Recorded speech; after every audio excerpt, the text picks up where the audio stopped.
Tire.com today. The longest running basketball show in Canada airs every Saturday morning at 10 on Sports 1440. Hoop City with Paul Sir introduces a new generation of basketball talk, and it's right here on Edmonton's home for sports, Sports 1440. At Fountain Tire, success is a team effort. They're committed to their team members and their customers, and that means treating your vehicle like it's their own and finding solutions that suit your needs. Because whatever the road brings ahead, they're on it with you. Visit fountaintire.com today.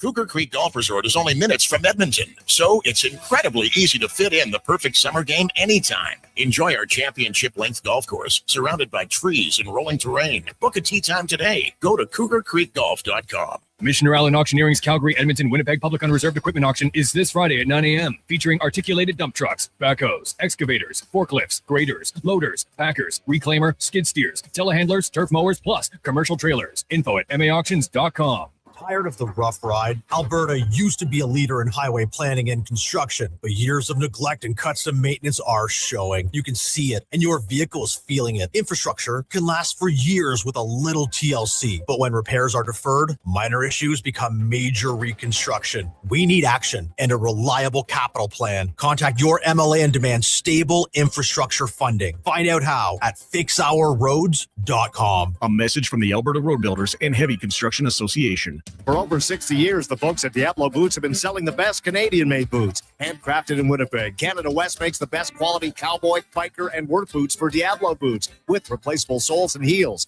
Why buy cheaper quality like Ariat, Justin, and Red Wing made in China when Canadian-made is better? Support Canada's workers and Diablo Boots for the best boots. So save on boots by saving on foods. Every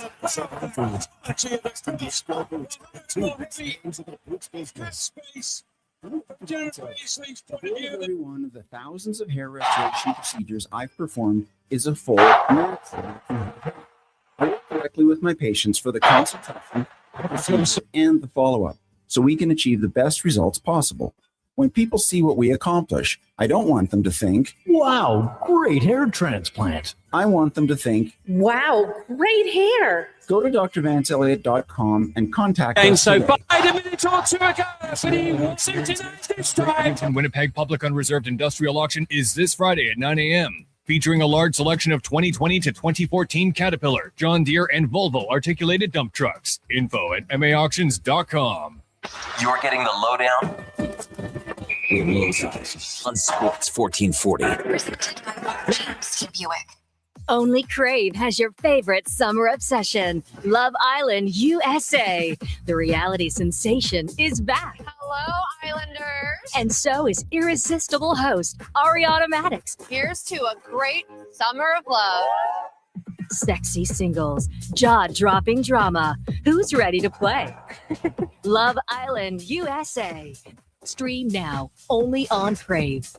Subscribe at crave.ca. Give me fuel, give me fire, give me that which I desire.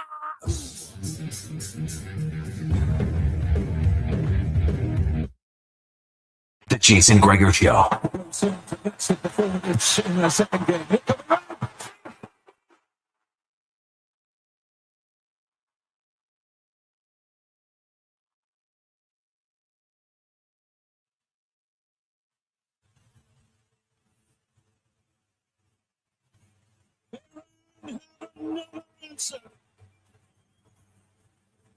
And this was all about the quality of the cross. Mohamed Mohabi On Sports 1440. Best spell of the game so far for them. But seriously, but he couldn't keep that one out. Ready for Saudi Arabia.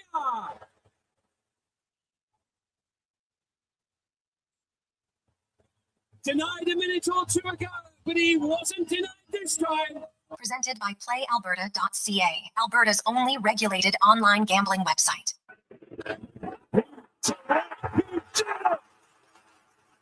13th cycle in franchise history. It's courtesy of Petra Armstrong.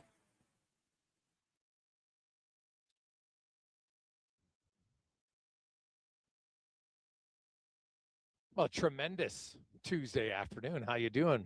Welcome to the Jason Gregor Show, coming to you live today on location at Northgate Chevrolet Buick GMC, 132nd Avenue, 97th Street. Stop in. Of course, their biggest sale of the year is running right now through until the end of the month. And stop in.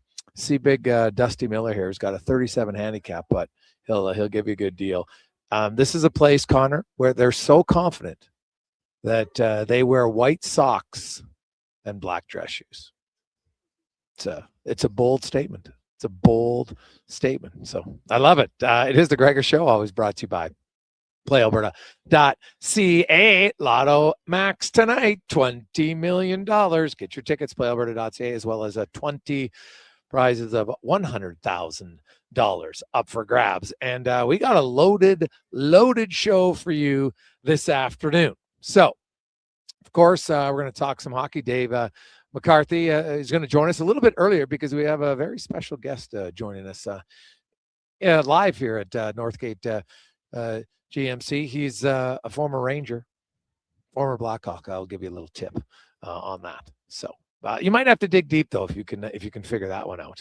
So that's coming up today at 3:00. We got Yaremchuk, Speck, Derek Van Diest will be by. Also, we're going to talk a little green and gold. I was down at Elks today, first practice after the bye week, and as expected, the Elks are going to change their ratio with the unfortunate injury to Coulter Woodmansey. That changes some things on the offensive line, and what it's going to mean is you're going to have a new guy coming in on the O-line, Cameron Carter, big boy, 6'5", 300-pounders out of Murray State, and he's going to play the right guard position. Beard will move back to center, and away they go. Obviously, everybody else will stay intact on the O-line, but that's the one change. They're taking on Montreal, who's also undefeated. There's only 3 undefeated teams left in the CFL. The Elks, the Riders, both 1-0, and the Alouettes are 2-0, and they'll be in Edmonton on Saturday afternoon. Great start time. I love it. So hopefully the weather right now, it's debatable. Might get some rain, hopefully later in the day or early in the morning. Hopefully the rain stays away, but shaping up to be a pretty decent crowd. And I think if you have a sunny day, it's going to be even better. The Elks are good. Now, Montreal's really good. Alexander's yet to lose a start in the regular season. So you're going to have to be aware offensively that they can't settle for too many field goals. If they're in the red zone, they're going to have to punch a few of them in. Defensively, you got to swarm to the ball. Now, you look at Montreal, they put up a ton of yards, but so did Toronto. Each team had 400 passing yards last week. So Montreal, you got the rookie Canadian safety. They got some potential injuries here. We'll find out how they're practicing. Maybe their best defensive player is out, so that could be a huge benefit for the green and gold. And we'll see how they go. There's a quiet confidence around that team. They are going to play fast. They're a quick team, and we'll see.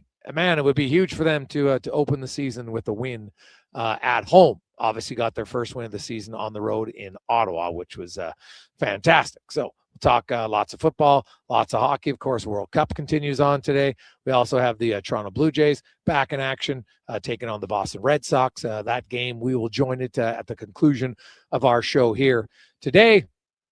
We got trades in the National Hockey League going down. John Tortorella, as I reported yesterday, been kind of hearing all the rumors that he wasn't going to come back, and now it's official.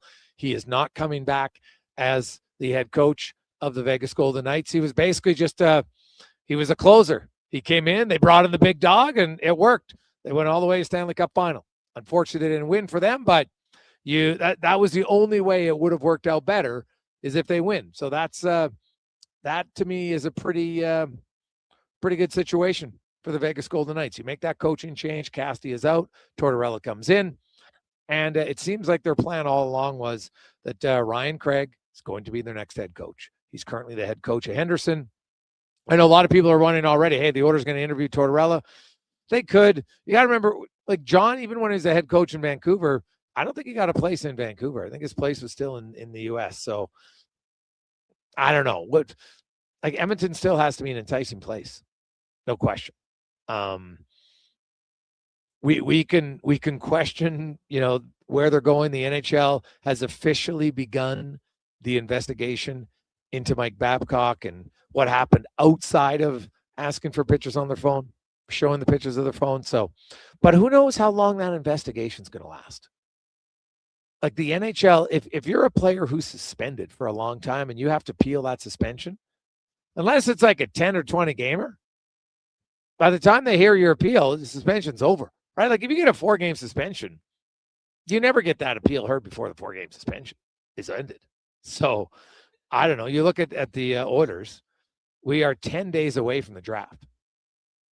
Will the investigation be done in 10 days? I guess it's possible.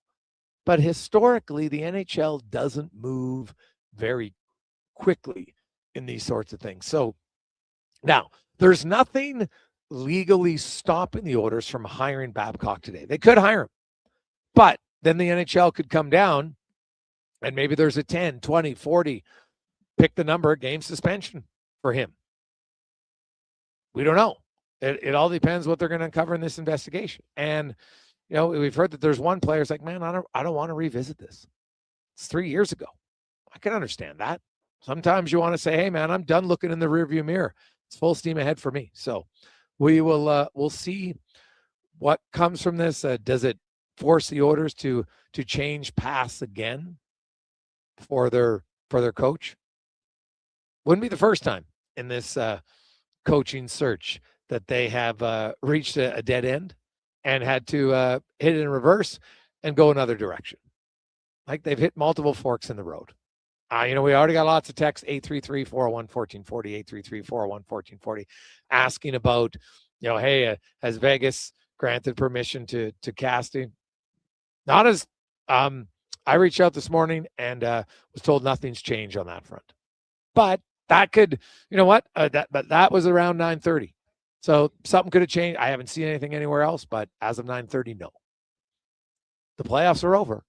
And like I said, that was a nice reason / excuse not to grant permission for Casty, but there's nothing legally holding them to grant permission. So it's kind of a holding pattern. I could honestly see them waiting until the Oilers hire a coach, and then they say, guess what? We just didn't want him going to an arch rival. If in the regular season coaches get fired, Bruce, you have permission to talk, right? They once all the coaching vacancies are filled, I could see Vegas saying, you know what? Now, guess what? We grant Bruce Cassidy permission to speak for any coaching job now. I could see it happen. I just come down to that they don't want him to go to Edmonton. And while you might not like it, it's somewhat within your right. So we'll see where it goes. 833-401-1440, 833-401-1440. Also, interesting trade today in the National Hockey League. The Toronto Maple Leafs have traded goaltender Joseph Wall, defenseman Simon Benoit, to the Flyers for goaltender Samuel Ersson, defenseman Emile Andre, and a 3rd-round pick in the draft. So now Joseph Wall, when healthy, has better numbers. Samuel Ersson, though, down the stretch for Philadelphia, he played really well. When they needed some wins down the stretch, Ersson was excellent. So, you've got an injury-prone goalie who's going to be the backup in Philly behind Vladar. And Toronto gets young Ersson, whose availability is better, but his statistics historically haven't been. Maybe they saw enough down the stretch to say, hey, this guy's figured it out. And we're going to take the risk on. So, 2 defensemen, Benoit's physical guy. I think now I really wonder by getting Benoit. Now, you can never have too many physical players, but if you have Benoit, does that mean Nick Seeler becomes available? That is an interesting one for me. Con man, how you doing? Doing good, Jason. I got the World Cup here on studio television, so can't complain. Life's good. How about you? What's the update? What's the score? Still scoreless here between France and Senegal. I will say this. There's lots of people that thought, that there was going to be some big blowouts. And so far, there's been a lot of close games. Obviously, there was, there's Germany was a blowout. USA really dominated their game. Sweden over Tunisia. Okay, but, You look at some of the favorites here: Brazil, draw; Spain, draw; so far France, draw. Now the game is we're into the second half though. Yep, 47th minute right now. Yeah, so but still, it is, it's maybe closer than a lot of people thought. And I think if you see more of this, Connor, all that's going to happen is it will open the door, because money, that the next World Cup in 2030 might expand to 64 teams, they're talking. I mean, if they're saying, hey, these guys can hang, they're doing so. Some teams are really, hanging on for their life against the powerhouses. Yes, but yeah, I mean, they're keeping it competitive.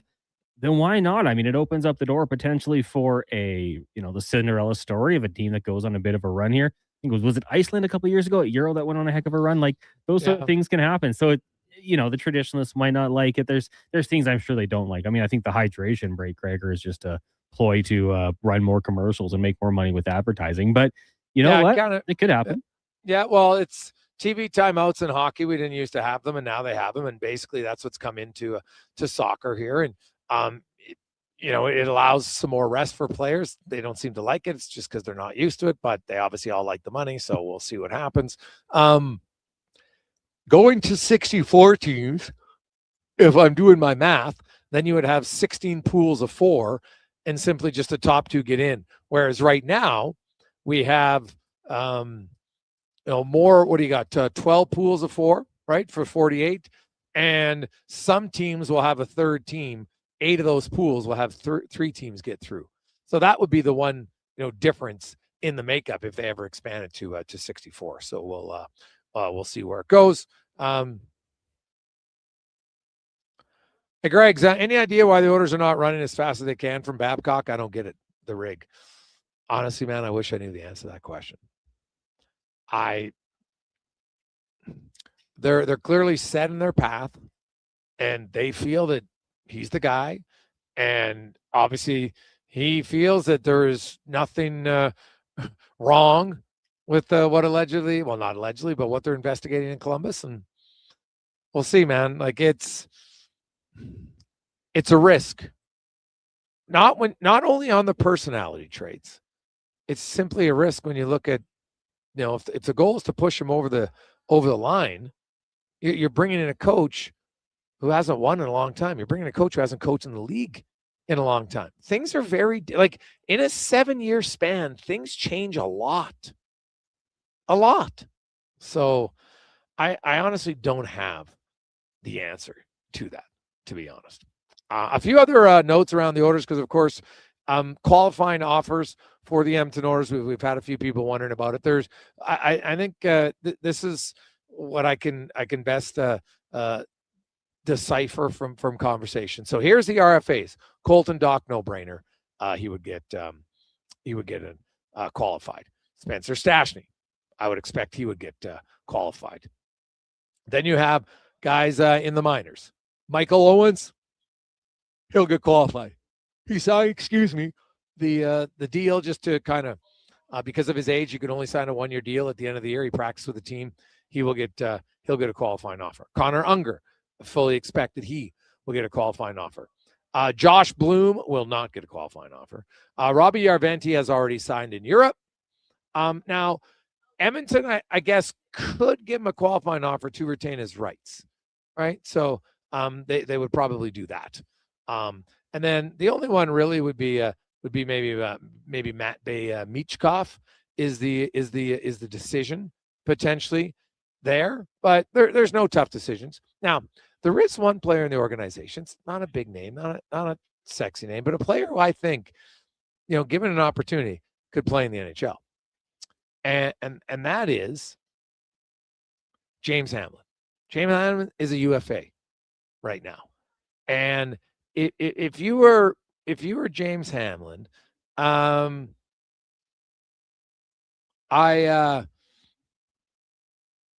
think I might look for a second opinion. I think James Hamlin is one of those players that in a different organization could play in the NHL. And he wouldn't be the first. There's lots of guys like that.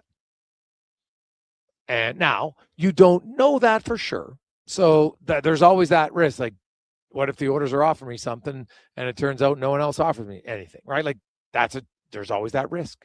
You don't officially know, but he was their most consistent player in the American League last year. He's got offense. He's a great guy. He's great in the room. Really good with young players if that's what you have. He's also someone that I think could play a fourth line role, kill penalties for your team in the NHL. Now, cup contending team, probably not.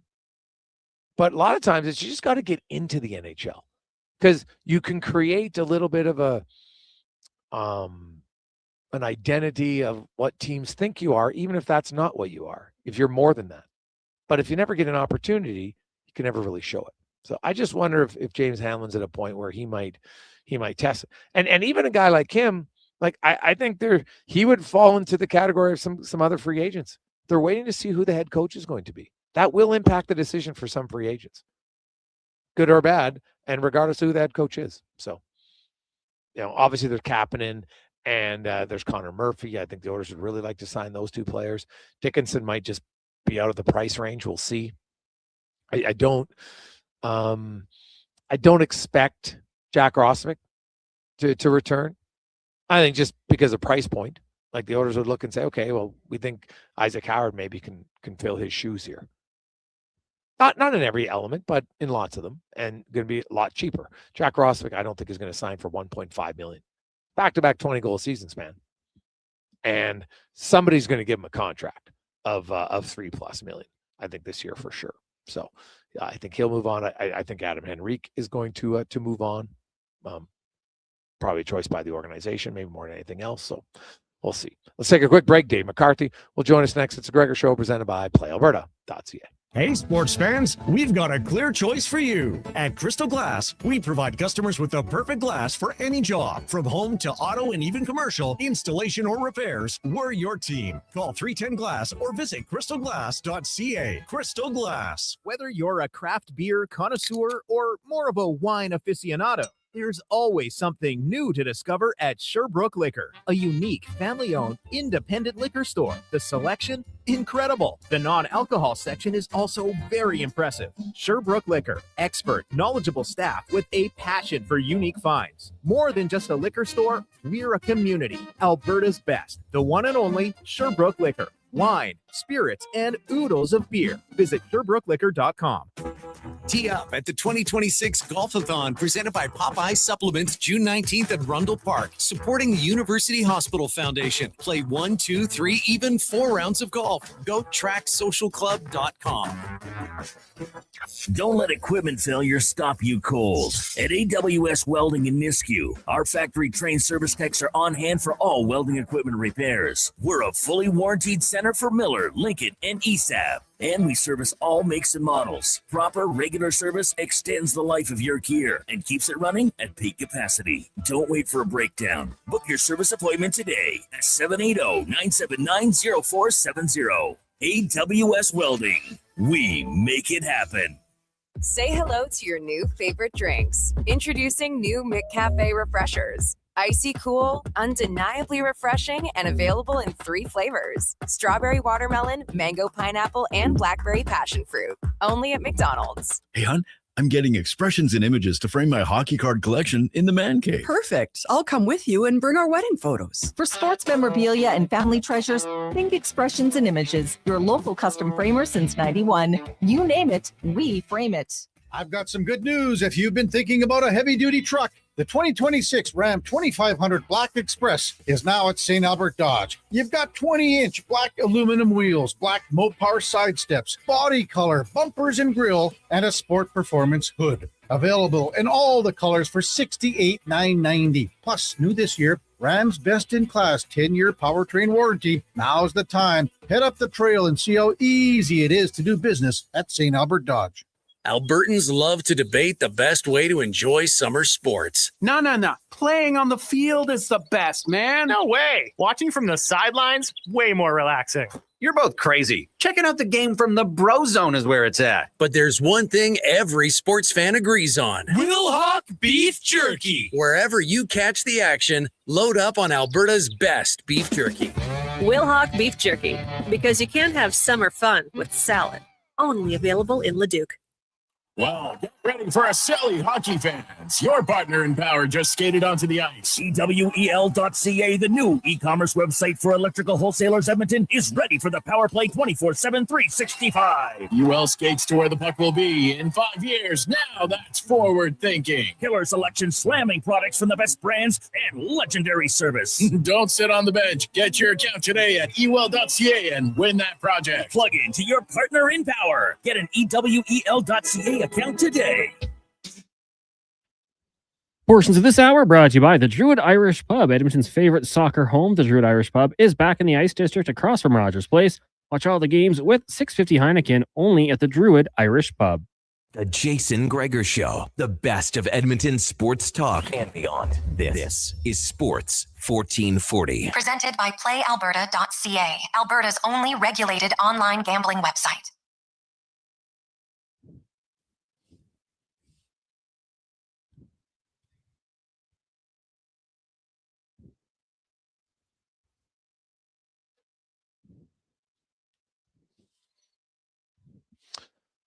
We roll through. Lovely Tuesday afternoon. How are you? The Gregor Show is always brought to you by PlayAlberta.ca. Remember, it's the Lotto Max Day, 20 million and 20 prizes of 100 grand for you to win. We are live on location today because we're road trip ready. We are live at Northgate Chevrolet Buick GMC. It is a road trip ready event all month long. It's their biggest sale of the year. You can get great deals, and man, this is a family-owned dealership. Like Mike likes to say, they don't need your credit card just to take a look or go for a test drive. So stop in 97th Street and 132nd Ave, just off of Yellowhead Trail. And you know what? The great part here is, you feel free. Walk in just however you like. They got sales guys here that are so confident that they're wearing white socks and black dress shoes. It's a bold statement. Bold statement. Our next guest, he might go with something bold like that. He could pull it off as we go around the NHL, brought to you by McDonald's. And their summer drinks are back for only $1. You got dollar cones only through the app. So you got some great deals at very good prices right now at McDonald's. As Dave A. McCarthy from Sirius XM joins us. And Davey, I know I usually have you in the 3 o'clock hours, but thanks for things up. Special guest coming up at the top of the hour, so I appreciate it. How you doing? I'm good. I'm excited to hear who this might be, so I'll be tuning in.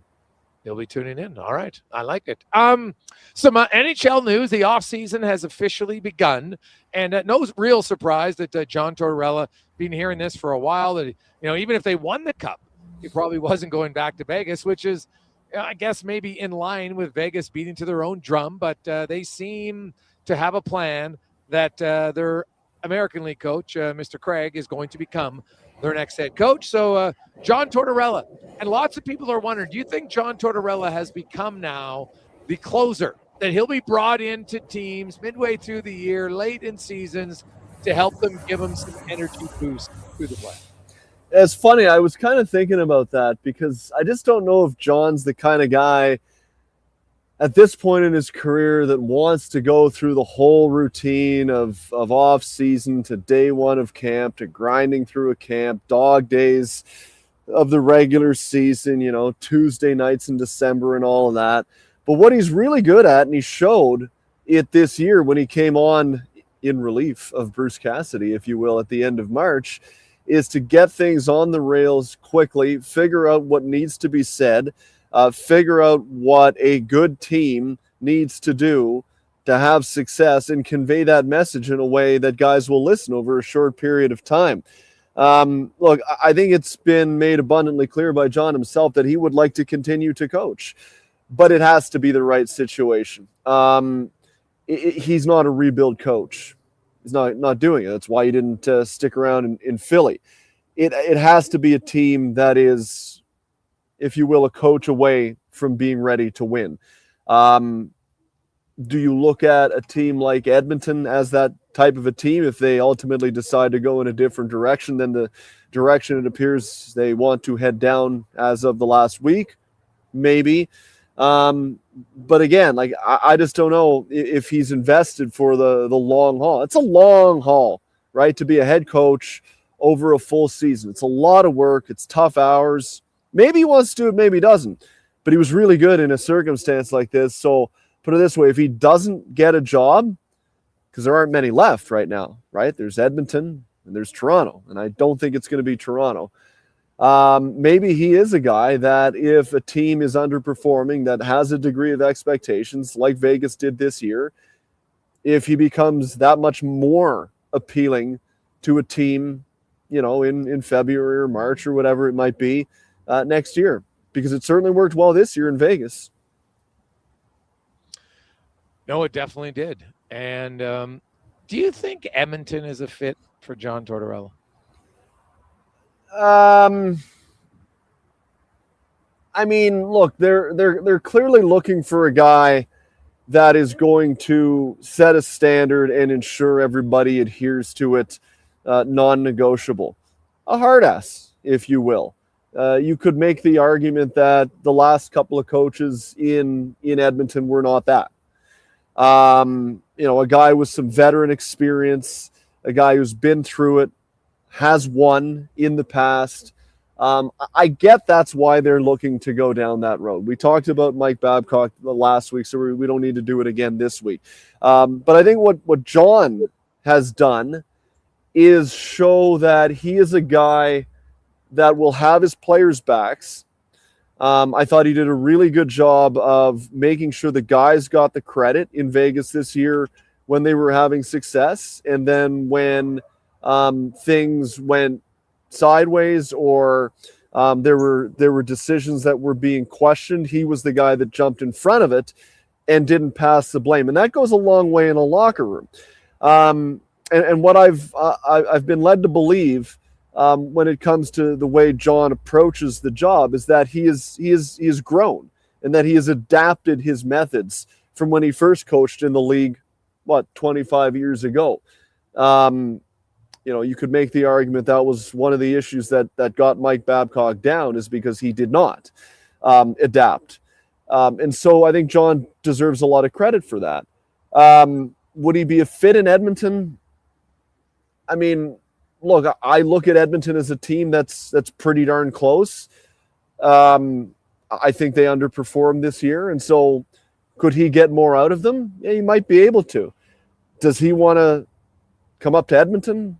Does he want to live in Canada? I don't know. Those are questions, right, that need to be asked. And he's a guy that throughout his tenure has worked in the United States. When he worked for Vancouver, my understanding was that he lived in the United States and made the commute. And so that's a question, legitimate question, and fair reason. If you're John Tortorella, you just might want to live in the U.S. for any number of reasons. Who knows?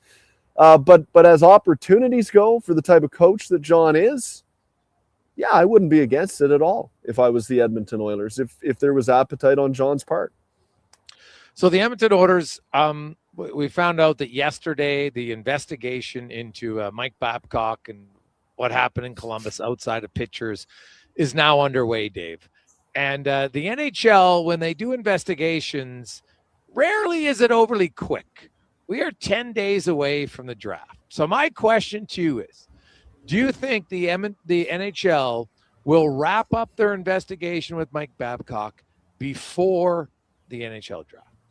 Yeah, I do, because it all ultimately comes down to how many people are willing to participate in the investigation, right? Like any matter of that nature.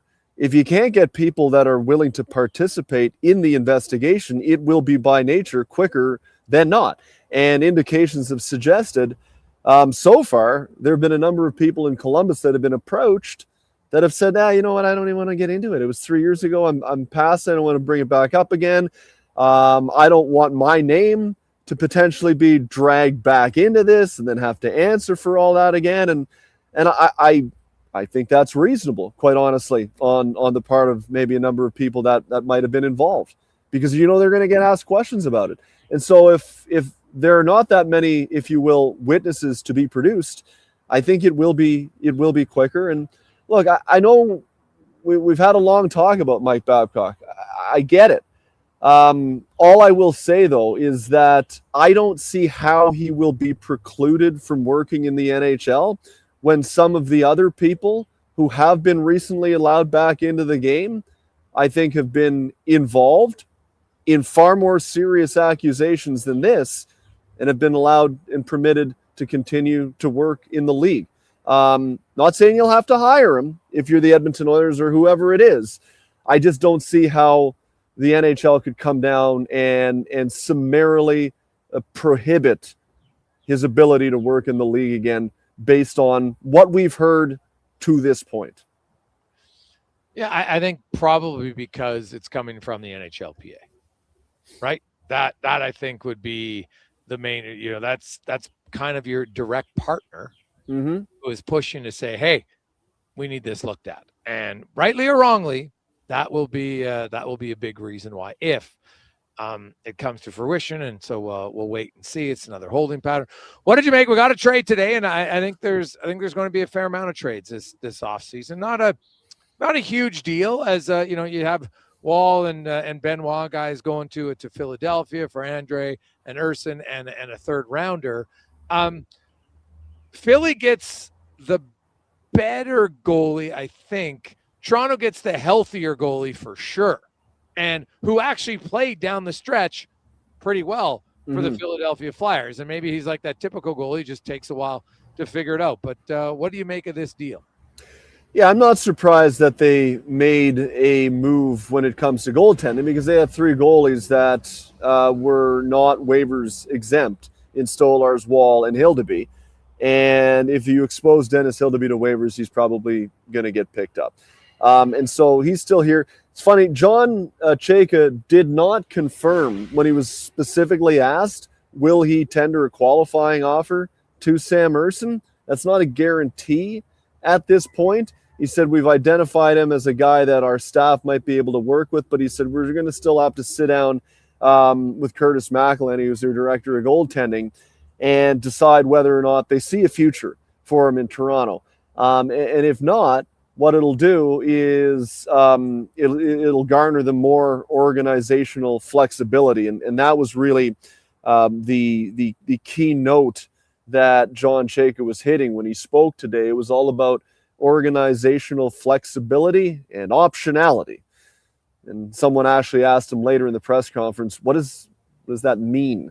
And then he went on to say something very similar that was also unclear. But I guess what he's saying is, and what I take from it, like seriously, a lot of buzzwords today, is that this is one move of a summer that will include many. I think there is going to be a significant amount of activity. And so if it's to afford the team an ability to be more creative and more aggressive, it makes sense. In Emile Andre, they see a guy who's an upgrade clearly on what Simon Benoit is at this point in his career, a guy that they feel moves the puck much more effectively. And that's an area that they struggled with mightily last year, was just getting the puck the hell out of their own end. That was a huge problem. Nobody could do it. And so they feel that he's an upgrade there. And he's a younger guy. He's 24 years of age. So, he fits better into that slot where they just were, quite honestly, had a void of talent. And then they get a third rounder for it. So I can kind of see it. Joe Wall, sure, his top end at this point probably is higher than Samuel Ersson. Problem is, guy has tended to be unavailable for significant periods of time every single year. So I don't care how good you are, when you're not in the lineup, you're not very good. And he tended to be unavailable. And so that was just the straight facts. And so, yeah, that's how I'd look at it. Everyone trying to jump to conclusions right away. And, what do you think of that trade? The Leafs got hosed on it.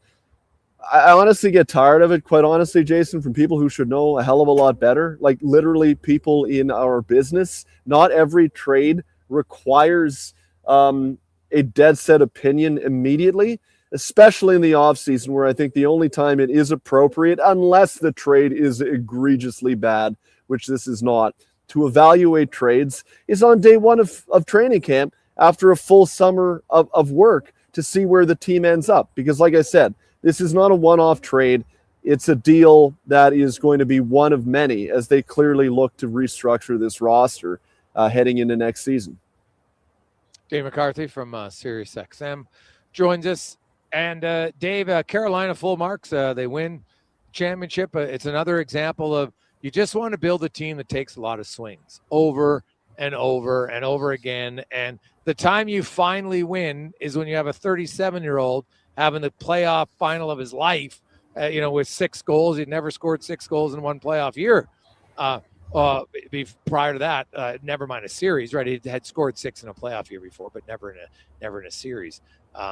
Especially when you won. So, you look at it, like I was looking over the last 9 years since Vegas has been in the league, they've been in the Cup final 3 times. They're 1-2. They've obviously played the most playoff games, 125. But Tampa, Dallas, Carolina, Colorado, Boston, Edmonton, Florida were the top 8. Then if you go to the last 5 years, Edmonton, Florida, Carolina, Dallas, Vegas, Colorado, Tampa, the Rangers, top 8. So it's 7 of the same 8 teams. Then you go to the last 2 years, Carolina, Vegas, Edmonton, Montreal, Dallas, Florida, Colorado, Minnesota. So 6 of the 8 are still there. And I just look at Carolina, and you take a lot of swings, and probably in some of the years when you don't think you'll win, that you win. And you know what? They're extremely healthy up until Anderson got hurt, and then Bussy played great.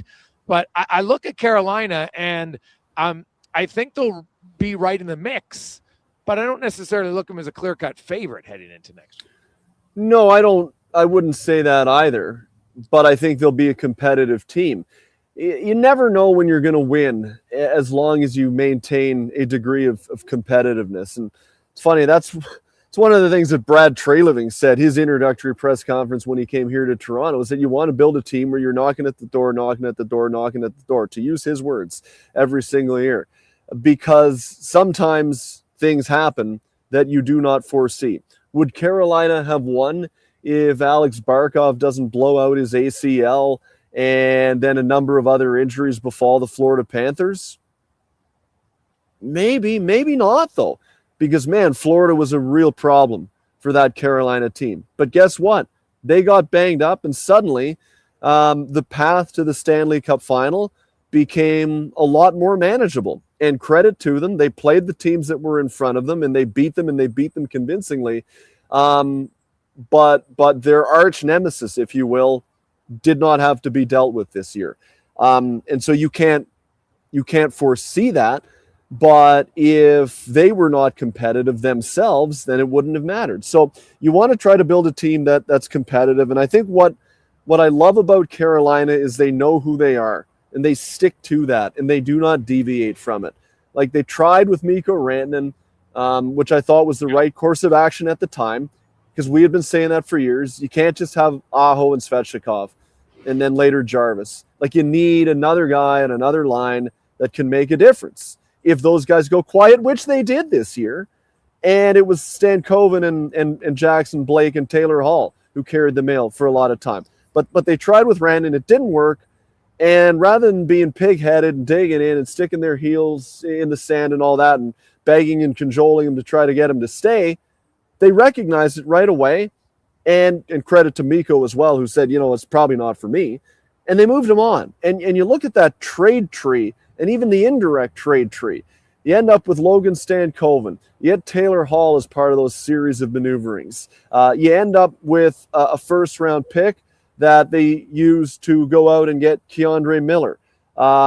They also were left with money that they wouldn't have had otherwise if they had kept Rantanen and signed him to a big money deal, that they were able to go out and get Nikolai Ehlers. So you ended up with 4 players there that made significant impacts and all fit in with the system that they want to play.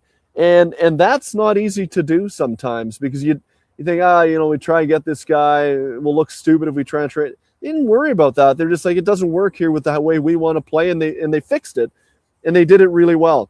And so I just think there's, a lot to be said for recognizing what your team is, how you want to play, and then making moves, not to get the fanciest player, the biggest name, but guys who will fit into the system that you feel is the way you can win if you execute that system to the highest degree. And I think that's what Carolina did.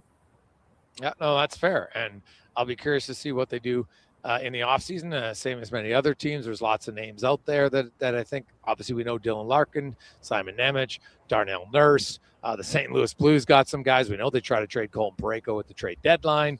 There's the Dallas Stars are an interesting team for me to see what path they're looking at going down with Jason Robertson and maybe a trade.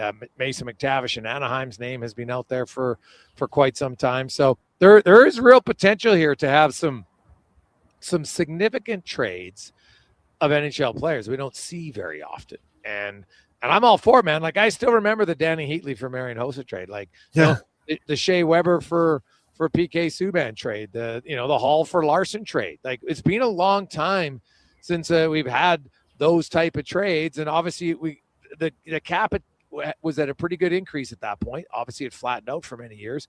Now we're seeing a pretty substantial increase. And I think that's going to lead to an increase in trades. Yeah, it absolutely gives teams flexibility to make bold moves that they didn't have the ability to in years past, just simply because it's too hard to move that kind of money around. It's got to be dollar in, dollar out in a lot of the years prior to, the last year or so here. So there will be flexibility. There are guys that either through their contractual situation or just simply their desire are looking for or could be moved.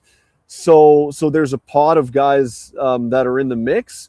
Don't forget about Connor Halley as well, as I continue to keep my eye planted very firmly in that situation. So he could be in the mix. Florida's looking for a goalie. The fact that Sergei Bobrovsky was apparently offered to the Carolina Hurricanes at the trade deadline in exchange for a first-round pick, to me would suggest the thought process that Carolina has, or I should say Florida has with Sergei Bobrovsky right now, which is if they can move him along, they'd be happy to do that, and that they're probably not going to pay him the amount of money that he's looking for. But guess what? There's a lot of teams that are looking for goaltending who are desperate for it, who might be willing to pay that price. And so he might be a winner too, right? So there's all kinds of permutations that are at foot here that I do think could set us up for an off season of some degree of activity, maybe more so than we've become accustomed to recently. It'll be fun. Davey, enjoy the sun. Enjoy the World Cup.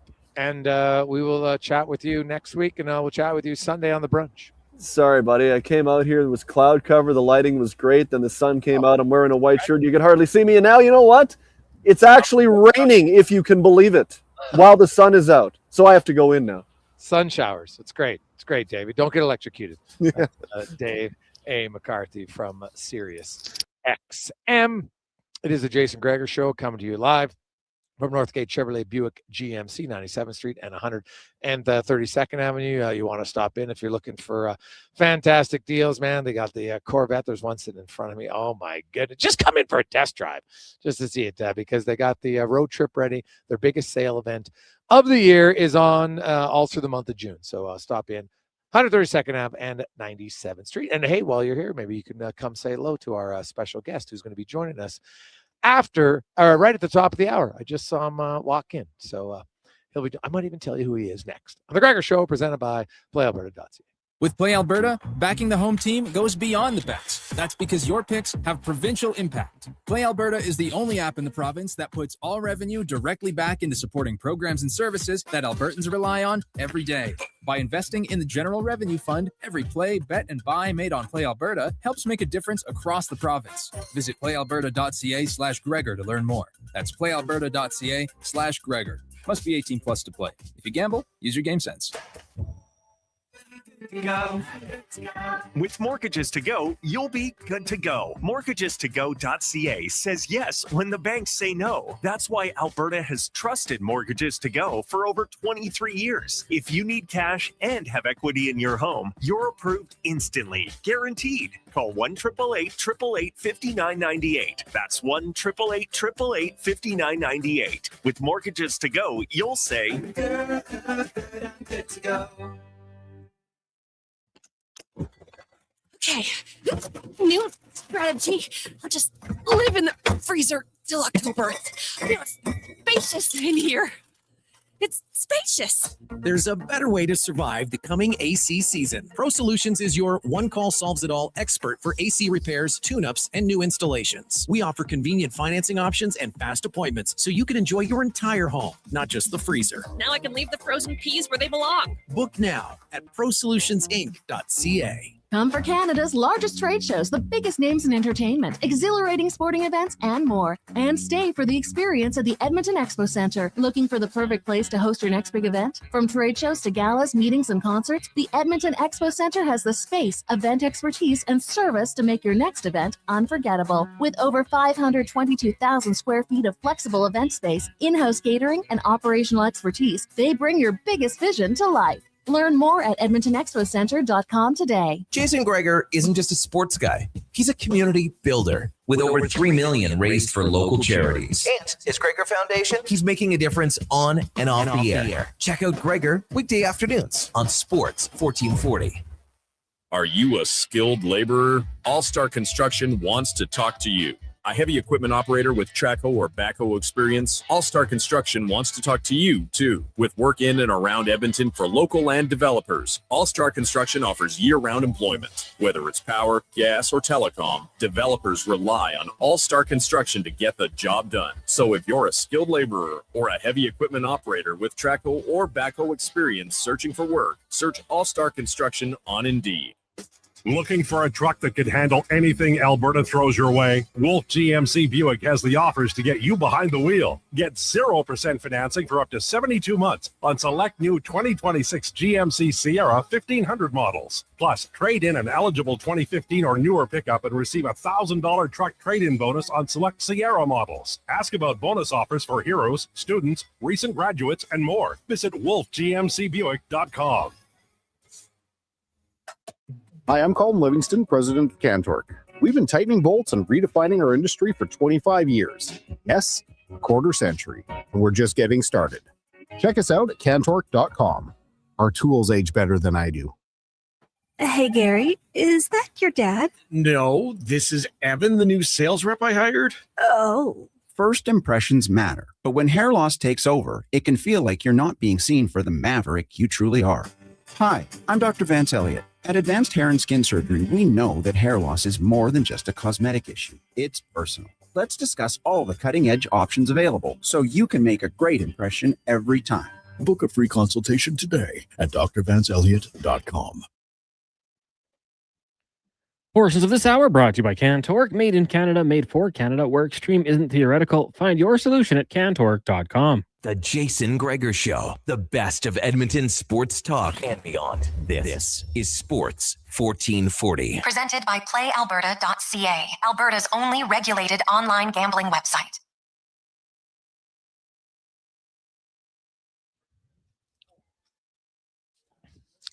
$2:49. Welcome back, Jason Gregor, Connor Halley, Sports 1440, sports1440.ca. YouTube, Facebook, X, and Instagram. Today, coming to you live on location at Northgate Chevrolet Buick GMC, 97th Street to 132nd Avenue. Your place to come in if you're looking for a great deal on a vehicle. And as Mike says, family-owned business, and they don't need your credit card just to take a look or go for a test drive. They will trust you here, and you can trust them that you will get a good deal. We're going to get to stats of the day coming up in a second. Interesting that, man, we'll get into that story, Cons. I know you and Declan probably been following it a lot closer, but what do you make of the Brendan Sorsby with Texas Tech and how the judge ruled he could play, and now the school that encouraged him to do it backs out and says he can't play? I kind of feel like they must be feeling some sort of pressure, whether it be boosters or whoever it might be. There is some controversy there, so I think that probably weighs into things as well. But this is why they have the supplemental draft in the NFL, and it hasn't been utilized too often. But it has happened. I mean, Terrell Pryor was a bigger name with it. I think Josh Gordon. You go back in time. Cleveland Browns quarterback Bernie Kosar. Like it's a path to the NFL that is supposed to help these guys get into it. So he's a really intriguing prospect, Greg, because I've seen some mock drafts where he had been a first round pick. The question is, can you trust him? Is this going to follow? You have to have a plan if you select him, because it is going to be a big story But if you can weather that and help this guy guide the young man to, straight and narrow, maybe it pays off and you have a really good quarterback down the road. So he's a really intriguing prospect here to see what happens, because on the field, I think he's got it, but there's going to be questions about him the whole time. And, he throws that first interception and people are going to be talking about it. So yeah, it's really something to follow here to see what team potentially goes for it. Maybe throws in a late round pick potentially and see if it happens. Okay. We'll be interested to see where that goes. But yes, it is. It's a little bit of a wild story to say the least. Obviously. Now, speaking of wild stories, this is wild, man. And so let's get to our stats of the day, brought to you by All Star Construction, founded in 2009. They just continue to build and grow, and they're hiring right now. If you want to look up All Star Construction, if you're looking for maybe you're just looking for a summer job, maybe you're looking for a full-time one, check it out at All Star Construction. So, Connor, I don't know how closely you watched the Cabo Verde game against Spain, and so they have a 40-year-old netminder, Vozinha. He's 40 years of age. He plays in Portugal's second division. And in the World Cup game against Spain, he stopped 7 saves. Basically, it was an improbable clean sheet. His country's first ever World Cup point in a 0-0 draw against Spain. Prior to the game, now this is a true story. Prior to the game, he had 46,000 followers on Instagram. Do you know how many he has now? How many? 6.9 million. Like 9.3 now, Dex says. It's up to 9.3? 9.6 now. 9.6. So it's gone from 6.9 earlier. Are you serious? I'm looking at it right now. We might have to follow him. Yeah, like here's it. But why though? Like that's the thing. Like that's what I don't understand. Like good for him, and hopefully capitalize on it now. He's got 9.6 million followers. Like that's massive. But it's crazy. It's obviously it shows you the power of the World Cup, and it shows to me people love the underdog. They love it, right? It's it's amazing, right? Like he has more followers than Victor Wembanyama, Patrick Mahomes, and every MLB player not named Shohei Ohtani, because he's at 10.7. But by the time the tournament's over, he might be more. Right now, will people follow him forever? Probably, because I think people just want to hear and see what more about this guy. They're fascinated, and that's why I think inherently people like to see someone succeed, and maybe they have some trials and tribulations. As a 40-year-old, you're at the World Cup. Like it's a story that, because most people are the underdog, right? When we think about it, most of us are the underdog. If there's somebody out there who goes on to achieve something massive, it's rare, right? Like guys who are like the true greats of the greats are usually greats right from the get-go. Now there's some exceptions, Tom Brady, I guess, would be one. Like he was a good college football player, but he wasn't like highly ranked. Like this guy's going to come out and be, go on to be arguably the greatest quarterback ever, right? Like that's not how it was. So either way, it was David versus Goliath, the number 2 ranked team against the number 67th ranked team. And here's the thing. The population of Cabo Verde, it's 530,000. If I'm him, man, if I'm Tourism Cabo Verde, I'm hiring him. Because you've got now 9.6 million people that you can say, hey, come see our country. This is what we have to offer. And guaranteed, Connor, some people would go. There's no doubt in my mind. So it was, it's wild to me to see someone go from 46,000 to, as you guys say, so it was at 6.9 this morning when I looked. Yeah. And now it's at 9.6 in one day. Like that is nuts, man. Absolutely nuts. Also, if you like reunions, which lots of sports fans do, and you like a little bit of underdogs. Now, these used to be great players. Now they're a little bit older, but Serena and Venus are teaming up women's doubles at Wimbledon, which they have won 6 times together, 2000, 2002, 8, 9, 12, and 16. Serena's won 7 single titles. Venus has won 5. So they've got 18 titles between them in singles and in doubles. And now they're going to team up again. So that is that's good. If you're a fan of the All-Star game in baseball, which I would say is the greatest of the pro sports all-star games, because just how the sport is, you can have the best pitchers throw gas against the best hitters and they're trying to hit it, right? Like it's the closest facsimile. Now it's only 1 inning at a time usually for those guys, but still, it's now not surprising. Shohei Ohtani currently leads all voters. Drake Baldwin from Atlanta leads catchers. Freddie Freeman, first baseman. Ozzie Albies, second baseman. Max Muncy, third. CJ Abrams, shortstop. Andy Page, Ronald. How is Andy Page number 1? Are you kidding me? Ronald Acuna Jr. and Brandon Marsh. Teoscar Hernandez also up there.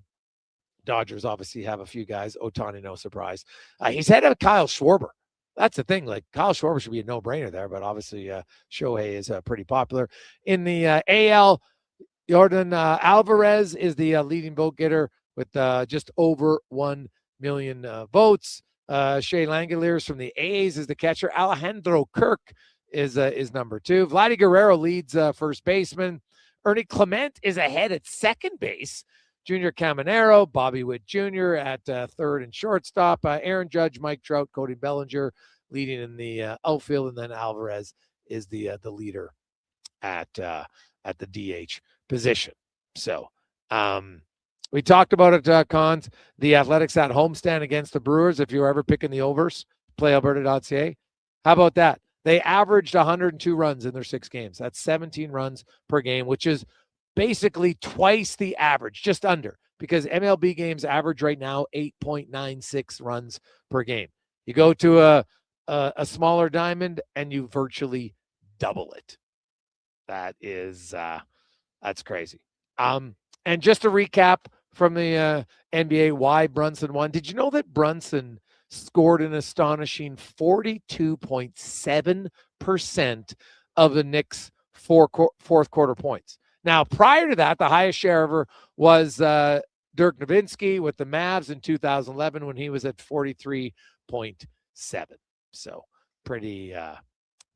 There's some stats of the day brought to you by All-Star Construction. When we come back, our guest, Colton Dock, former Fort Saskatchewan Ranger, Chicago Blackhawk, now member of the Edmonton Oilers, will join us live here at Northgate Chevrolet Buick GMC. Let's get to the Conman Sports 1440 update brought to you by Go Auto. Cars, trucks, vans, SUVs, you name it, they got it. Over 15,000 vehicles to choose from. GoAuto.ca.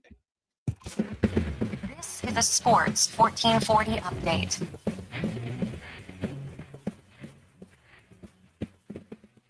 The Toronto Maple Leafs have traded goaltender Joseph Wall, defenseman Simon Benoit to the Philadelphia Flyers for goaltender Samuel Ersson, defenseman Emile Andre, and a third-round pick in the 2026 draft.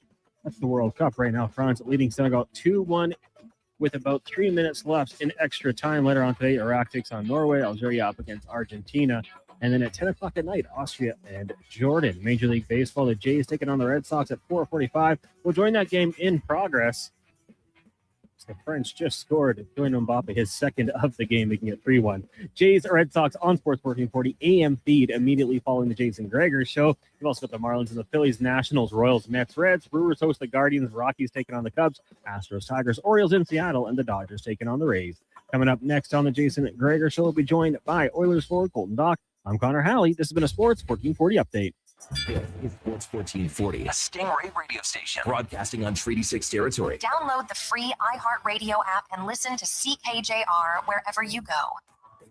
Attention Alberta construction pros. For over 50 years, Jaffa Equipment Rentals has been your go-to for top-notch equipment and stellar service. Whether you need rentals or expert maintenance, we've got you covered. Stop by our Edmonton or Calgary locations today. There's one game that kicks off summer, June 20th at Play Alberta Field at Commonwealth Stadium. The Elks home opener, Elks, Alouettes, presented by James H. Brown, Alberta Injury Lawyers. Lock in your tickets now at goelks.com/tickets. Our city, our year. You don't just need property services, you need problems handled. HireGood provides cleanup, debris removal, site monitoring, and safety attendance across Edmonton. We reduce issues on your property, keep spaces safe, and take pressure off your team. We resolve real problems for businesses while creating real impact because our team is built on second chances and they show up every day ready to prove it. Visit hiregood.ca or call and mention Jason Gregor for a first-time discount. HireGood. Stable jobs create stable lives. Cheering on Canada, Mexico, Australia, France, England, Brazil, Germany, Spain, and the rest of the world at the Druid Irish Pub. Your World Cup headquarters. Wear your colors, cheer on your team, and enjoy $6.50 Heineken every game. Plus, your chance to win a ton of World Cup merch, including hoodies, jerseys, soccer balls, and more. The Druid Irish Pub, your World Cup headquarters. Bringing Edmonton together, one soccer game at a time. The Druid Irish Pub. Cheer with us in the Mercer Building across from Rogers Place and Ice District. A huge thank you for making Sports 1440 The most listened to sports radio station in Edmonton. From Gregor to Carius to Low Tide. We've got in-depth analysis on all your favorite sports. We are Sports 1440. You've got a go-to coffee spot, a trusted barber, even a lucky game day jersey.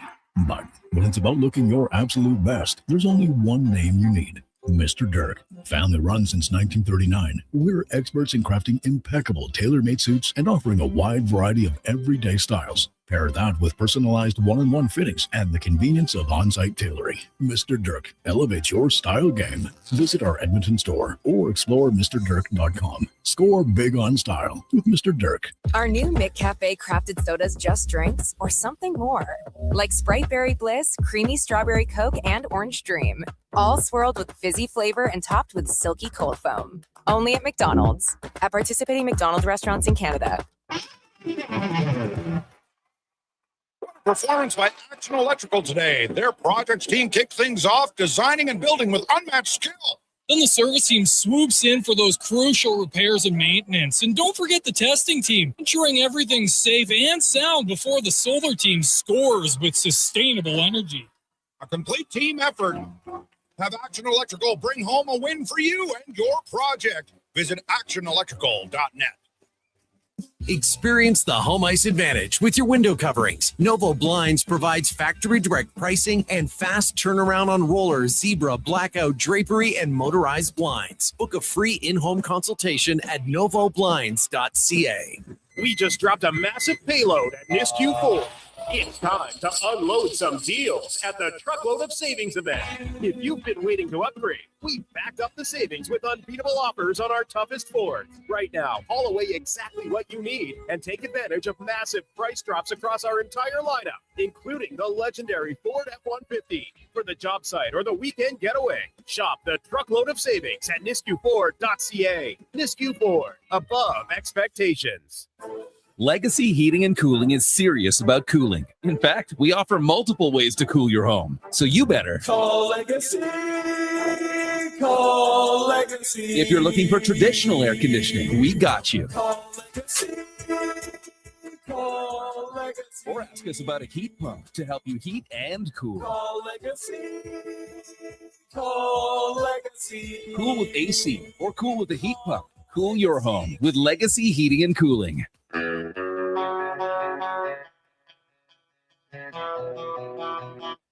Portions of this hour brought to you by Mortgages to Go. Need cash and have equity in your home? Mortgages to Go has you covered. When the bank says no, they say yes, and they've been doing it in Alberta for over 23 years. Call 1-888-888-5998 or visit mortgagestogo.ca. The Jason Gregor Show, the best of Edmonton sports talk and beyond. This is Sports 1440. Presented by PlayAlberta.ca, Alberta's only regulated online gambling website. We continue on. Welcome back to the Gregor Show, as always presented by PlayAlberta.ca, Alberta's only regulated online gambling website where 100% of the revenue stays right here in the province, PlayAlberta.ca. And today, of course, Lotto Max, $20 million up for grabs and 20 prizes of $100,000 at playalberta.ca. We are live on location today. Of course, it's the road trip ready sales event all month long at Northgate Chevrolet Buick GMC, 132nd Ave, 97th Street. Come in if you're looking for great deals. Those also, hey, even fashion tips, that bold dressers here with, black socks, white shoes, black shoes. It's classic. The black dress shoes and white socks. It's a Mike Lowe special for sure. And we got a special guest joining us in studio today. I was teasing people earlier. Said, hey, former Ranger and former Blackhawk. A lot of them didn't get it, but I meant former Fort Saskatchewan Ranger and of course Chicago Blackhawk. Now a member of the Edmonton Oilers. Colton Dock joins us. Colton, welcome to the show, man. How you doing? I'm great. Thanks for having me. Hey, I appreciate it. So it's the first time on the show, so I thank for that. You've always trained in the offseason in Edmonton, but now you train as an Oiler. A team you grew up for. How is it a little different? I guess the big difference is you get to train at the rink. Yeah, that's pretty special. Get to go there every day. Like I was telling you earlier, we get breakfast and lunch, so that's pretty fortunate. Yeah, so it's pretty nice to get there, kind of see the guys still, get to hang around them, get more familiar with them. Like you said, I came halfway through, so it's nice to kind of be around them. And right now, there's lots of guys. You're telling me Hyman's still here. He's just leaving. Ekholm. Obviously, there's Tristan Jarry, Matt Savoy, James Hamlin, Luke Prokop. Like normally, it's not that big of a group of guys to train with, and especially having a few. Calvin Pickard was here, Matt Tompkins. So you got a lot of tennies to shoot on. Yeah, no, that's always nice. I think the goalies skate pretty early, so it's tough to get out there. But. So you're not with the goalies? No, we do goalies and forwards separate, or goalies and players separate. They go out there because I think they're kind of working on specific things. Okay. But yeah, it's nice to kind of have them out, and when you do need a goalie, there's someone to ask. So you're not ripping clappers at him, top trainer very often, which you'd like to do though. Yeah, maybe in a month or two. So we'll get it back, and kind of a lot of Oilers fans got to see Colton Dock a little bit. Don't know much about you, but take us back to your young roots as a member of in Fort Saskatchewan. Played at the old JRC for the Rangers. Obviously, you played there for the majority of your minor hockey career. What was when did a hockey go from just being fun to maybe this is something that maybe I can do? Well, I mean, kind of to be honest, it was always something my brother and I both wanted to do. Okay. Watching my godfather Tyson Bailey grow up, and he was playing in the Fort, and we'd go to his games. And first, it was we wanted to be like him playing for the Bantam team. You get the leather jacket there. That was always pretty cool. Oh yeah. Hopefully, walk around school with a little taller shoulders. So do that. But then probably around like Pee Wee and Bantam, you start to the Bantam draft comes up, and you get a little more familiar with the game, and you start understanding where it can take you. And just kind of watching Kirby grow up, I always had a little bit more insight. How competitive were you and Kirby as brothers growing up? Very. Yeah, no, a lot of battles on the outdoor rink, a lot of battles in the backyard. I mean, whether it was hockey or any other sport or playing cards or Monopoly, anything, it was very competitive. Who's more competitive? Who is the worst loser? I'm gonna say he's the worst loser. I don't know. We're both. I mean, you always want to win. You always want to best the brother. So you always you do something to try and win. Might not be maybe a foot wedge here on the golf course if you don't see it, but yeah. But no, it's always good competition. It's always fun to have someone to take a battle with and compete with, but also someone you can learn off of and bounce things off of each other. So now your younger sister, I think, did she just sign like the U22 junior? Yeah, she's gonna play some junior hockey and have some fun with that. So obviously athletic family. Your dad played. You're just pulling up his stats there. I love it. He played for the Traders back in in the late 80s, and you're like, geez, it's not bad. Almost point a game guy, but 300 PIMs. Yeah. So does the physicality from your game come from your old man? 100%. Yeah. No, that's definitely. I think that was a good part of his game. So, but no, I think kind of growing up, that was how I would battle with Kirby. Kirby was maybe a little bit more had more fun with the puck and. if I wanted to get it back, I'd have to get a little feisty. So Well, that's kind of typical of a younger brother, right? The older brothers maybe a little bit older at times, better. So you gotta learn to do different things. And most older brothers are rarely letting you win. So never. So you got to learn how to grind. Now, you're a little bit bigger than Kirby, right? We're pretty much the same size. I'd say I'm a little bit more wider than him, though. Yeah. We're a little bit broader. Right. Yeah, because you weigh a little bit more than him, right? Generally, yeah. Yeah. And you've got, like, not that he's a shrinking violet, but there's definitely more physicality in your game. When kind of as you watch, and obviously most guys are really skilled players growing up, but as you get higher up the pyramid, you recognize, okay, there's certain elements, and I've like, was the physical, edge to your game, was that a natural thing, or did you have to develop that? No, that was always there. I think I was, if you ask my parents, I was pretty devastated when they took hitting out of Pee Wee, because that was the year I was supposed to go into there. Yeah, I was really, really looking forward to it, and it kind of sucked when I remember I was walking into Millennium Place to go skate, and my dad got off the phone and he's like, yeah, so there's no more hitting. So another year of non-contact, but I wasn't very happy about that. But no, it's always kind of been instilled in me, and I mean I enjoy that side of the game. What was your favorite memory minor hockey in Fort Saskatchewan? Minor hockey. Honestly, my favorite memories were probably we do like the Christmas skates or like the Halloween skates, and I get to go out there with like my brother's team too. Oh, okay. Like, that was pretty fun, and yeah, get to hang out with them, and sometimes I went out there as a goalie, so that was pretty really pretty fun. Yeah, I always kind of wanted to be a goalie, and my dad had a good idea to get me out of that idea, and he put some of the better players in Fort on the ice and let them go to town on me. And never wanted to do it again. Oh, that is such a classic dad moment, because there's not a lot of people who want their kids to be goalie for a variety of reasons, like cost sometimes because the gear, but it's just, you talk to goalie parents and it's a pretty stressful position, I find. It's very stressful. So your goalie career was short-lived. What about other athletics? What did you do other than hockey?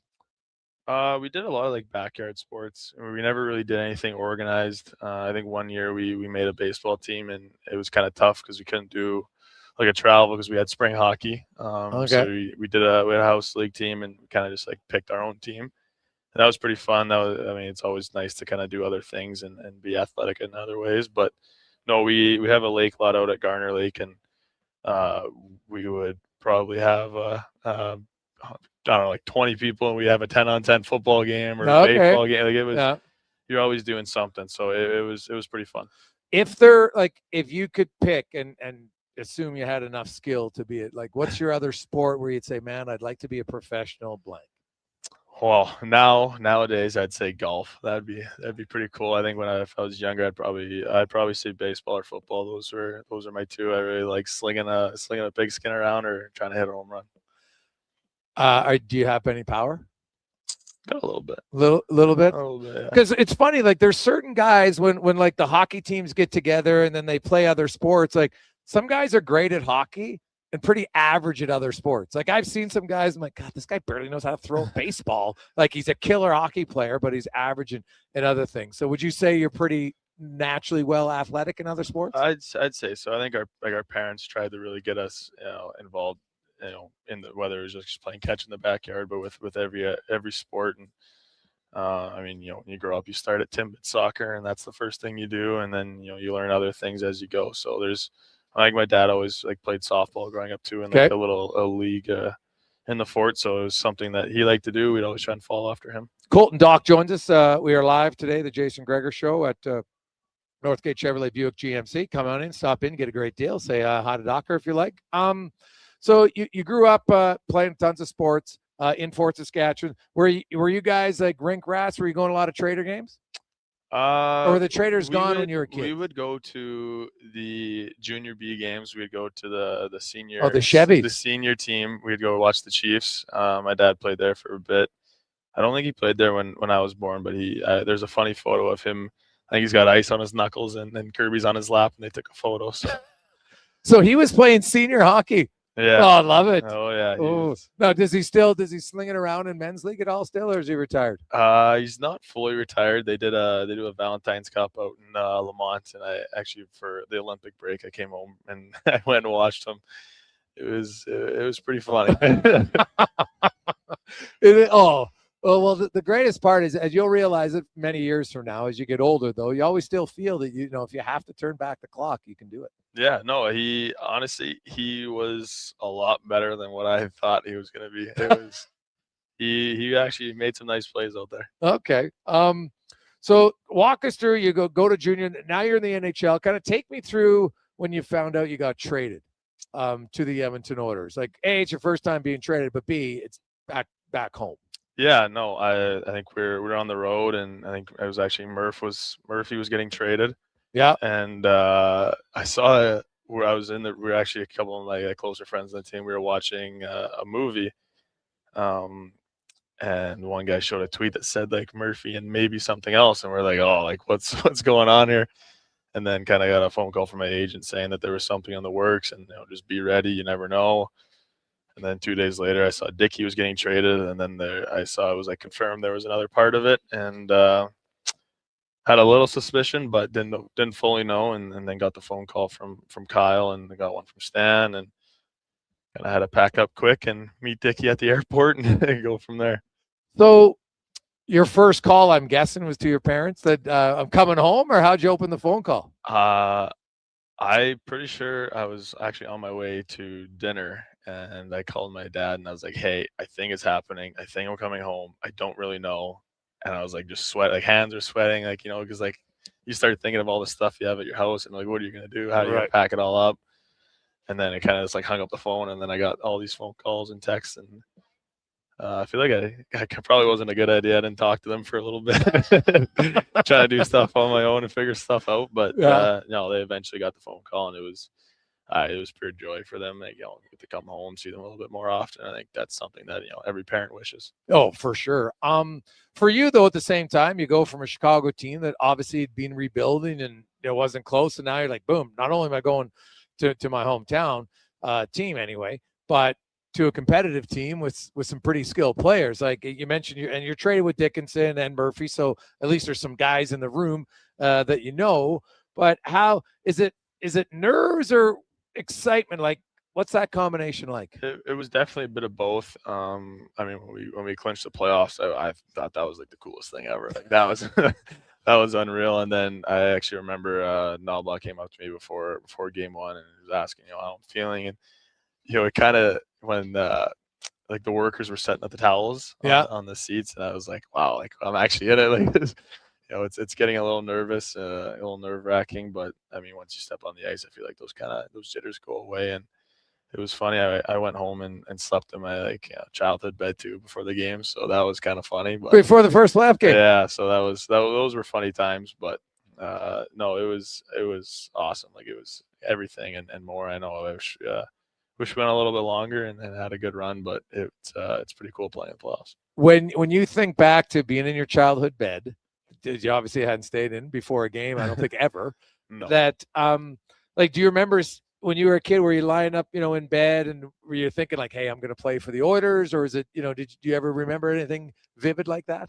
I don't think it was ever like a specific team. It was always we just wanted to play in the NHL. Like that was the thing. And I mean, we had season tickets to the Oilers growing up, so we always enjoyed watching them and always rooted for them. But I don't think it was ever like with Kirby and I, it was never one team. Like we just really wanted to play in the NHL, and that was our thing. And we want to win a Stanley Cup. Like we always do like franchise mode, and we'd always find like a team that would have the better draft picks. Like since we were like 12, and they get the better players, and we try and win the Stanley Cup. So do it that way. Do you remember where were you when Kirby played his first NHL game? I was in Saskatoon. Okay. Yeah, I think he played Washington. And did you get to watch the game? I watched the game, and I think he took the face-off against Backstrom. Okay. And I think he was a little nervous. So I don't think he won the draw either. Because obviously, you grow up in brothers and you have that sibling rivalry. But then as you get older, like most brothers, now you're each other's number one fan. How was it for you when you saw your older brother play his first game in the NHL? Like, I'm assuming it's super fun and exciting, but did it also be like, okay, damn, like I got to get there too? Yeah, I mean, it was really cool watching him, and you kind of like like you understand it, but you don't understand it until like you play. It's pretty special to play in the NHL, and watching him, it was awesome. And then him scoring his first goal, I think that was like oh my god, like that's cool. Like, do you remember because I'm assuming, I don't know if you just texted, did you call him after his first game? Yeah, like we called a lot that year because I mean that year he still could have came back to junior, so he could have played his 9 games and came back. And I was living at the billet house he was at, and he was supposed to come back to Saskatoon, and we would live together and everything. So it was always like he was always asking how the team's doing, how this is going. But no, it was pretty cool. So it was, we always got to talk about things like that. Colton Doc, our guest here, the Jason Gregor Show, live at Northgate Chevrolet Buick GMC. We'll take a quick break. We'll return more with Doc on the Gregor Show.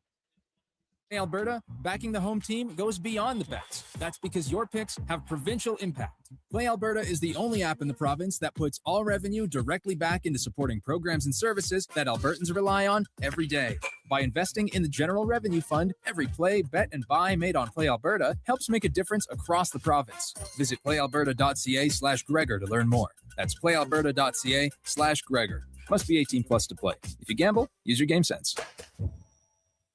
Need a new ride for road trips, errands, or just life on the go? Go Auto offers a massive selection with over 15,000 new and used vehicles to choose from. With over 70 locations across Western Canada, finding your next ride has never been easier. Whether it's a roomy SUV for the family, a sleek car for the open road, or a rugged truck for your weekend adventures, you'll find it here at a price you'll love. Explore thousands of vehicles today at goauto.ca. At Hughes, it's all about getting in and out quick and clean. No cash, no problem. With Hughes' new tap and wash system, all you need is your debit or credit card to get your vehicle sparkling clean. Find us at hughescarwash.com. Mr. Rooter buries evidence in the desert. I didn't mean to do it. I was forced into it. Yeah, forced. But now, no one will ever know. You've done well, Mr. Rooter. You did something awful, but you've covered your tracks. It's done. The last transcript that shows I did a semester of nutrition school. Uncover evidence of the proudest plumber, Mr. Rooter.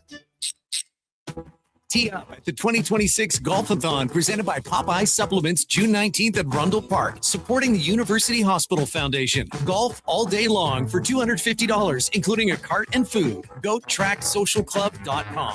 Expand your brand with Fusion Promo Marketing. Fusion is your trusted partner for all things branded merch and apparel.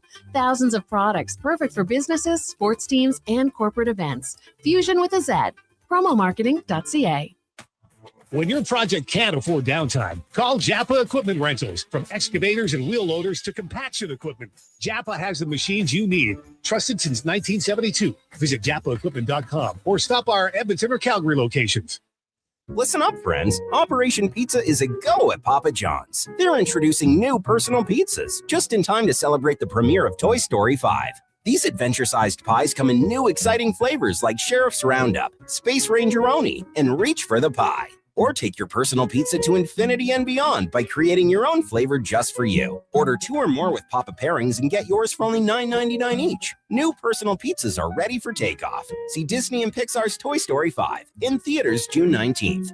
I'm Rick Showers from Noble RV, and 5 years ago, a lot of people bought their first RV. Not because they were really into the RVing, but because camping was literally the only thing you could do with your vacation time. You couldn't go on a cruise, travel was a nightmare. So you bought an RV and you enjoyed it. But now you have all your options back again. And that RV you bought during COVID might be sitting around costing you money. An RV needs love, care, and attention whether you use it or not, right, Rick? That's right, Bob. It's okay to declare it was the right solution for the time, but those times have changed. And you might find that an RV doesn't fit your plans anymore. And that's okay, because we can sell it for you. Pass it along to a family that would choose camping over anything else available in the world today. So bring it to Noble RV. Together, we'll celebrate what it did for you when you needed it and what it can do for you now that it's time to move on. And that's Noble. NobleRV.ca.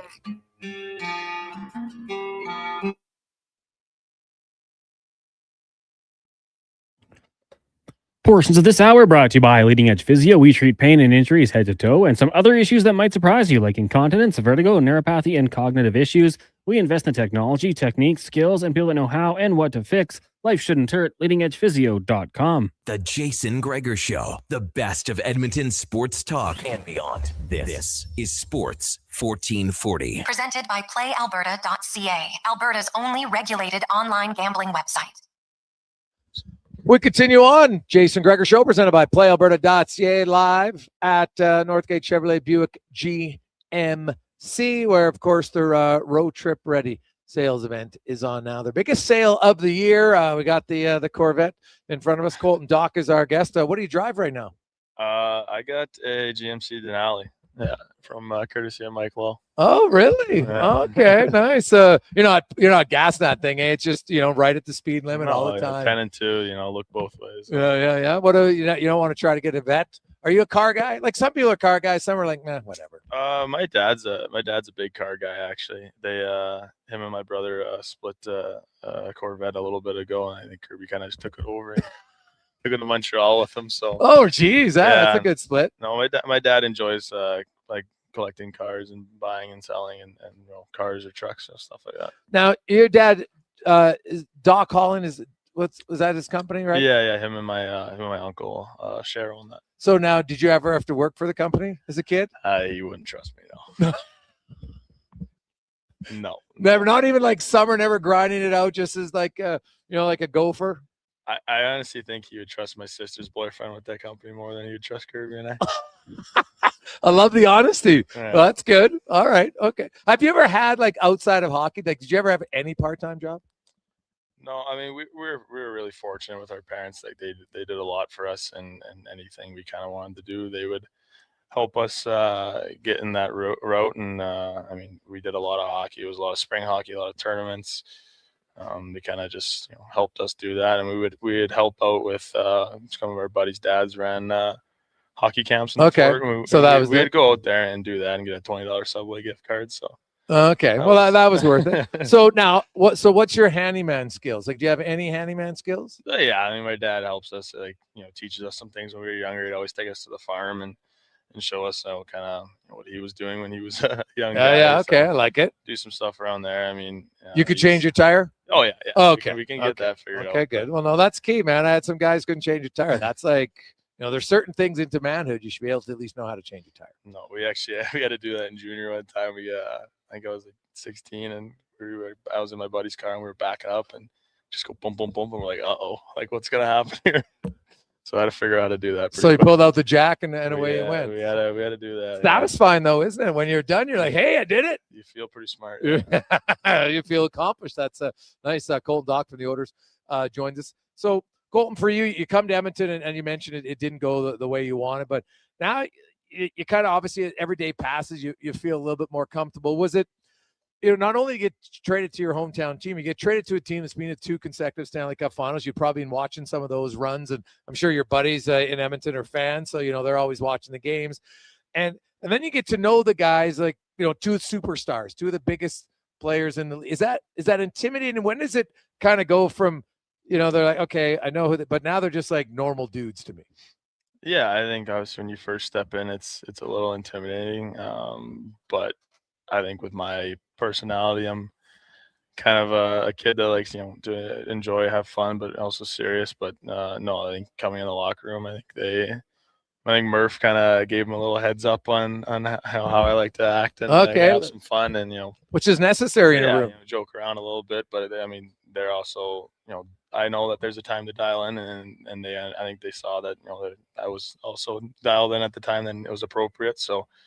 It kind of changed pretty quickly from a little intimidated to, these are my teammates. These guys I'm going to go to war with. And you got to be who you are, right? And if you like to have fun, and I think it's like hockey's at the end of the day still has to be fun, right? Yeah. Like if you're stressed out and thinking about it too much, your odds are that you're not going to be as successful. And most of the successful rooms talk about, they have a few pranksters, a few jokesters, somebody who can just make them laugh. And I know Stan Bowman even talked at the start of the year he goes like, we need to be a little less serious as a group. Right. So, maybe that's a reason, part of it, also the style of player that you are on the ice that they could use. So do you look at that and feel like I got to be myself? and I've got to try to assimilate into the room as quick as I can. Yeah, I think, I mean, obviously I'm the younger guy, so I kind of gravitated to the younger guys. I knew Savoy before I got here, but it was also it was like a nice gateway to help get in, get a little bit more comfortable and a little bit more molded into the locker room. So give us kind of the goal for you. Now it's obviously different because I'm sure when you had your exit meetings with the coach, and now the coach is no longer here, so and everybody's waiting to see who the coach is. But kind of, do you have a focus on what you want to work on, so when you come to camp next year, you can contribute in a bigger role? Yeah, I think, I mean, it's kind of all the same things, like the cliche stuff. You know, you want to get bigger, stronger, faster, but I think it's also you know, you want to get maybe more consistent and find yourself a role and have an opportunity to, you know, whether it's on the PK or you know, D zone faceoff or something like that, you know, get out there and kind of get that trust in the coaches and your teammates. So, you know, I think that's going to really be the biggest thing for me, is just working on that. Are you like to have fun? Are you a guy, do you like to antagonize on the ice? Like, is that, do you feel you're more in the game, whether that's verbally or physically? Yeah, I think there's a time and place for it too. Like, you're not going to go out there and start running your mouth when you're down, you know, 7-1, but no, like, there's a time and place for it. And, you know, it's always, you know, a good time. If there's a good time to, you know, get some energy and you start a scrum. And, well, I mean, we do have two of the best players in the world, so 4-on-4 is probably not the worst things for them to have more opportunity out there. Obviously you'd scored before in the NHL, but what was it like when you scored your first goal as a member of the Edmonton Oilers? That was pretty cool. Yeah, it was kind of like felt weightless after, if that kind of makes sense, and it was pretty cool that you know, Dickie was on the ice and we could kind of share that moment together too. Yeah, and of course, now usually when you get your first goal in the NHL, you get a plaque. When you get your first goal with a new team, is it just, do you have it mounted anywhere special? Mom have it at home, Dad? The Oilers do something pretty cool. They get the date. I think they get the guys who assisted it, and okay, they kind of frame the puck a little bit. So for first goal, I think I have one for the first goals in Oilers, first point, and I think they gave me one for the first Gordie Howe too. So really? That was pretty cool. Oh, God, that's pretty cool, actually. So now where are those? Are they just home at the parents? They are in my dad's office. Yeah. In your dad's office. Okay. Now, right now, you were telling me, you know, you're renting out Janmark's place for the summer here in Edmonton. You're training at the rink, so everything's pretty close for you. The kind of take me through an average week for Colton, Doc. Like, what does Monday to Friday rotation look like for you in an off season of training? Yeah, honestly, like, every day is probably pretty similar. You wake up and go to the rink. It's you know, breakfast, you work out, you eat lunch, you know, kind of just, you know, talk a little bit with the guys, hang out, and then if the weather's nice, you go golfing. And then after that, right now we're skating in the evening. So you're skating at night? Yeah, I went out to the fort and started skating a little bit. So do that, but, you know, golf afternoon, skate in the evening, you know, have dinner with the family, and then bedtime. So when you're doing a workout, is it like a 2-hour workout on average, 2.5?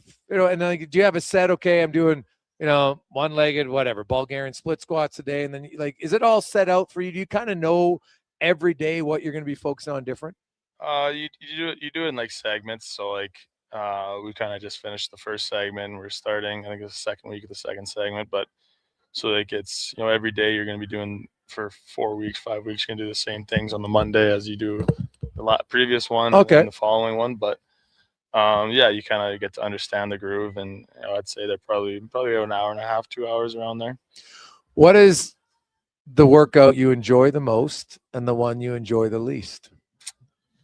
Well, we went and played pickleball the other day. That was pretty fun. That was our workout for the day. So how's your pickleball skills? Not as good as they should have been. Not as good. Now, are the goalies just naturally better? Just like those guys should be good at the net, I would think. You know what? Jars was on the championship team. Okay. Yeah, we did lose. Me and Eki lost in the finals, but you know. To Jari and who? Hamblin. He's a pretty good player, that guy. Yeah. Well, he was a really good football player.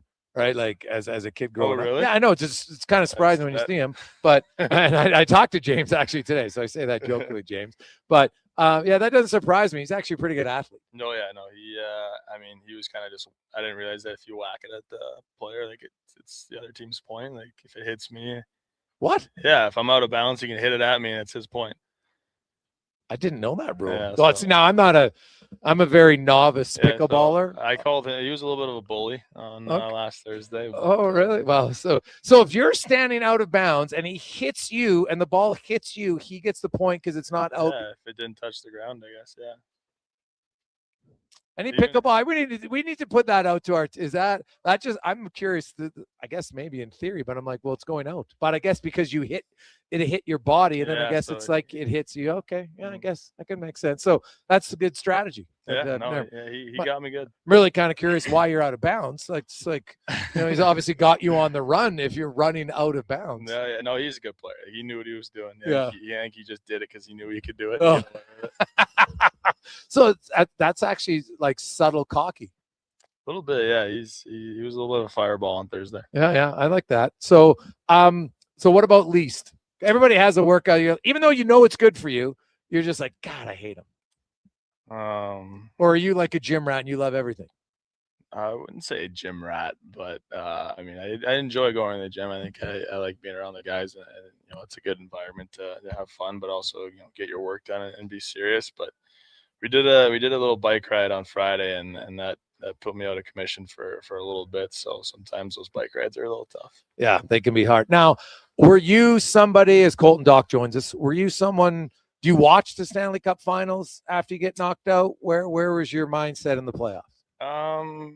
I watched a little bit. I mean, you play a lot of teams growing up. You somehow you get buddies on other teams, so you get to watch some of them, and it's you're happy for them, but it's also like you want to get there. So it's a little love-hate, but no, I watched a little bit of it. Watched the ending of the finals, and then that was probably pretty much it. Do you watch when the guys carry the cup around, or is that like, no, I'm out?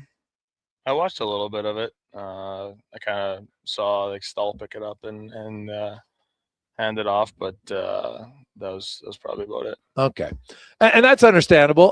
Now you got to go to Montreal to watch your brother. Yeah. And as you mentioned here, that didn't necessarily go the way obviously Montreal wanted it for Carolina, but you watched you're in the building, you're an NHL player, but your brother's playing. Like, you got the jersey on. Are you a big fan? How are you in the crowd?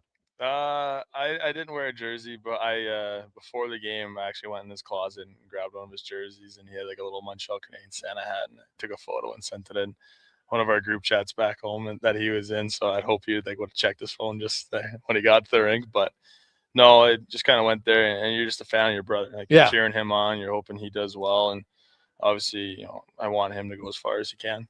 Well, and there'd been a lot of talk, and he was taking some heat from people who thought he should come out of the lineup, and then he just went on fire, and he scored some massive goals, and that line was great for them in that series. Did you talk to him about that? Kind of or do you kind of avoid any real conversations when you're in the playoff run? No, we talked about it. I mean, I've always known him as a guy. If you watching him, especially when he was in junior, I was 15 and I got called up for the playoffs, and I was watching him, and he'd be getting yelled at by fans and chirped and everything, and it kind of just made him better, and it makes him mad. I think when he plays mad, he plays his best game.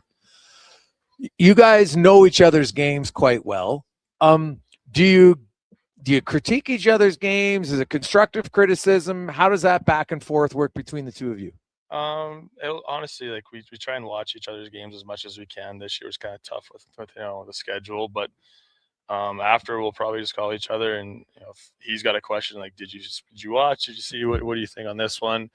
Or sometimes he'll call me and ask what I saw on the play and why I didn't maybe do this or do that, but kind of go back and forth and just understand a little bit more. So it's kind of a sounding board for each other, really? Yeah, you just bounce ideas off each other and bounce things. I think that's kind of how our relationship has always been. Just you throw ideas out there. Colton Dock joins us, member of the Edmonton Oilers, of course, in the off. The not having a coach obviously doesn't impact any of your training at all, but How excited are you to finally figure out who's the coach going to be? Where do you come out on that? Yeah, it'll be exciting. Something you're looking forward to. It's always nice to maybe get to know them a little bit before camp, before you get in there. So that'll be something I'll look forward to. You've had lots of different coaches when you go back, like obviously in minor hockey, then to junior, into pro, and like, do you learn how to approach coaches? Like, how much do you think it's changed from even, obviously minor hockey's a little bit different. It's not your job. It's not as serious, but junior's pretty serious, right? Like how's maybe your relationship or understanding how to form a relationship with a coach? Has it changed at all? I mean, obviously you mature and you understand, sometimes maybe in junior you're young and naive and you just think that, you should just be getting things because, your stature, where you're drafted, but you have to earn them and show, like I was talking about before, you got to be consistent. You got to earn the trust from them as well. So that's probably the biggest thing. And you got to go in there with a lot of facts and make sure you got your facts straight. So I think that's probably the biggest thing, is just going in there and understanding if you really think you're in the right, and go in there and you speak your mind and you just have a conversation about it. And that can be intimidating, especially for a young player to kind of to stand up for yourself.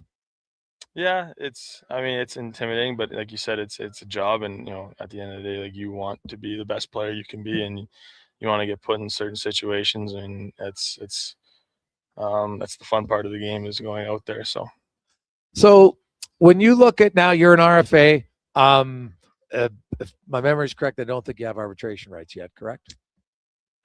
I don't know. I know. This just ended your entry level deal. Yeah. Okay. So you don't have any arb rights. No. So you kind of sit there. Do you just let your agent, like, how often do you talk something? Are you a guy who's kind of like, hey, that's why I have the agent, he'll just do his job and call me when I got a contract, or how does it work? Yeah, you kind of talk a little bit, and let him kind of do his job. That's what he's there for, and they can communicate. And then when there's something that that's out there, he'll probably call me, and then we'll just talk about it and go from there. So take me through, when are you said you're starting to skate at night now. How, because lots of guys, like some guys never used to be on the ice. It used to be just all, and now it's changed. And now, like, some guys barely take a few weeks off. Are you a big on ice guy, or do you ramp it up more in this like late into July, August? How does it work for you, actual on ice? You definitely ramp it up July, August, but no, like probably the last 2 years, kind of taking a little bit more time off. Just relax, let the body sit. But I think we get in the gym pretty quick. I'd say that. But you kind of wait a couple weeks to get on the ice. And Colton Dock is our guest here. We're live. It's the Jason Gregor Show at Northgate Chevrolet Buick GMC. And so, are there any specific, play, and it's true, it is a cliche, but it's true. You're always trying to get bigger and stronger in hockey. That's just a reality. But there's been so much more of an emphasis on skill development, right? Edmonton has a skill development coach. You're part of the organization. You get to work out there. Are there any specific areas on the ice, skill-wise, that you're looking to focus on and improve in your game this offseason?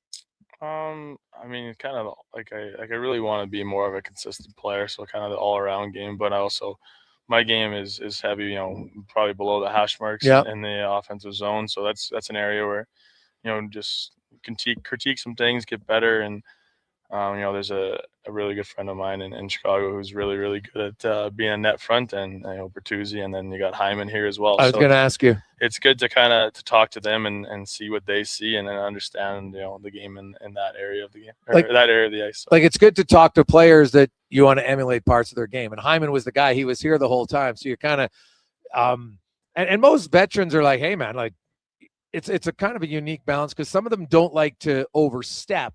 But the minute someone asks, now they're all in and be like, hey, try this, try that. Because there are elements of his game that there's a guy that's evolved in front of the net to being like one of the best net front present guys in the NHL. Yeah, no, I enjoy asking guys and talking to them about it, and whether it's Hyman or anybody on our team, or Leon on protecting pucks or stuff like that. So it's a good way to learn. Have you ever tried his stick in practice? Not in practice. He's got a few in the shooting room. You tried in the shooting room? I did try in the shooting room. I won't attempt. You can't do it, eh? No, I think I missed it. There's not much room to miss the net in that shooting room, and I missed the net pretty good.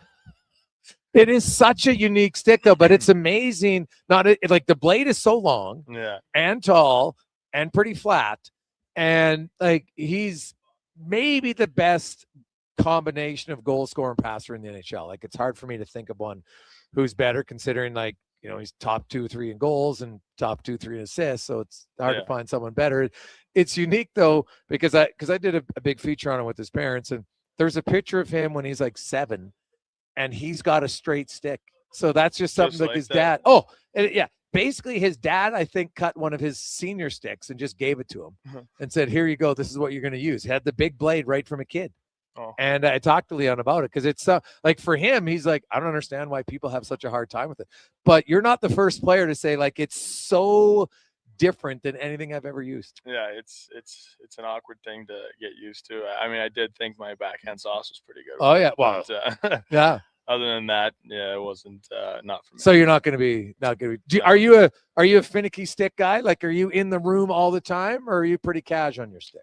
I used to, honestly, I think I used to change it every summer. Like after the season, I would come into the trainer's room, and I don't think they liked me very much because of that. But I'd want to change some things. But so what would you change when you were doing it? Like curve, grip on the stick, flex, maybe a different mold of the stick, different flex point, kind of just finicky and just trying to figure stuff out. I mean, I was 16, 17, 18, so you're still trying to figure stuff out. But no, I just changed it this when I first got here, but I had the stick before that for a couple of years. So now in your new twig, what's your flex point? What's your flex of your stick? What works for you? It's a 95 flex. 95 flex. And where is your are you have toe curve, heel curve? What are you? I'd say it's like a mid to toe curve. It's actually a curve that when Kirby got drafted to Chicago, we all came as a family, and my sister and I got to take home a stick in the shooting room. And wow! I took Jonathan Taze's stick home and I kept it at home for a while, and then I sent it to our Bauer guy and just asked if he could put that curve on it. So I got that one on there right now. Oh, okay. What was the most memorable part of your young journey in the NHL? You obviously got a lot future to go, but to this date, what's been kind of like the most cool thing that you've experienced as an NHL player? Oh, it's like walking out for the playoffs. Like that was really cool. Before that it would have been the crowd atmosphere, like the World Juniors was insane, but walking out to that entrance and then the fans chanting and then the anthem and the fans chanting again, and then we go out there. It was just so much so fast, and it was so cool. Yeah, your parents were in the crowd, I assume, for that. Did you have any buddies in the crowd? I don't think any of my buddies came. I mean, they're pretty good that the parents and family get first dibs on the tickets. Yeah. And, if they're not going to use them, then if the friends can come, then they'll reach out and ask. Now your buddies though must be pretty fired up though that one of their good pals is playing for the team that they, because you were joking earlier when Kirby was playing against the Oilers in the bubble, your buddies were all pissed because they beat the Oilers. So now like that's got to be kind of fun that your buddies, like, they're obviously super proud when one of their friends gets to make to the NHL because it's such a rare thing. But now one of their buddies is playing for the team they root for. Yeah, it's pretty cool. It's they have fun with it. They got a few Doc jerseys yet? I think there's some out there. Yeah. Yeah. You might have to buy some. Might have to get a new contract. Say, hey, fellas, here you go for next year. Yeah, no, it's cool going to like their house, and they have a whole bunch of like everybody in Edmonton, Alberta, or surrounding areas probably has a lot of Oilers stuff. If they're fans, so going in and you see all the Oilers, picture frames or jerseys or stuff like that. So it's kind of cool and it's fun. You now that you remember the Oilers, do you get noticed more? A little bit, yeah. Yeah. Is that awkward or is it fun? It's cool. I mean, that's part of it. It's fun. It's Sometimes, it could be a little awkward because you don't really know what to say sometimes, but no, it's pretty cool. Well, Colton, man, we really appreciate your time here today. Enjoy. What's your golf game looking like right now? It's not bad. It's not bad. Played pretty brutal the other day, but got a hole-in-one. So whoa! Just casually, where were you playing at? Blackhawk. What hole did you get the hole-in-one on? 16. 16. All right. I saw a guy win a truck at a hole-in-one on number 8 there in the tournament once. Was probably the ugliest hole-in-one ever. He just had a worm burner all the way down and it rolled in. But hey, you win a truck. So how often are you golfing? Probably 3 times a week, I'd say. Okay, so what do you average shoot?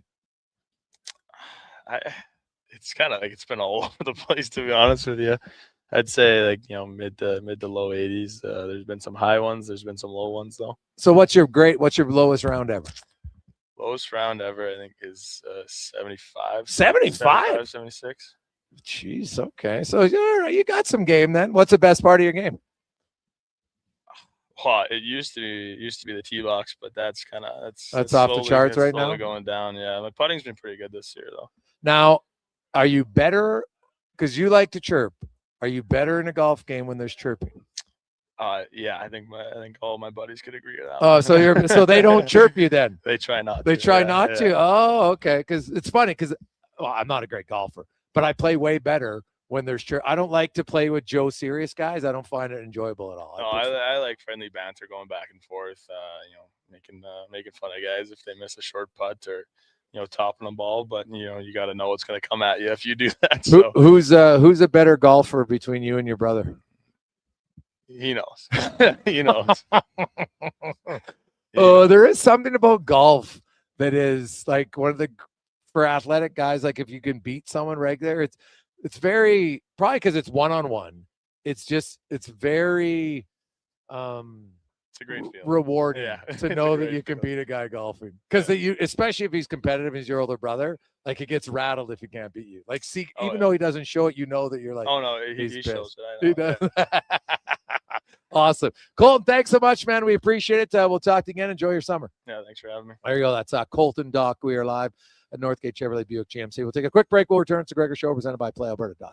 Say hello to your new favorite drinks. Introducing new McCafe Refreshers. Icy cool, undeniably refreshing, and available in 3 flavors. Strawberry watermelon, mango pineapple, and blackberry passion fruit. Only at McDonald's. Did you know there are actually 3 seasons we experience in June? Spring, summer, and construction season. And while roads may be narrowed and detours are everywhere, GS construction crews are on site every day doing the work because the city doesn't stop, and neither do we. As we build and upgrade infrastructure, life continues around us. That's why we never lose sight of what matters most, making sure everyone, including our team, returns home safely at the end of the day. For more on what we do, visit gsconstruction.ca.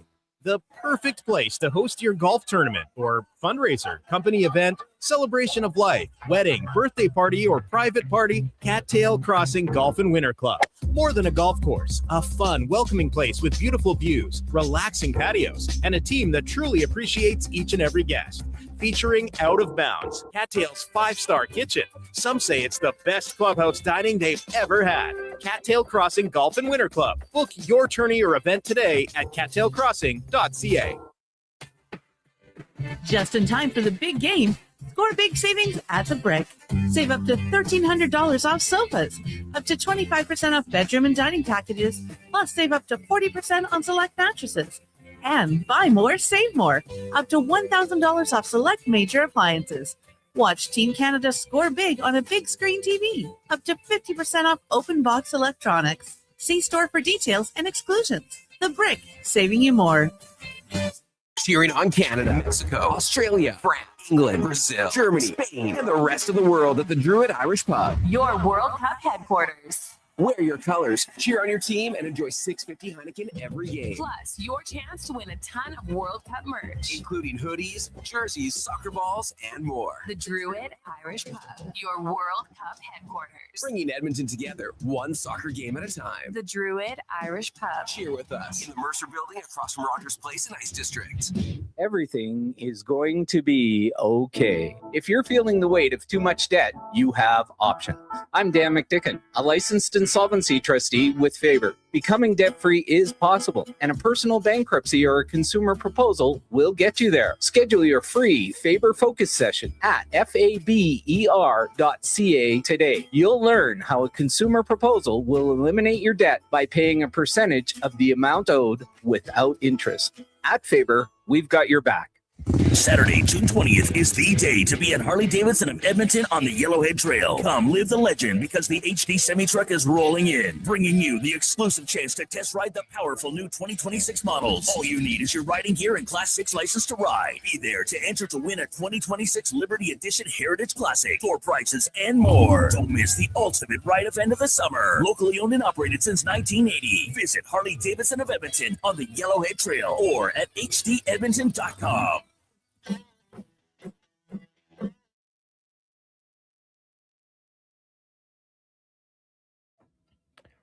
Portions of this hour brought to you by eWell, helping you finish your electrical project is their goal. From pot lights to electrical panels, the gear you need is at ewell.ca or in person at one of their Edmonton area locations. ewell.ca, your partners in power. The Jason Gregor Show, the best of Edmonton sports talk and beyond. This is Sports 1440. Presented by PlayAlberta.ca, Alberta's only regulated online gambling website. Welcome back, Jason Gregor, Connor Halley, Declan Kruger with you. We are live. Northgate Chevrolet Buick GMC. It is the Gregor Show presented by PlayAlberta.ca. A big thank you to Colton Dock coming down. Really good longtime friend of Mike Lowe here at Northgate Chev, and really appreciate Colton giving us almost an hour of his time. They were going to golf this afternoon, he told me, but one of his playing partners canceled it because they thought it might rain. So fair weather golfers, which is totally fine. We got a lot of text line in 833-401-1440, 833-401-1440. Hey, Greg's excellent interview. Really enjoyed it. Smalls guys love it. Great questions. Really enjoy hearing about the brothers. Guys, hitting an opponent in pickleball is called a body bag. Regardless of where they're standing, the player that gets hit loses the point from PB. Well, you know what? Actually, I showed Colton that, and he was chuckling. So I always like to know it. So it's good. Hey, Greggs, what do you think Doc can be for the Oilers moving forward? I think it's a really good question. I think he has, ideally, like any player, you want to get a little bit more of an opportunity, right? Like, he's a second-round pick. He's a young guy. He's only 23 years of age, right? Like this last year was like his first full NHL season. So the upside and the potential of what he can be is still quite high. He's unique in the fact that he's huge. Like, he's a legit 6'4", right? I bet she's probably 223, 224 now, or 5 up from the 218. That they have a lot of those things because they don't always update those, right? And you just gain natural weight as you get a little bit more man strength behind you. But he's a good skater. He's physical. He's aggressive. He's got deceptively good hands, right? Like, he's obviously not going to be a 30-goal scorer. I don't think it would be great, but it's hard to. I've learned that I try not to put guys in a box to say what their ceiling is, but ideally for him, I think the next phase is, and he talked about it, he'd like to get on the penalty kill, because that's just going to you get on the penalty kill. I know it sounds strange, but even if it's an extra 1 shift a period, 2 shifts a period, definitely 2, like, that allows you to stay in the game, right? You feel warm, you feel better, you got a little bit more confidence, especially if you're not getting scored on, and you go out there and you just feel better at your 5-on-5 shifts, right? Like, obviously he's not going to be a power play guy. There's very few guys that are power play guys in Edmonton, especially, right? Like Matt Savoy and Isaac Howard are the young guys that are going to be there. But Colton Dock will bring you something the team doesn't have a ton of. And when you look at the playoffs and you look at teams who have bigger bodies, who are heavy, that can skate and chip in offensively, that's ideally what he is. There's a lot of people that felt when Doc came in, his enthusiasm and assertiveness elevated Frederick. And I do believe that some guys can feed off one another. So I think Doc has the potential. Like, if he became a regular third-line player, top 9 forward in the NHL, that's awesome. Like, it's harder than I think some people think. And it's hard sometimes Now, he's only been in the league, as I mentioned, 1 year. So I think it's too early to want to pigeonhole him and say he's only a fourth-line player. Far too early for that. If you can get penalty killing on his resume in the NHL, and because of his physicality, because of his skating, it's good. Hey, Greg's really enjoyed that interview. He just comes across like a very average, down-to-earth dude. And I think that's fair. And I think a lot of players are, and I've argued this for the longest time. I think if there's one thing that pro sports at times forgets and is just showing the normal side of players.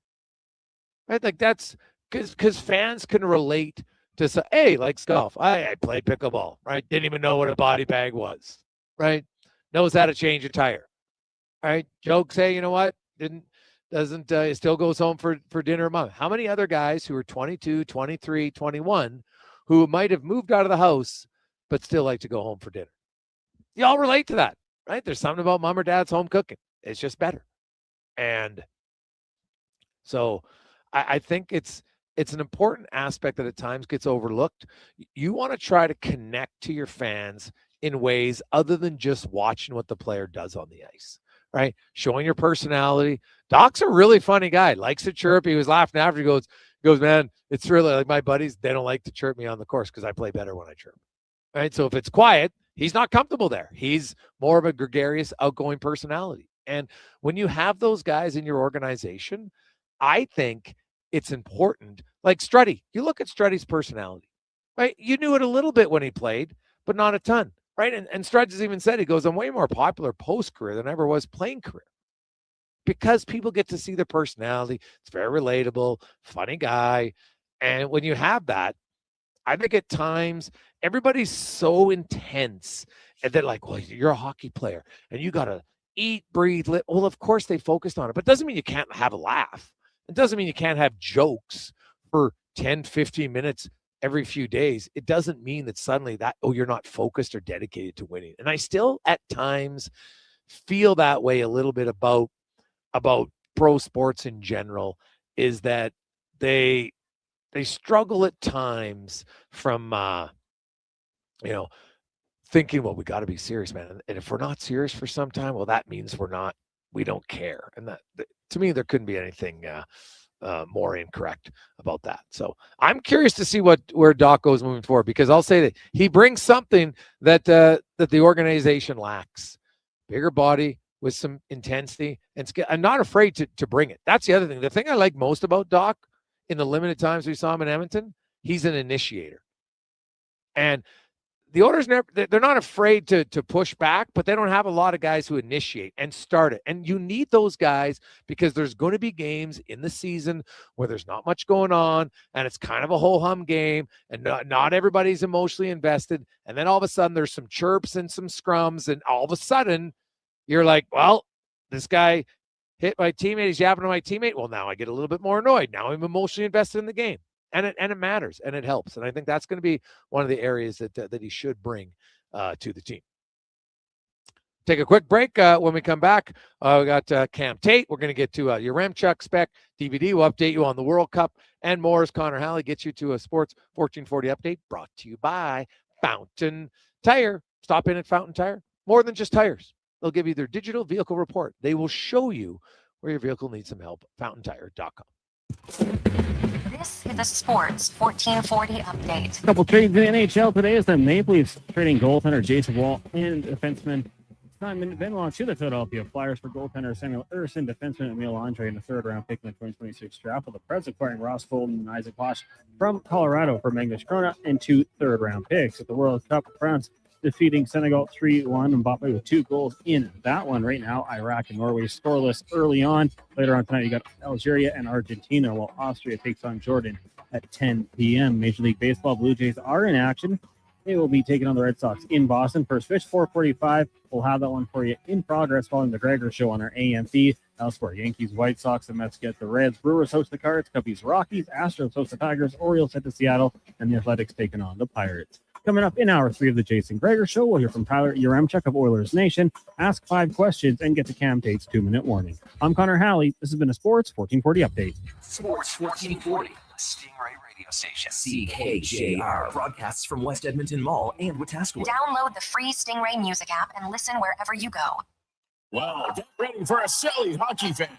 Your partner in power just skated onto the ice. EWEL.ca, the new e-commerce website for electrical wholesalers Edmonton, is ready for the power play 24/7, 365. UL skates to where the puck will be in 5 years. Now that's forward thinking. Killer selection, slamming products from the best brands, and legendary service. Don't sit on the bench. Get your account today at EWEL.ca and win that project. Plug into your partner in power. Get an EWEL.ca account today.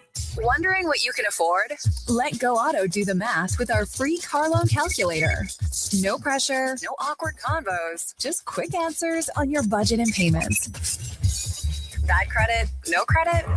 We got you.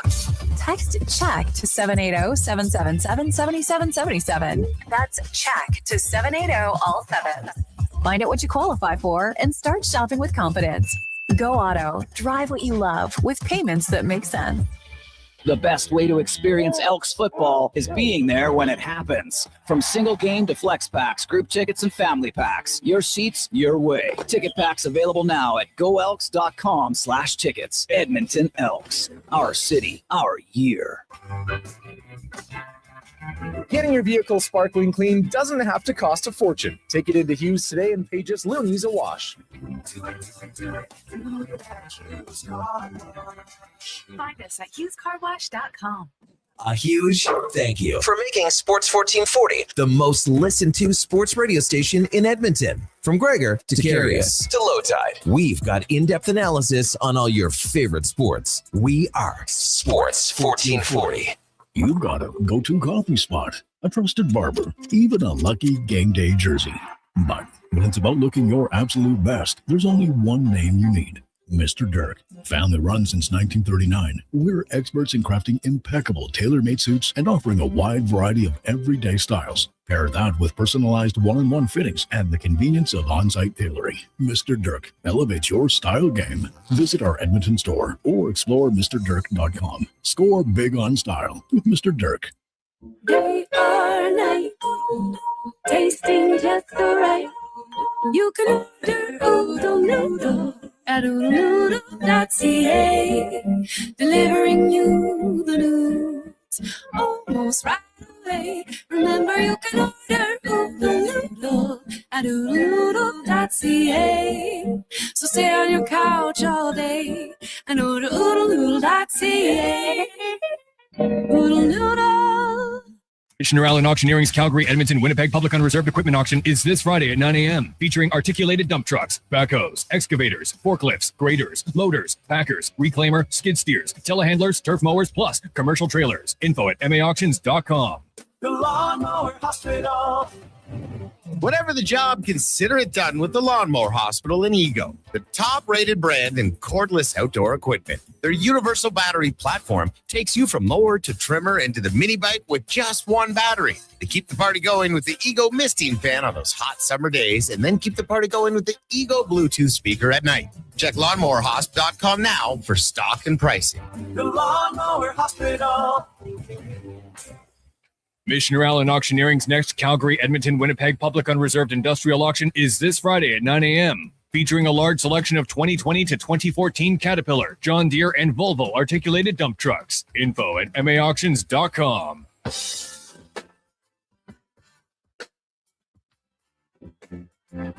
Oh, baby.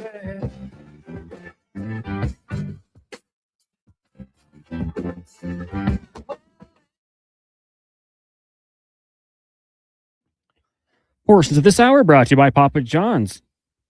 Jaffa Machinery. Rent it, run it, get it serviced. Jaffa Equipment Rentals has you covered from your job to their job site. Alberta's construction pros have counted on Jaffa and rentals and service since 1972. JaffaMachinery.com. The Jason Gregor Show. The best of Edmonton sports talk and beyond. This is Sports 1440. Presented by PlayAlberta.ca, Alberta's only regulated online gambling website.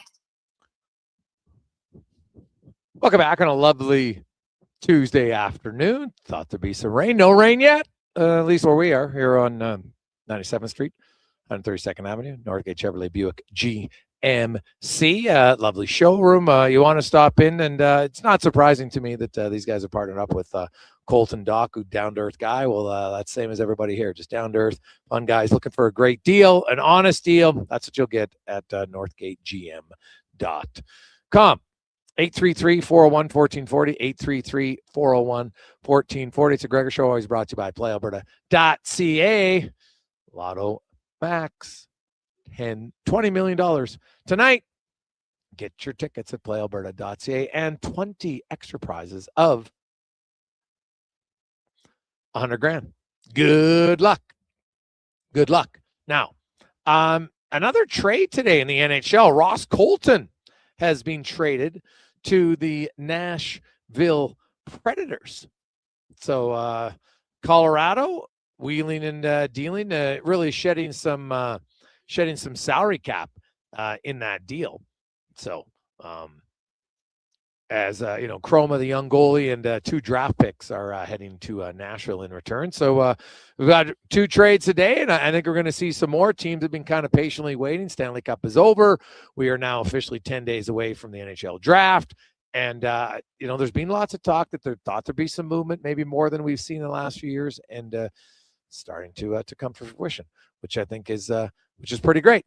Let's get to the 2-minute warning now with Cam Tate, brought to you by Legacy Heating and Cooling, where the rates never change. No overtime charges. That's how you build a legacy at legacyheating.ca. Cam Tate, 45 years as a journalist in town. Cam, born with cerebral palsy, he's in a wheelchair. He's never let him slow him down. He's always wanted to be in radio, and now through the wonders of technology, Cam's words come to life in the 2-minute warning. Hey, Gregor. Hey, Gregor. You know what I heard? Hollywood opened a satellite office in Las Vegas for writers. Not screenwriters, not TV writers, hockey writers. Specifically, and I want to be precise here, specifically for the Vegas Golden Knights. That's what I heard. Now, I want to talk about something. Reality TV is scripted. We all know this. We all know this, and we pretend we don't. The Bachelor is scripted. Survivor is scripted. The Golden Knights coaching situation is scripted. It's scripted. Someone wrote it. Someone sat down at a desk in Las Vegas, or possibly Burbank, and typed it out. They typed it out, and they sent it to the front office, and the front office said, yes, this is the one. The Golden Knights fired Bruce Cassidy. Fine, coaches get fired. Happens all the time. Not a story. But here's the thing. They couldn't put him on long-term injured reserve. There's no rule for that. You can't just fill out a form and slide your coach into injured reserve. So they fired Bruce Cassidy because they couldn't put him on long-term injured reserve. Cassidy is their guy. He is their guy. He was always their guy. They just didn't want him coaching in the playoffs. That is the plan. That was the plan from the start. The head writers had it mapped out. Act 1, fire Cassidy. Act 2, bring in Torts. John Tortorella. Now, the spring deal. They called it a spring deal. I'm calling it a spring deal. I don't know if that's an actual thing, but they brought Torts in on a spring deal. And on Sunday, this is the part. On Sunday, they told him twice. You're out. Win the cup, you're out. Lose the cup, you're out. Win or lose, Torts. Win or lose. He said, I understand. That's the spring deal. Now, the Oilers. Gregor, Kruger. I know what you're thinking. You're thinking, well, could Torts come to Edmonton? I don't know. And here's why I don't know. The three head writers for the Golden Knights front office, they're on holiday. Torts definitely knew. He was fired twice on Sunday. On one Sunday. Twice. On the same Sunday. Good for him. All right, that is your 2-minute warning. Haley, anything to add? Gregor, Kruger, good points all around. I'm Cam Tate. This is Sports 1440. There you go. Interesting decision, but not a surprise. We kind of saw this one coming. We talked about it earlier. It sounds like Ryan Craig, their Henderson head coach, is going to be the next head coach of the Las Vegas Golden Knights, and that leaves Toronto and Edmonton trying to fill out their coaching vacancies. We know that the Edmonton Oilers would like to hire Mike Babcock. Now, there's actually nothing stop. They could hire Mike Babcock today. Right? He's not suspended by the league. Nothing. Now, if you hired him, there's the risk that the NHL investigation might come with the suspension. So obviously, I guess they're going to wait. Now, depends on the timeline. Will the NHL get this done quickly? I'm sure the Oilers hope so, because in an ideal world, you'd like to have your coach in place before the draft, before free agency, regardless of who the coach is. So we'll see if that comes to fruition. Historically, the NHL's investigations haven't been overly quick. We'll see. The other news today, and I'll be curious to see, what this does. I think this impacts people, definitely impacts people in rural areas who don't have cable. Lots of people out there who don't have cable. But if you missed it, Rogers Sportsnet, and there will be no Hockey Night in Canada on CBC anymore. That 12-year contract expires, and there'll be no hockey on CBC next year. Now, that's one less channel. Now, Sportsnet has lots of channels, but there were the odd times on Saturday you'd have a game on CBC, and then you'd have a game on a different regional Sportsnet station. So there might be some subtle adjustments. I do think for people who don't have cable, and yeah, there'll be some frustration there for sure, Connor Halley. And there's just something like, for 72 years, CBC and Hockey Night in Canada have been synonymous. I remember the powder blue Blazers they had on there. I remember the orange Blazers they had. I remember the Dave Hodge pencil flip, one of the classics. I remember watching so many games on Hockey Night in Canada. And being a farm kid, that's the only channel we had. So I'm very cognizant of that. And I know that now, there's satellite that people can get, and maybe lots of people have it, but it's not everybody has it. And, that is going to limit some viewers. That's just the reality of it, right? Some people are on a real fixed income where they don't pay for cable, right? Or certain cable packages. That's just, how it goes. What about, Peter? I don't know, Cons, you probably never saw the Peter Puck. And I was a little, I think Peter Puck was a little bit before my time. When it came out, I saw a little bit of it. It wasn't a huge part of my youth, but I think people a few years older than me, definitely it was. Right. I remember Howie Meeker and the Telestrator, right, was fantastic. Don Whitman for years on CBC. So it's do you have like a memorable CBC Hockey Night in Canada moments? Yeah, absolutely. I mean, the Dave Hodge pen flip was a classic one that I had to go back and learn about. And when you said Peter Puck, I thought that was Pocklington, so I Googled it quickly. That was a character for me. Yes. The theme song, that was the one for me. And it kind of, we were around it because we heard it on TSN, but the theme song and just kind of the opening scenes, Coach's Corner, the whole thing is kind of an institution. Like Saturdays, sit down, throw on the first game, whether it was Montreal or Toronto, and kind of for me as a kid, getting to stay up late to watch Hockey Night in Canada was always a treat, and I always looked forward to it. So, it's still available. Obviously, it's going to be different. My first thought too was, maybe you can just go to an establishment. You go somewhere and watch it. But if you're a young kid, that's pretty late. You're probably not going to get taken out. And what if you live out in the country? Like, it's a bit of a trek. So, and especially in the middle of winter. So, honestly, it kind of sucks for a lot of people. There's no really way to sugarcoat it. There's no way to sugarcoat it, man. It definitely sucks. And I know it's the evolution of the age that we're in, but it doesn't mean that you can just say, well, no, that's great. Like, I know there's not much choice in the matter, but it is disappointing, no doubt, to see how it's, what that's going to mean to people who are used to watching it, on that station. Now, there's also, because we've had a lot of texts, like, a lot of their on air broadcasters' contracts are done. And I'm going to be interested to see if there's going to be some changes. Like you look at the NFL, Connor Halley, and now the NFL is a little bit different because you've got multiple broadcasters and big games on different ones. And I've argued this for a while that TSN and Sportsnet should have had some shared coverage, because if you always have the same panel, it just gets boring after a while. I'm sorry, it does. It's too many games, right? And so when you switch it up to get different ones, I think that's a little bit better. And obviously that's, not an opportunity or an option right now, but I wonder if we will see some changes amongst the on-air talent next season on whatever they're going to call it, Rogers Hockey Night in Canada, whatever it's going to be called. But I would think there'll be some changes to the panel.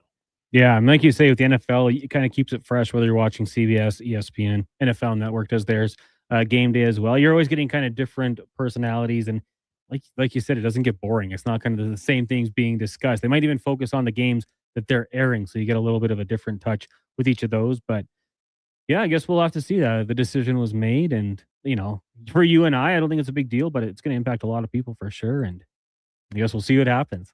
Now, Did you watch Peter Puck? I have to follow up with that one, because was that like a 5-minute little? Yeah, it was segment? a little bunch. I honestly, it was before my time. I don't recall watching it. Like, I do recall seeing it, but I was never like really invested in Peter Puck. But there was books and other factors from it. But yeah, he was a little character on TV, and I don't know if vignette would be the proper term for it or not, but that's my recollection. A few people older than me would probably have a better recollection. I don't have like a really deep-seated memory of Peter Puck. I knew about the character, but I don't recall, like, there's no episode or anything about him that I can remember. So looks like he explained the rules, give a little update on equipment. That's a good idea, to be honest. Yeah. Okay. So that's more so what it was. Okay. Yeah, it so, looks like it. Kind of market to the kids. Not a bad idea. Yeah, not a bad idea at all. So there you have it. Quick break. When we come back, Tyler Yaremchuk will join us. We got some trades in the National Hockey League today. World Cup continues on. The Jays are taking on the Red Sox. Cease back on the mound tonight. The Elks offensive coordinator Jordan Maksimic, he's going to join us as well in hour number 5. Or sorry, the 5 o'clock hour today. It's the Gregor Show presented by PlayAlberta.ca live. 132nd Avenue, 97th Street. We are live at Northgate Chevrolet Buick GMC as their road trip ready all month long sale event continues. Lots of inventory in stock. The Corvette selection, the showroom, man, I've been sat in cons. God, it is so nice. Just come down, take a test drive, man. It looks unreal. Northgate Chevrolet Buick GMC. With Play Alberta, backing the home team goes beyond the bets. That's because your picks have provincial impact. Play Alberta is the only app in the province that puts all revenue directly back into supporting programs and services that Albertans rely on every day. By investing in the General Revenue Fund, every play, bet, and buy made on Play Alberta helps make a difference across the province. Visit playalberta.ca/Gregor to learn more. That's playalberta.ca/Gregor. Must be 18 plus to play. If you gamble, use your game sense. Silent Rides is one of Alberta's premier specialty charter companies. With our luxury motor coaches, we provide our customers with the safest and most reliable ground transportation services. Our seatbelt equipped top-of-the-line motor coaches have become the preferred carrier for many local sports teams, tours, corporate outings, and other various travel needs across Western Canada. For more information and to request a quote, contact sales at 877-748-0991 or visit silentrides.ca. You may get up early, but more than likely, the team at GS Construction have already gotten up before you, grabbed a coffee, headed to the site, and started their day. So while Edmonton wakes up, GS crews are already underground, quietly keeping things moving, upgrading, and laying the new underground infrastructure for our growing city. If you're the kind of person who goes to sleep with their steel-toed boots on, GS Construction wants to hear from you. We're looking for a maintenance foreman as well as a building and yard attendant. Visit gsconstruction.ca for more. Just in time for the big game. Score big savings at the Brick. Save up to $1,300 off sofas, up to 25% off bedroom and dining packages, plus save up to 40% on select mattresses. And buy more, save more. up to $1,000 off select major appliances. Watch Team Canada score big on a big screen TV, up to 50% off open box electronics. See in-store for details and exclusions. The Brick, saving you more. Scott McGilvery here, HGTV host and renovation expert. The one upgrade I know homeowners will love, better, fresher Culligan water straight from the tap. Culligan's Aquacentral reverse osmosis filtration system takes your water to the next level. With up to 7 stages of filtration and 14 filter options, they're certified to reduce over 90 contaminants. Your tap water is about to get a major upgrade. Safer water that tastes great. Get started with a free in-home water test at Culligan.com. Culligan, water you love. Listen up, friends. Operation Pizza is a go at Papa John's. They're introducing new personal pizzas, just in time to celebrate the premiere of Toy Story 5. These adventure-sized pies come in new exciting flavors like Sheriff's Roundup, Space Ranger-oni, and Reach for the Pie. Or take your personal pizza to infinity and beyond by creating your own flavor just for you. Order 2 or more with Papa pairings and get yours for only $9.99 each. New personal pizzas are ready for takeoff. See Disney and Pixar's Toy Story 5 in theaters June 19th. At Fountain Tire, success is a team effort. They're committed to their team members and their customers. And that means treating your vehicle like it's their own and finding solutions that suit your needs. Because whatever the road brings ahead, they're on it with you. Visit FountainTire.com today. What's it like to score a winning deal at Car West Leduc? Like raising the cup in your hometown on your birthday. Feel it now. Car West Leduc. Experience a vast, uncompromising selection of top-quality used vehicles with no extra fees. Trucks, sedans, vans, SUVs, and more. Backed by family-run service and top dealer ratings on Google. So when the final siren goes, you go home with a deal you'll never forget. Car West Leduc, 6514 Sparrow Drive, Leduc, or at carwestautosales.com.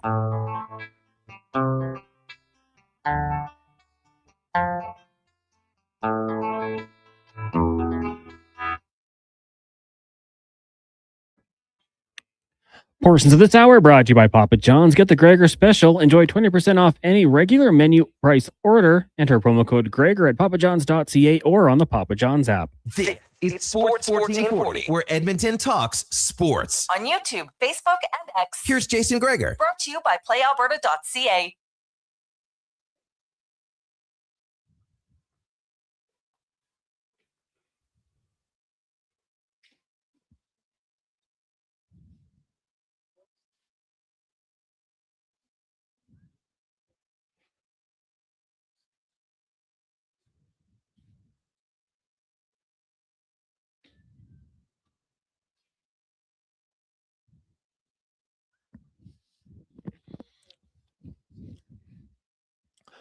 Port 28, we continue on.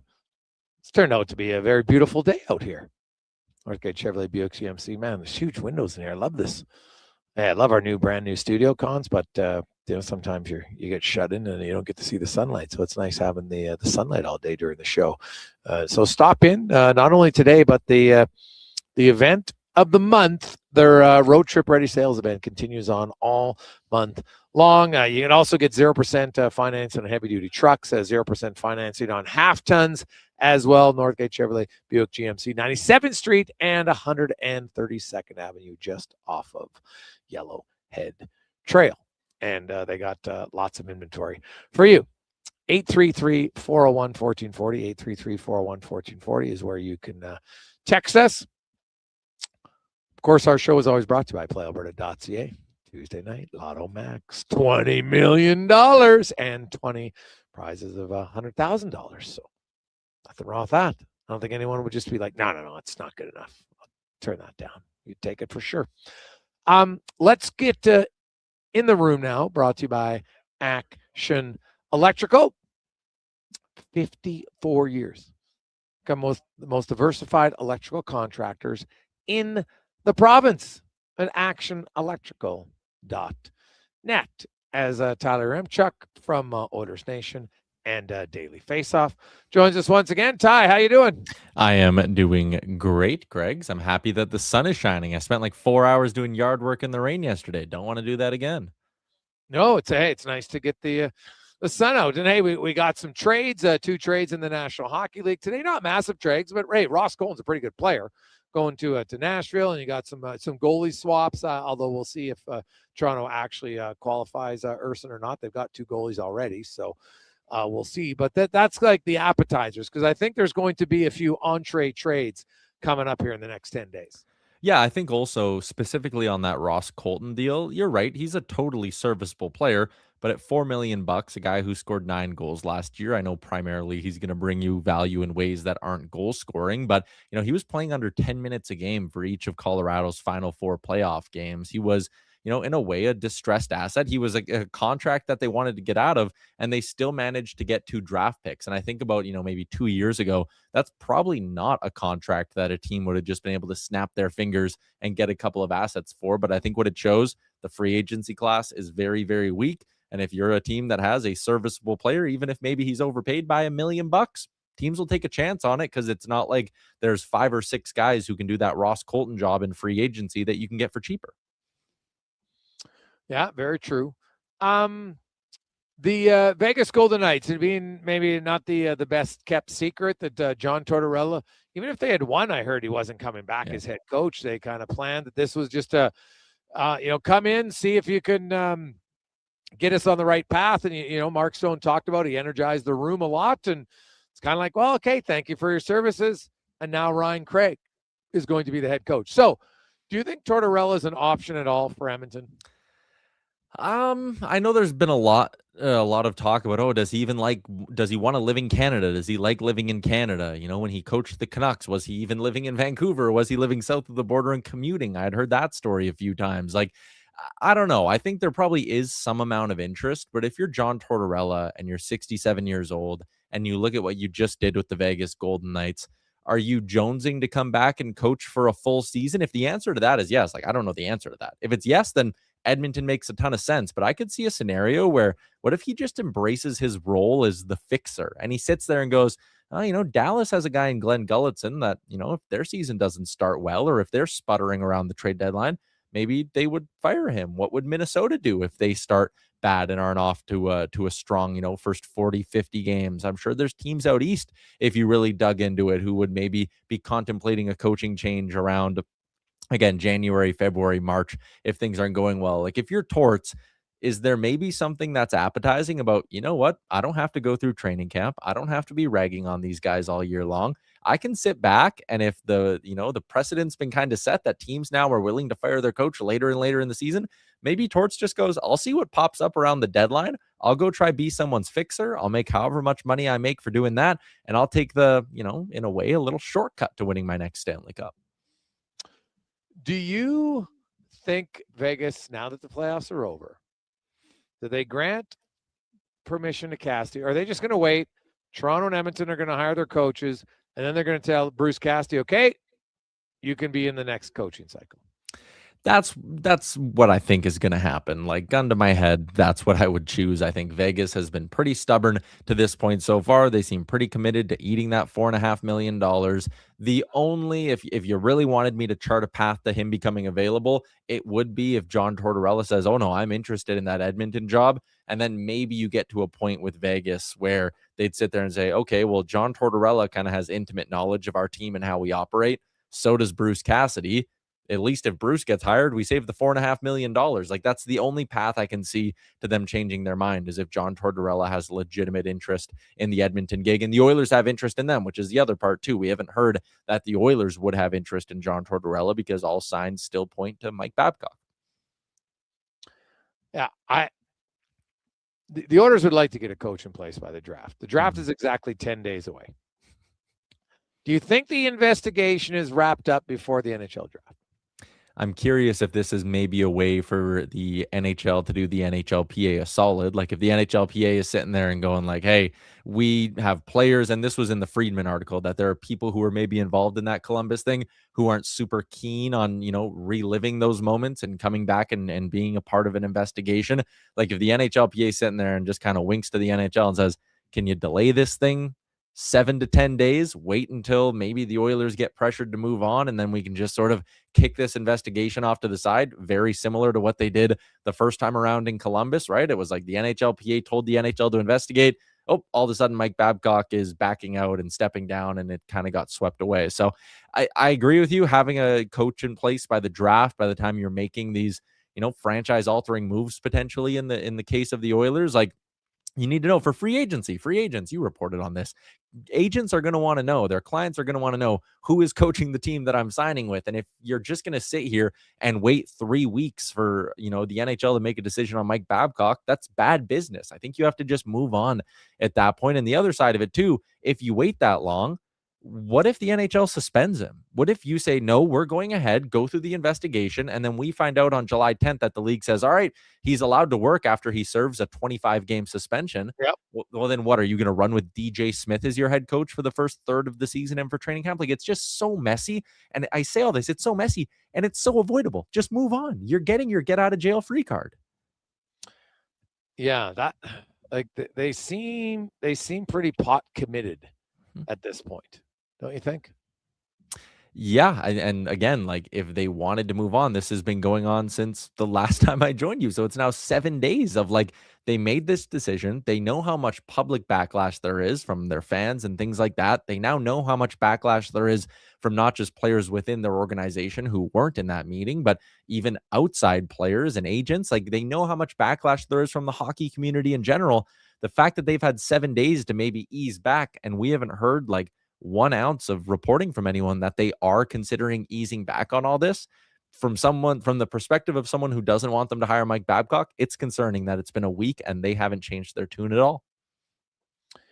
Yeah, that's what I said. I think they're pot committed, and I'll be curious to see how it plays out. Hey, maybe he'll shock the world and he'll have finally figured it out.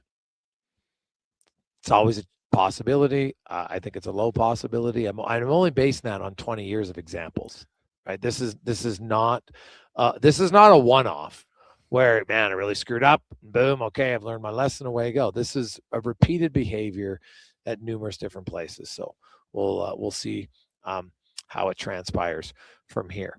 To the Oilers and the Darnell Nurse trade.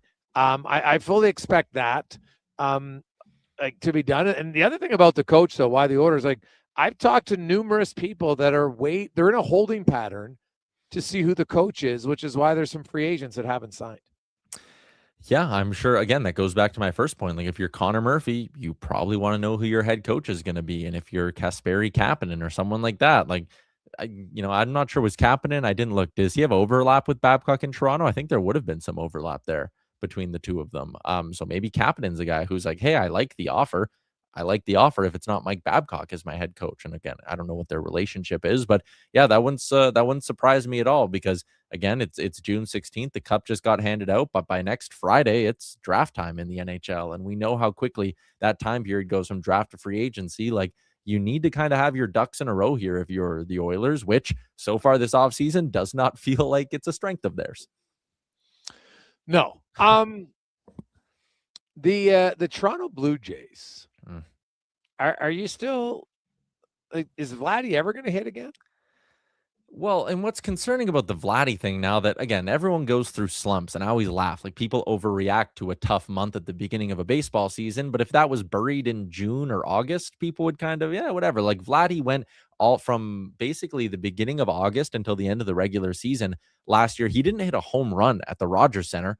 We all forget about it because the team was winning, and then he went on to do what he did in the playoffs. So, like, I never want to be one to overreact to early season slumps, especially in a sport like baseball.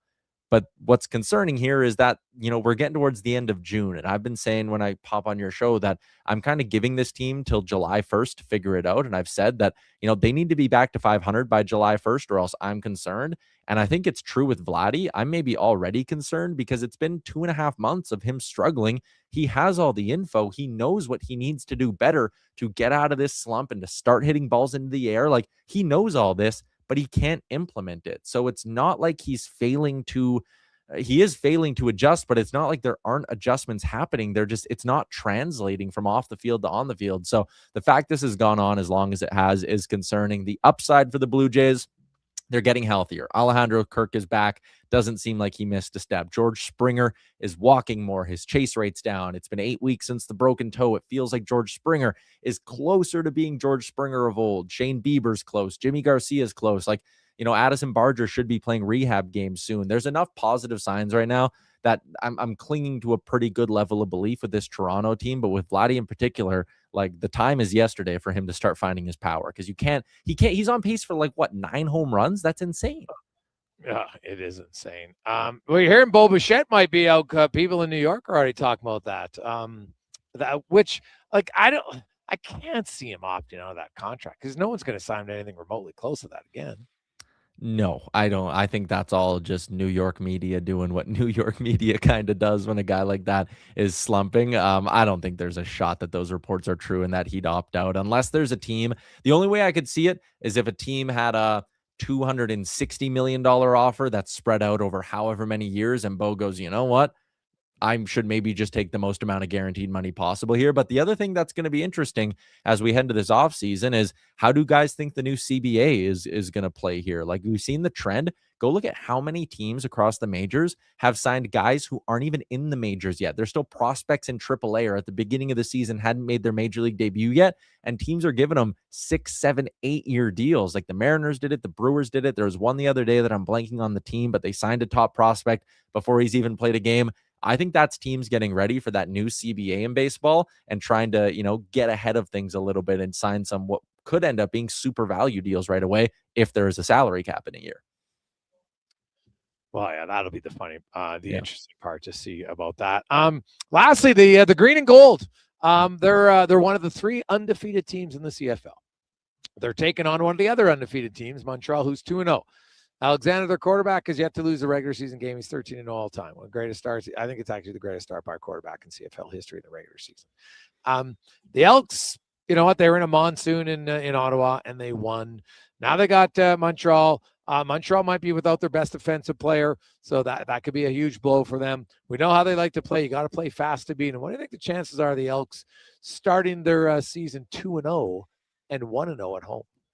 Well, for the first time in a long time, and listen, I don't pretend to be an expert on the Elks or anything like that. I'm purely someone who kind of watches the games and that's it. But there seems to be legitimate excitement around them. Like I always say, like, how are they going to attract, that younger fan base? And as I say that, I'm almost 30, so I barely even qualify in that area anymore. But like me and my friends right now are talking. They go up, they start the season 1-0, and it's kind of like, all right, you have some pep in your step. Me and my buddies are like, hey, let's look at the schedule. Let's go find a day to go see a game. So honestly, do I think there's Grey Cup expectations there? Probably not, although my boy Rick from Elks Nation would certainly tell you every year that it's a Grey Cup year for the Elks. But again, as long as they're winning games and putting on an exciting product, I'm going to be invested in the mix, which is quite honestly more than I can say about the last 4 to 6 seasons with this team.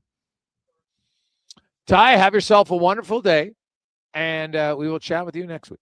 Sounds good. See you, Griggs. There you go. That's Tyler Yaremchuk from Oilers Nation and Daily Faceoff. We'll return. We'll get to 5 questions and more. It's a Gregor Show presented by PlayAlberta.ca. Are you a skilled laborer? All Star Construction wants to talk to you. A heavy equipment operator with Traco or backhoe experience? All Star Construction wants to talk to you, too. With work in and around Edmonton for local land developers, All Star Construction offers year-round employment. Sounds good. Whether it's power, gas, or telecom, developers rely on All Star Construction to get the job done. So if you're a skilled laborer or a heavy equipment operator with Traco or backhoe experience searching for work, search All Star Construction on Indeed. The job isn't done until the last load is hauled, and having a semi-trailer out of commission is not an option. Whether replacing or adding to your convoy, Edmonton Trailer has a huge inventory of new and used semi-trailers, trusted by the gravel, logging, oil field, fluids, and freight industries. Find a trailer right for you online or at one of their 3 locations. For sales, service, parts, rental, and finance, when you're in it for the long haul, Edmonton Trailer.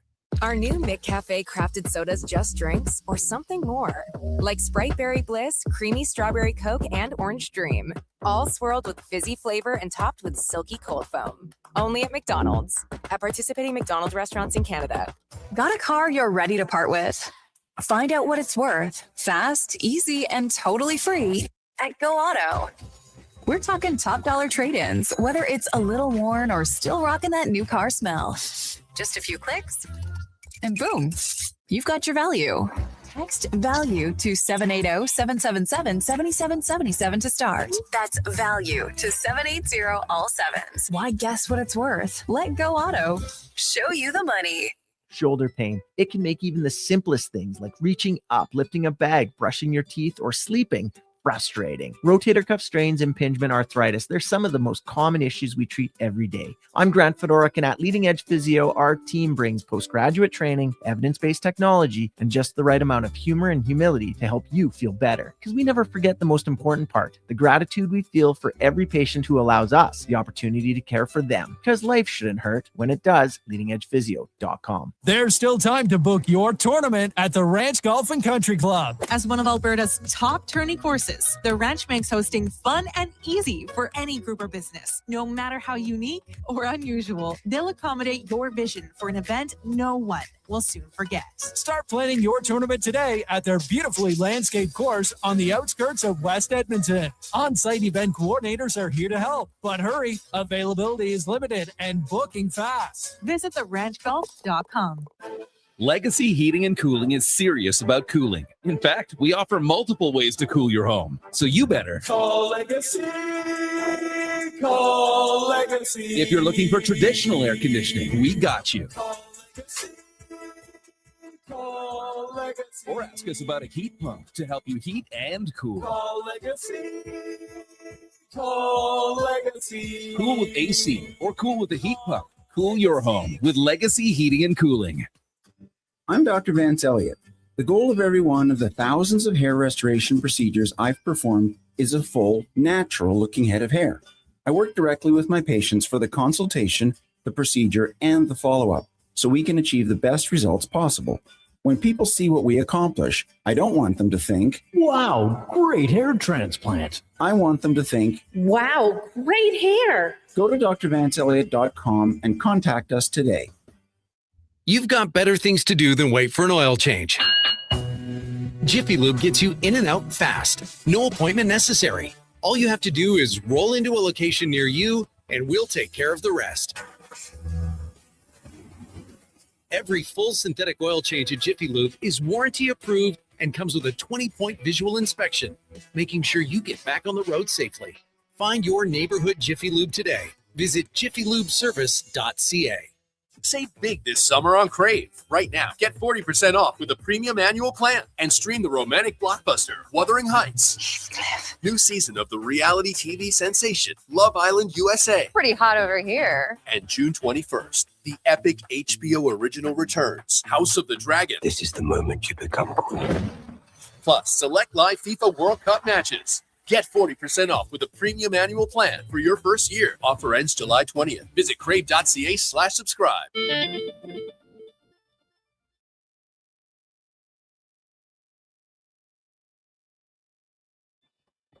Portions of this hour brought to you by 01 Hockeyology, Edmonton's home for elite hockey development, skating analysis, performance assessment, and year-round training at West Edmonton Mall. Elite hockey development at 01.ca. That's ZERONE.ca. The Jason Gregor Show, the best of Edmonton sports talk and beyond. This is Sports 1440. Presented by PlayAlberta.ca, Alberta's only regulated online gambling website.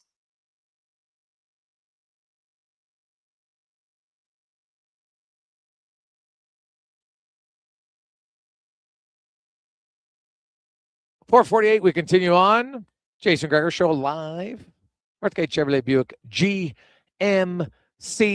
If you're looking for a deal, no better deal. As their road trip ready event goes on through entire month of June. Many of you got road trips you're going on, so make sure that you're ready to roll, because nothing worse than a road trip that stalls out. You don't want that. So stop in all month at Northgate Chevrolet Buick GMC on 97th Street, just off of the Yellowhead at 132nd Avenue. Lots of text flying in, 833-401-1440, 833-401-1440. We asked about memories from Hockey Night in Canada. Do they change the name? What are they going to do? Because the CBC will no longer air games. That 12-year deal with Sportsnet is up. Now, the other thing that's interesting, since 2013 and the deal that they had in 2014, actually, CBC didn't take other revenues for Olympics and everything. So they actually now will be able to take in more revenue because of it. That's something that's never really been talked about, in fact. So I'll be curious to see where it goes. I'll be curious to see how different the panel potentially will look. Will there be a new name change, right? Who knows what there'll be. But it's been 72 years, lots of different generations, and just something comforting about watching the games on Hockey Night in Canada on a Saturday night. It's evolved over time, of course. Like when I was a kid, there was one game and it started at 6 o'clock Edmonton time, 8 o'clock Eastern. And usually it was Montreal or Toronto. Remember, the odd time you get an Oilers game. Now, you got to remember, back then in the 80s, even in the regular season, there was like 15, 18 games on ITV. That was about it, right? If you're a fan, you listen to most of the games on the radio, which was fine. I love that my son listens on the games on the radio now. He goes to bed. We let him listen to a little bit more. There's just something about the lights are off. You got to visualize it more. You got to understand where the puck is. And, he quite enjoys it. I think it's awesome. But there is something about watching the game, getting together as a fan. Like I remember as a kid, one of the few times we ever had the TV on ever during dinner was Hockey Night in Canada. And my mom really liked Don Cherry at the time. Like Grapes was unreal. Now, the later part of his career, the last few years, not as good, right? Now, I still didn't love the way Don went out because I don't think they had the guts to just fire him. And so they found, when he used, them and people freaked out, like he used that term all the time. All the time. If you went back, that was part of it. He used that term all the time. And yeah, I didn't love it. I didn't love that his teammate, Ron McLean, didn't stand up for him at the time. So, and now, hey, Ron's kind of had to pay for that, right? Because there's a lot of people that didn't like it, right? Like I've moved on from it, not like, but some people haven't, and that's fine. That's all right. But I'll be curious to see, like, will there be changes there? How much of that connection to the old crew was due to CBC connection? And now contracts are over, and that's just, what? It's expensive if you fire people and have to buy them all out. I get it. So I will. I'll be interested to see. I've heard rumblings that there'll be changes, but until there's actual change, who knows? So we'll see what happens. Let's get to 5 questions brought to you by The Brick. Big savings deals going on right now through until Sunday. 40% off mattresses. You can get $1,000 off kitchen appliances. Sofas, you can save up to $1,300 right now at The Brick and thebrick.com. It's time for 5 questions on the Jason Gregor Show.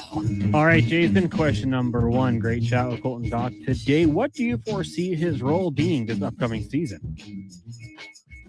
Well, I see him as an everyday player on the team. I think they need his tenaciousness.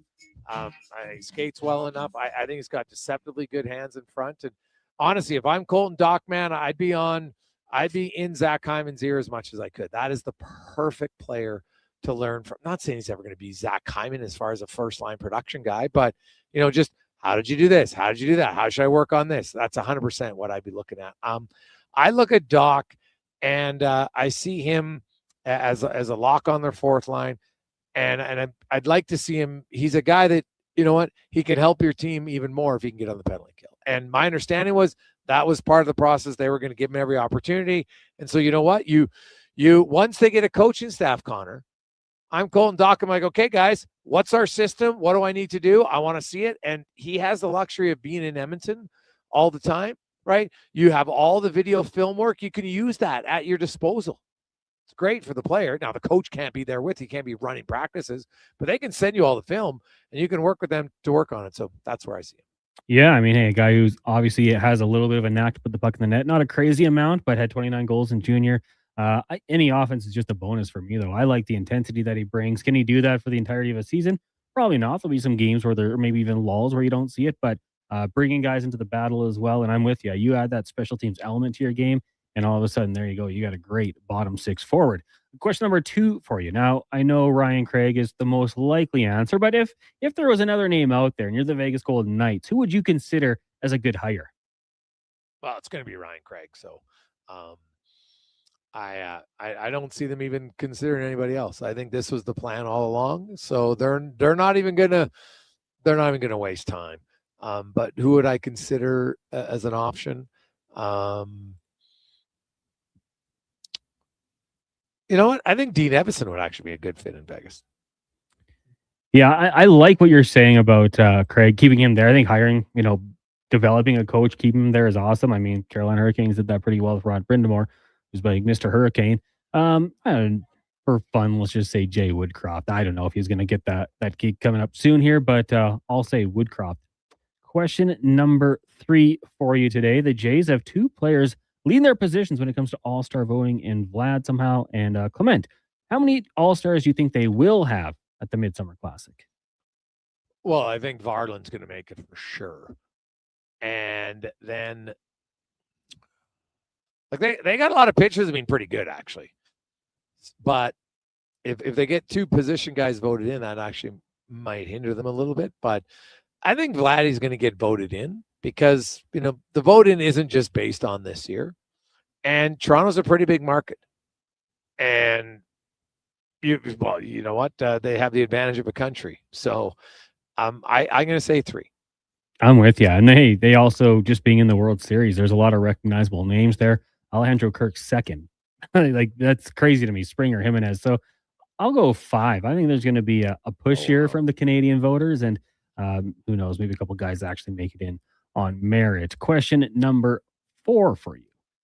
Which World Cup kid would you say is the best look so far, in your opinion? Go ahead. Well, we're watching Netherlands right now. Holland has 2 goals. He's been incredible. Their jerseys are great. They actually have an all-black one to go on top of the one they're wearing today, which is basically the Norwegian flag. So I'll have Norway up pretty high. And the Mexican home jersey with the Aztec pattern on it is a cool look. So I'll go with Mexico as well. I did like the Mexican ones.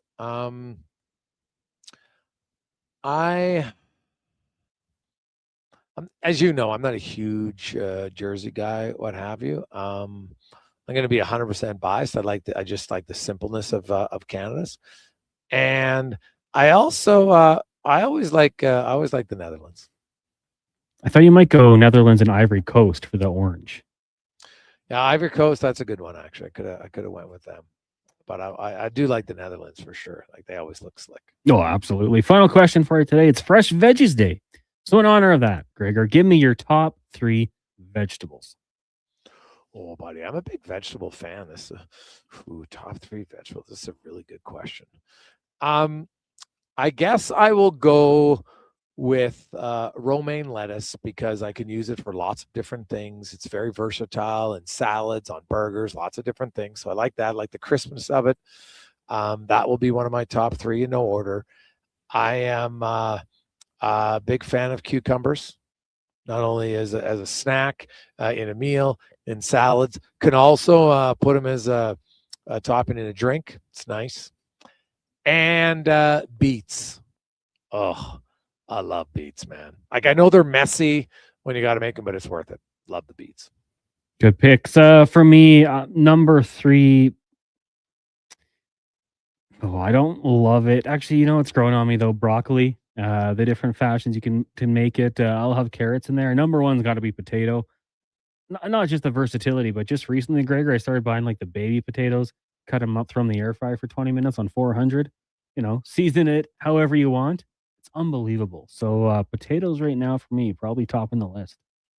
Well, potatoes are very good because they're so versatile, Mhm. right? You can have scallop potatoes, you can have baked potatoes, you can have mashed potatoes, you can, you can have baby potatoes, so roasted potatoes. So there's lots of variety there. I like that. They're very good.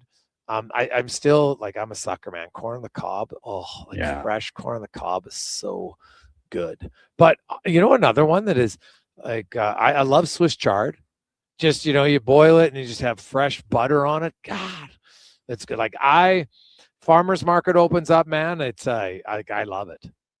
We grew up on the farm. We planted the garden all the time. We had tons of veggies, like fresh peas when you just go in the garden, right? Get some carrots, and sometimes you get those baby ones where you got to thin out your carrots just so they don't grow. Oh, so good. Like, man, it's the one thing I miss about the farm. Well, obviously I miss lots of it, but the when garden starts to come out, man, it's unreal. So good. So flip side, what is a vegetable you don't mess with? Well, onions, gross. Yeah, onion for sure. Eggplant, like why? And what's another one I don't really love? Well, I love them, but I can't eat them anymore. It's tomatoes, so I guess I'd have to go with those. Like I can have them a little bit every now and then, but they don't work very well with me anymore. I'm suddenly Johnny Cash if I'm eating them, so it's not good. Not good at all. Oh, I didn't know what you were saying, but I think I got it now. Ring of fire. Yeah, I got you now. Yeah, throw cabbage in that one for me too. I hate cabbage. Oh, yeah, okay. Just taste, that's all for me. Now, this just came out this Saturday at halftime.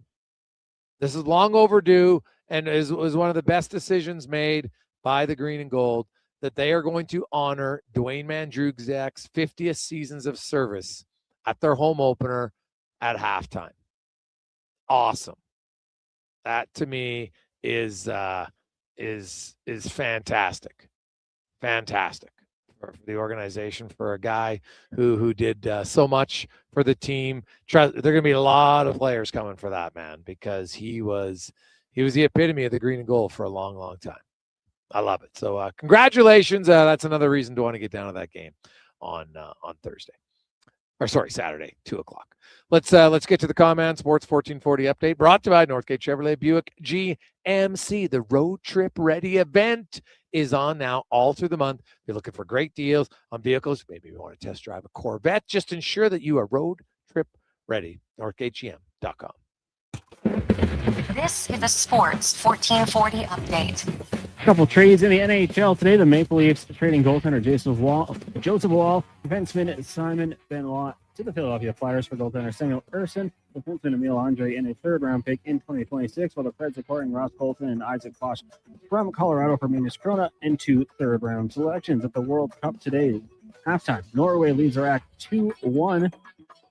Earlier today was France over Senegal 3-1. Later on tonight, you got Algeria and Argentina at 7. Then at 10 o'clock, Austria and Jordan. Major League Baseball this evening. Blue Jays taking on the Red Sox. That game scoreless right now in the bottom of the first. We'll join it in progress on our AM feed following the Jason Gregor Show. Royals, Nationals, Phillies, Marlins also scoreless. Later tonight, Yankees host the White Sox, Giants taking on the Braves, Padres head to St. Louis, Cubs host the Rockies, Twins get the Rangers, Diamondbacks and Angels, Mariners hosting the Orioles, Pirates in Sacramento taking on the Athletics, and the Dodgers host the Rays. Coming up in hour 4 of the Jason Gregor Show, we'll be joined by Mark Spector of Rogers Sportsnet and Derek Van Diest from NHL.com. I'm Connor Halley. This has been a Sports 1440 update. Sports 1440 in West Edmonton Mall and Wetaskiwin. CKJR is a Stingray radio station. Download the free radio player app and listen wherever you go. Action Electrical's projects team takes the field, folks. Ready to execute the entire play for new commercial builds. Absolutely. They're masters of design build, sketching Welcome back on a strategy lovely from initial blueprints Tuesday to core afternoon. electrical infrastructure. The team never misses on complex projects. Known for handling big league constructions and major renovations, ensuring flawless execution. Hire the Action Electrical team to bring home a win for your project. Visit actionelectrical.net. Listen up, friends. Operation Pizza is a go at Papa John's. They're introducing new personal pizzas just in time to celebrate the premiere of Toy Story 5. These adventure-sized pies come in new exciting flavors like Sheriff's Roundup, Space Ranger-oni, and Reach for the Pie. Or take your personal pizza to infinity and beyond by creating your own flavor just for you. Order 2 or more with Papa Pairings and get yours for only $9.99 each. New personal pizzas are ready for takeoff. See Disney and Pixar's Toy Story 5 in theaters June 19th. There's one game that kicks off summer, June 20th at Play Alberta Field at Commonwealth Stadium. The Elks home opener, Elks Alouettes, presented by James H. Brown, Alberta Injury Lawyers. Lock in your tickets now at goelks.com/tickets. Our city, our year. a huge thank you for making Sports 1440 the most listened to sports radio station in Edmonton. From Gregor to Carius to Low Tide, we've got in-depth analysis on all your favorite sports. We are Sports 1440. You don't just need property services, you need problems handled. HireGood provides cleanup, debris removal, site monitoring, and safety attendance across Edmonton. We reduce issues on your property, keep spaces safe, and take pressure off your team. We resolve real problems for businesses while creating real impact because our team is built on second chances and they show up every day ready to prove it. Visit hiregood.ca or call and mention Jason Gregor for a first-time discount. HireGood. Stable jobs create stable lives. Why should you drive a Subaru? How about durability, style, and an excellent customer experience from the moment you step into the showroom? And how about accolades, including awards for numerous 2026 Subaru models from both AutoTrader and JD Power? But don't just take my word for it. Take a test drive and you'll see why the Subaru name is recognized and renowned for quality. To learn more, visit Subaru.ca. Welcome to Uncommon. Welcome to Subaru. Legacy Heating and Cooling is serious about cooling. In fact, we offer multiple ways to cool your home. So you better Call Legacy. Call Legacy. If you're looking for traditional air conditioning, we got you. Call Legacy. Call Legacy. Or ask us about a heat pump to help you heat and cool. Call Legacy. Call Legacy. Cool with AC or cool with a heat pump. Cool your home with Legacy Heating and Cooling. Say hello to your new favorite drinks. Introducing new McCafe Refreshers. Icy cool, undeniably refreshing, and available in 3 flavors. Strawberry watermelon, mango pineapple, and blackberry passion fruit. Only at McDonald's.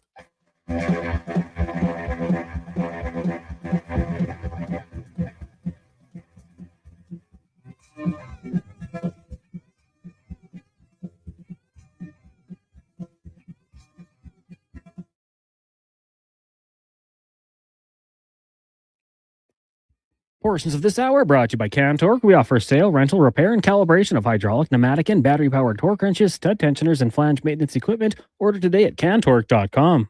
This is Sports 1440, where Edmonton talks sports. On YouTube, Facebook, and X. Here's Jason Gregor. Brought to you by PlayAlberta.ca.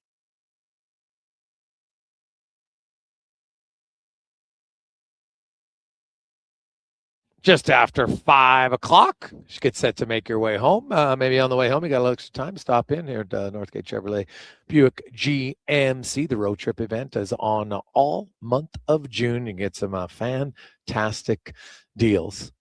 Stop in 132nd Avenue and 97th Street. It is the Gregor Show.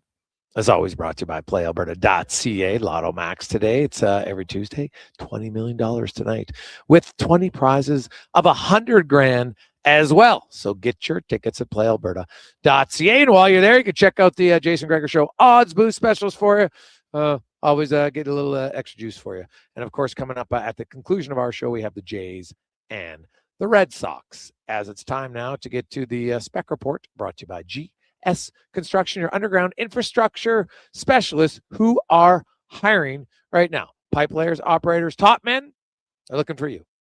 Go to gsconstruction.ca/careers. As Mark Spector from Rogers Sportsnet joins us. Spec, good afternoon. How you doing? Good, man. Oh, you up at Northgate, I see. Buying a truck while you're there, or a Corvette, or what? Man, dude, I did. I made the mistake of sitting in the Corvette. And now I want one.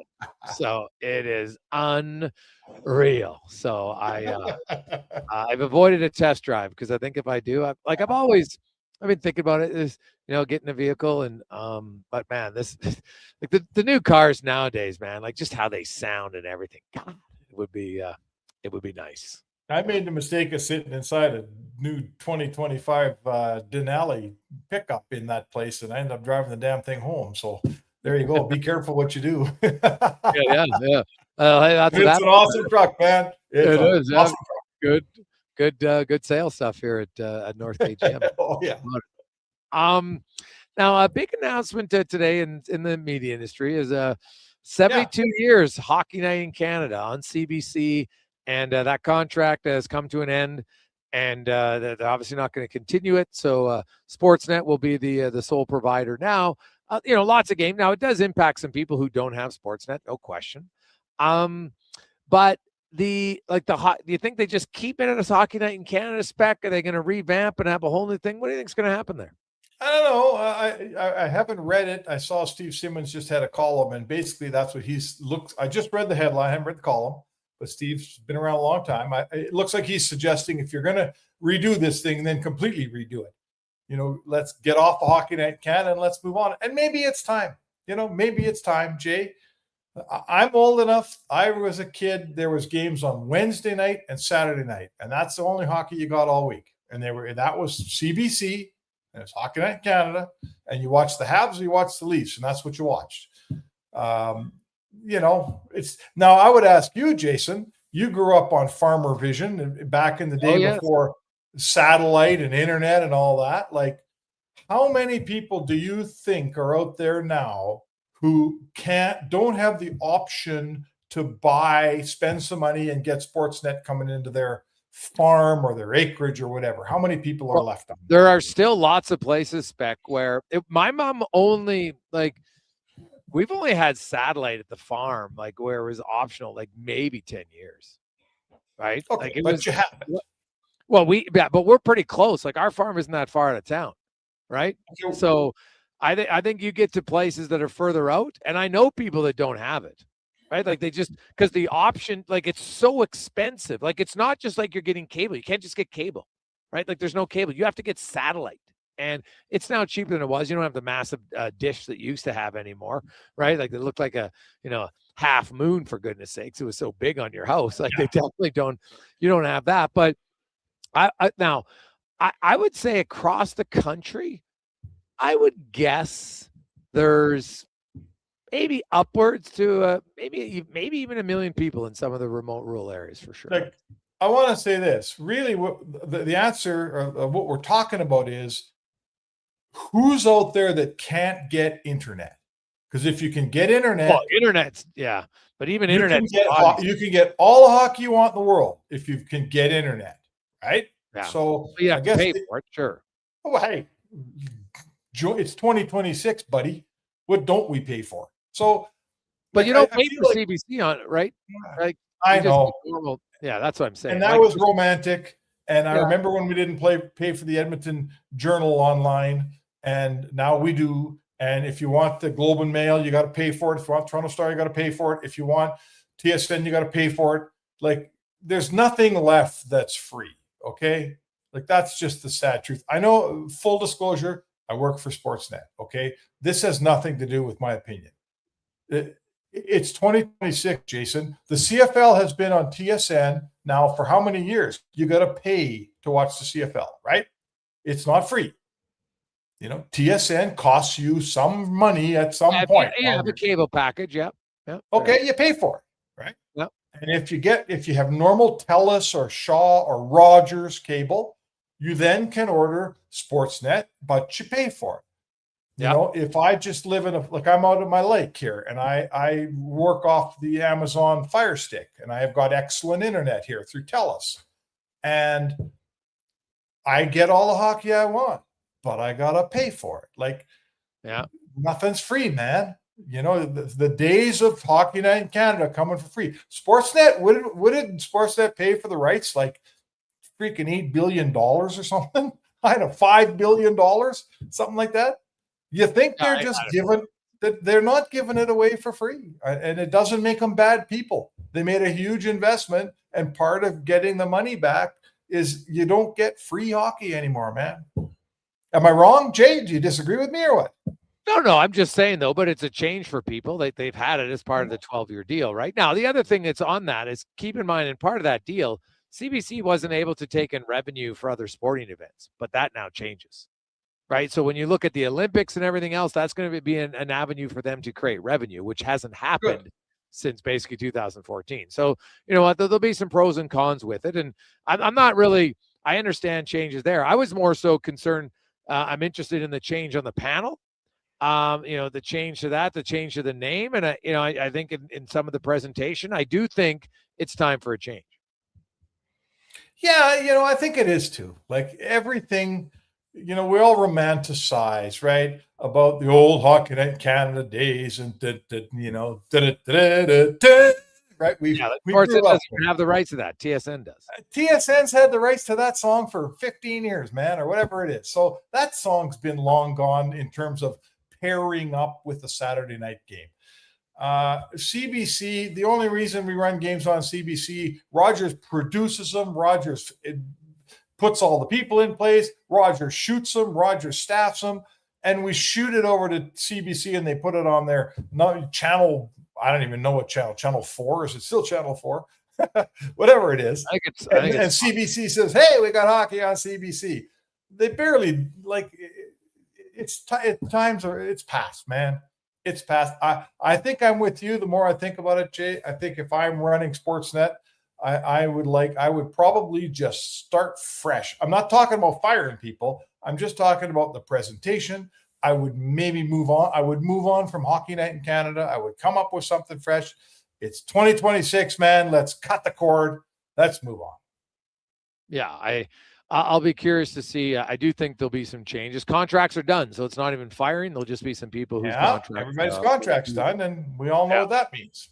Yeah, so there'll be some changes there for sure. John Tortorella had a short-lived run in Vegas. Not surprising. We've been hearing this for a while that he won't be coming back even if they won. Ryan Craig's likely the guy to take over. The Oilers are obviously pot committed on Mike Babcock here. Although they could hire Babcock today if they wanted. Like if they were really all in, they would just hire him today. But they won't, because if the investigation comes back that there's a suspension or something, well, now you don't necessarily want that, right? So, but do you think the league will finish this investigation before the draft? Well, I would say this to you, first of all. When Bill Daly says, don't hire this guy till we do an investigation, you don't hire him, right? So when you say they could hire him, I guess theoretically, but no. Yeah. There's not a team in the league would hire a guy that the league says, hang on a second, we're doing an investigation, don't hire him. So, yeah. How long will it take, Jay? How much stuff will they find? Who else is out there into the woodwork? How many people want to raise their hand and say Mike Babcock was not a very nice person to me and I want it on the record? When you're Mike Babcock, they're lining up out there to I don't want to say screw you because that's not the right words. Oh. They're lining up out there to make sure their opinion is heard if it is negative towards you. And guess what? You earned it, right? Yeah. You earned it. Jay, if you went, I know you well. I've known you for however many 30-some years, man. And your reputation is strong and you raise money and you go around town and you walk into places like Northgate Chev, GMC, and they shake your hand. If you were a dishonest, if you were a bad guy, if you had a trail behind you of bad deals, it wouldn't be like that, right? You know this. Yeah. So you earn who you are, where you earn who you are, man. And I hate to say it, but Mike Babcock has earned who he is, and now he's living with it. Well, I will say, you see it. I know Aaron Ward spoke up just the other day. Todd Simpson. There's lots of other people here that have said, man, this guy did this and this. It's not, and that's to me what's the most disappointing thing here is how many examples do you need as an organization to say, you know what, maybe this isn't a good idea? And the fact, I tweeted out yesterday about we talked about that quote from the agent. I had two other agents reach out after they read the quote and say, hey, man, I have the exact same thing here in my group. And so, how do you feel that this is, what makes him so impenetrable that, oh my God, we got to hire this guy? I don't understand it. I'm sorry. The recent track record in the NBA, I don't care what he did in the Olympics. I'm sorry. Winning the Olympics is not a great coaching flaw when you've got all the best players. Right. And Canada's 2014 team was one of the best teams ever. Look at their blue line, for goodness sakes. It was unbelievable. Yeah. So I'm with you on that. Don't tell me those other coaches couldn't have been the head coach and won. Give me a break. So I look at NHL success, and there hasn't been a lot in 12 years. And you're saying, come hell or high water, and this is our guy. If they get through with it and hire him, man, I can't wait for the press conference, because I just want some simple, direct answers to questions. Oh boy. Yeah, no. I mean, to me, it's risk and reward. And as we wait to see if there's going to be any reward here, the risk just mounts and mounts and mounts. And you know, I could have told you the second it happened that if you're going to hire Babcock, you're going to hurt yourself every July 1st from here on in, because there's certain players who won't play for Babcock. And the word's on the street, you don't want to play for this guy.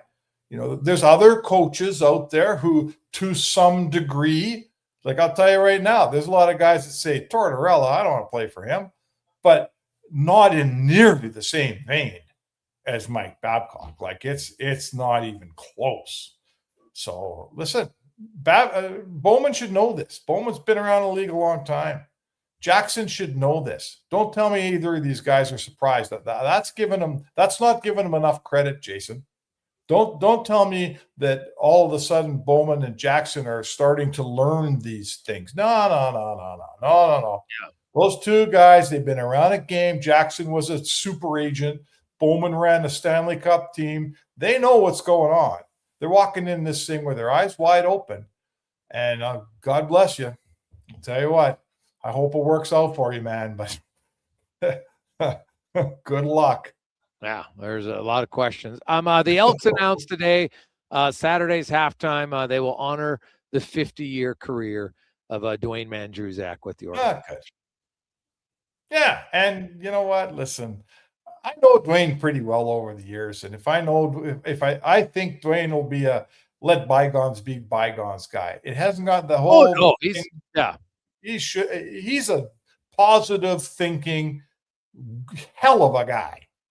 And good for him. Anytime you work for 50 years for an organization like that, you should be honored. He's been part of the greatest team that ever played sports in Edmonton. I know the Oilers were great. They never won 5 in a row. So you know what? That Eskimos team from, what was it, 78 to 82? No one's matched that in Canada that I can think of. Maybe didn't the Habs win 5 in a row at one point? Habs won 5 in a row, yeah. They did, but okay, so you're up there with a mighty Habs. And Dwayne Mandruzak is a link to those great days, and I'm here to tell you, my friend, the Elks could use every link they can get. I know they're looking up, and I know they got things going in the right direction, but linking up with those old Eskimos is that can only be a positive thing for me. Well, I think it was one of the main things Chris Morris did when he took over was mend that fence and talk to Dwayne about it. And I talked to Dwayne. It meant a lot to him. No, make no mistake about it. So this will be a big deal. I was there when they announced that he was going on the Wall of Honor, which was big. But he's never really had the big honor for 50 years at halftime. So it'll be fun. And it should make the game, and hopefully the weather holds off. And you know what? Hey, it's the undefeated Elks and the undefeated Alouettes. It's a big early season game spec, and we'll see if the green and gold could knock off the Alouettes. That would be a huge one. Alexander's never lost in the regular season, 13-0. So we'll see if that could end Saturday in Montreal. Their best defender might be out. We'll see. We'll get an update on the injury bug tomorrow. So that could be a big news benefit for the Elks as well. So Spec, we'll talk lots more. There's trades in the NHL today. There'll probably be some tomorrow. Looking forward to it. Kind of a fun time. And we'll get onto that and more tomorrow. Have yourself a great day.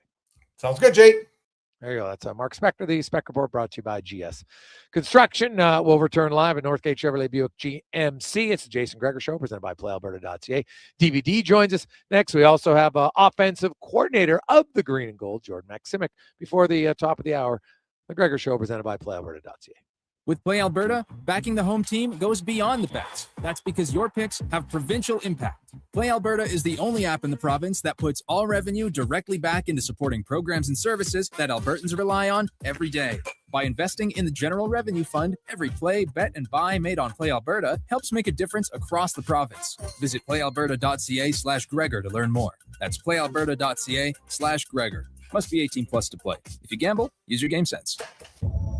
Craving a dining experience that rises above the rest? Head to Summit Restaurant in the Silent Ice Center, just minutes from South Edmonton Common. Savor exceptional house-made pizza, delectable entrees, and expertly crafted cocktails in a stylish, modern atmosphere. Perfect for a casual meal or a special night out. Summit offers a refined experience where every bite and sip reflects our dedication to quality. Elevate your dining experience. Make Summit Restaurant your destination tonight. Just in time for the big game, score big savings at the Brick. Save up to $1,300 off sofas, up to 25% off bedroom and dining packages, plus save up to 40% on select mattresses. And buy more, save more, up to $1,000 off select major appliances. Watch Team Canada score big on a big screen TV, up to 50% off open box electronics. See store for details and exclusions. The Brick, saving you more. Hi, Mike here from Northgate Chevrolet Buick GMC. This deal is only good till 6 o'clock tonight. We need your credit card to hold the color. Hold the color. Summer package. Winter package. And the ever-famous re-PDI fee. I gotta pay to rebuild the car? Does this sound familiar? At Northgate, we do things differently. We offer 0% financing, a great selection of new, pre-owned vehicles. So if you'd like to do business a different way, stop in and see us today. 13215 97th Street, or visit us online at northgategm.com. You're in Northgate country.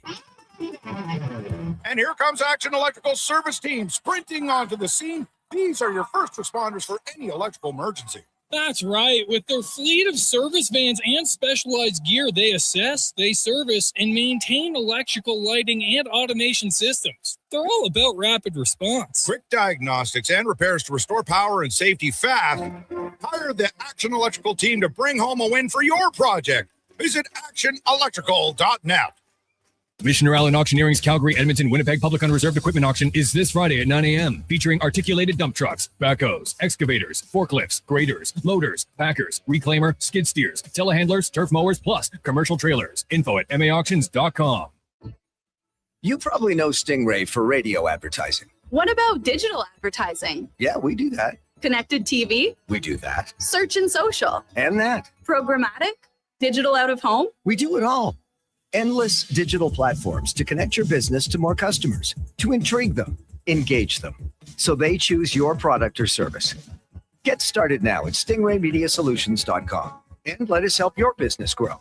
We are Stingray. That's what we do. Missioner Allen Auctioneering's next Calgary, Edmonton, Winnipeg Public Unreserved Industrial Auction is this Friday at 9 a.m. featuring a large selection of 2020 to 2014 Caterpillar, John Deere, and Volvo articulated dump trucks. Info at maauctions.com.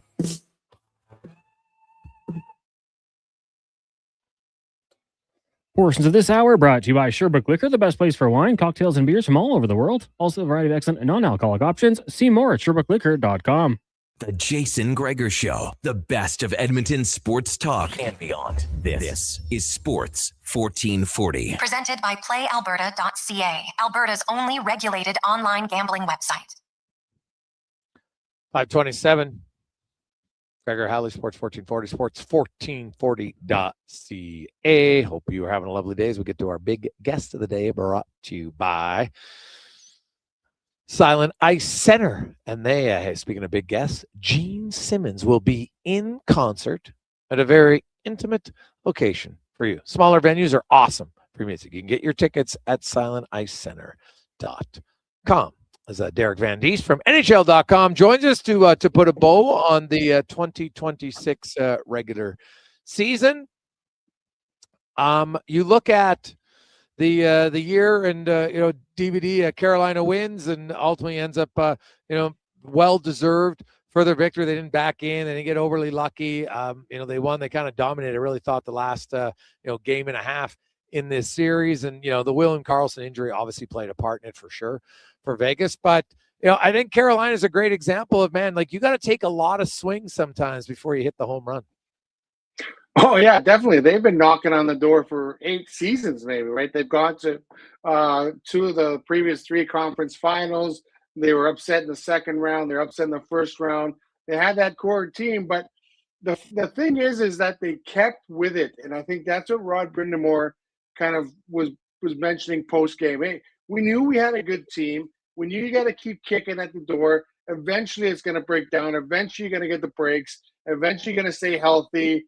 Eventually, you're going to get the goaltending, and it all kind of came together for them. So it's a real good lesson in if you have something good, like, keep going with it. It'll break through eventually, and I think that's the situation they had there. Now, Carolina went out and they made some really good moves, brought in some really good players. Taylor Hall, who would have thought he would do what he did in the playoffs? Like, he had a great playoffs. Logan Stankoven, the trade they made for him, bringing him in. Jackson Blake coming in here, doing what he did. So, and Nikolai Ehlers, that was a big move in the summer, getting him as a free agent. So they did have a core group of guys. They had a core group of maybe 5-6 guys, and they kind of supplemented that core group with other guys who made big, big contributions along the way. So, but yeah, that's the way they did it. And for longest time, Carolina was falling short. They didn't panic. They didn't fire the coach. They didn't rip the roster apart. They said, no, we have a good core here. We just got to keep pushing. Eventually you'll cave in. And that's a really good lesson for a lot of teams that are looking to win the Stanley Cup. When you have something good, don't just tear it all apart and say, okay, let's try it again from scratch. Keep going with it. And that's what Carolina did. Yeah. And you know what? Hey, repeating's really hard, but we've seen it twice in this decade with Tampa Bay and Florida, so I definitely can't rule it out for Carolina. It's hard to do. It's hard to get back. Other teams have won it, and they can't get back and never come close again. And like you look at St. Louis, like they won, and they really haven't been that competitive or close really since. But you look at Vegas, and they're they move on. John Tortorella. There have been rumblings of this for the last few weeks that even if they won, he wasn't going to stay, that this was part of their plan. We hired him to just help us to see if he could add a bolt of excitement to our team, and he clearly did. They went all the way to the Stanley Cup final. But now he's out. Ryan Craig likely to be the next head coach of Vegas. Where do you come out? Do you think Torts is going to be the closer guy that people are suggesting, or do you think he gets a full-time gig regularly soon back in the NHL? I think it's up to him where he wants one. Like, I don't think John Tortorella likes the everyday grind of the regular season. I think it kind of wears on him. He doesn't like being at the morning skate. He doesn't like being at the rink. When he was in Vancouver never practiced because he actually lived in the United States and had to commute to practice and games every day. But this was a perfect fit for him. They said, listen, we need you for 8 games and a playoff run. Can you do that? And it was a perfect fit with the perfect team, because I do think just being around Vegas as much as I was during the playoffs, I was covering the Western half, and I essentially became the Vegas beat reporter after they beat the Ducks. He just stayed out of the way. Like the team was so veteran laden. They had so many veteran guys, and he kept saying, I'm just staying out of the way, letting the guys figure it out. I'll put a lineup together. I'll do those things. But I'm not here to overcoach these guys and tell them what they have to do. They've been there before. They know what they have to do. This is their 3rd Stanley Cup final. A lot of these guys have won before. I think they had 11 guys in the team that won the Stanley Cups, or have won a Stanley Cup. So there wasn't a lot of coaching involved. And I think at that time, it was the perfect fit. And I think Kelly McCrimmon recognized that and said, hey, we can get this guy for a couple of months. He comes in here, rights the ship, because the problem is that it wasn't that Vegas didn't have a good team. They had a good team. They were just underachieving. And if you get the ship going in the right direction, they could put something together in the playoffs, and they did. So, but as far as long-term, it'll be totally up to him. And it'll be totally up to someone else to say, okay, we think this guy can help us throughout an entire season. I'm not convinced of that, because it's been a while since he's had success in the regular season. I know he had a little bit with Columbus back in the day, but Vancouver was a disaster. Philadelphia was a disaster. Towards the end, Columbus was a disaster. So, I think he might be one of those guys. He could be a relief kind of coach type guy, that if you need a guy to carry your team towards the end of the season, he might be that guy. But like I said, it's up to him. I'm sure there will be some offers considering what he did. He's a very smart guy. I know, we've had some back and forth with him with the media. He doesn't like dealing with the media, but he is a very smart guy. But he knows what the team wants. He knows what his players want. And when he goes into a veteran team like that, he just say, basically, I'm just going to stay out of the way and let those guys do their thing. A few trades today, DVD. Also, the announcement yesterday, the official investigation into Mike Babcock is now underway. Are you surprised that the Oilers have stood so staunchly in the want to hire Babcock? You know what? I think I am and I'm not. because this might be plan C or plan D for all we know. They're running out of ideas here. They're running out of coaches. If you would have told me at the end of the year, this is what we're gonna do. We're gonna let Knobloch go. We're gonna go up to Mike Babcock. I would have said, no, that's not the plan at all. They're just kind of going one step after another and trying to figure this thing out. But it does sound like, guys like Zach Hyman, who was there in Toronto and who played for him, and did he hire his brother to coach his junior team, and guys like Connor McDavid and guys like Leon Draisaitl, they all sat down with him. They had all these questions. I'm sure they had all the information that happened in Columbus and happened in Toronto and happened before. And if they think that's his guy, that's his guy. But I think you're right when it says there's got to be some issues, because we've all known Mike Babcock treats star players and other players much differently. And it's the support guys that he kind of leans on, unjustly or unfairly sometimes. Those are the guys that you're going to have to watch out for. And I think the star players have to realize that, and they're going to have to look out for them. Like, they're going to have to be those guys. Like, we saw a case, what was it, Lidstrom, when he was leaning on Johan Franzen in Detroit. Finally, someone stepped in and said, hey, back off. You need to back off. And he did. I think the players kind of have to police him and say, okay, you're crossing the line here. This is wrong. So I don't know. But to me, the Oilers are just kind of throwing stuff at the wall, seeing what works. They knew they were going to get some backlash with this. They knew there was going to be some problems with this. But I'm hoping that they did their due diligence. They went to Columbus. They maybe talked to John Davidson. They talked to everyone. Okay, what is the situation here? And then they felt that, okay, the good outrides the bad. Maybe this guy can come and help us get over the line. But yeah, I think it's looking more and more like that's going to be the situation.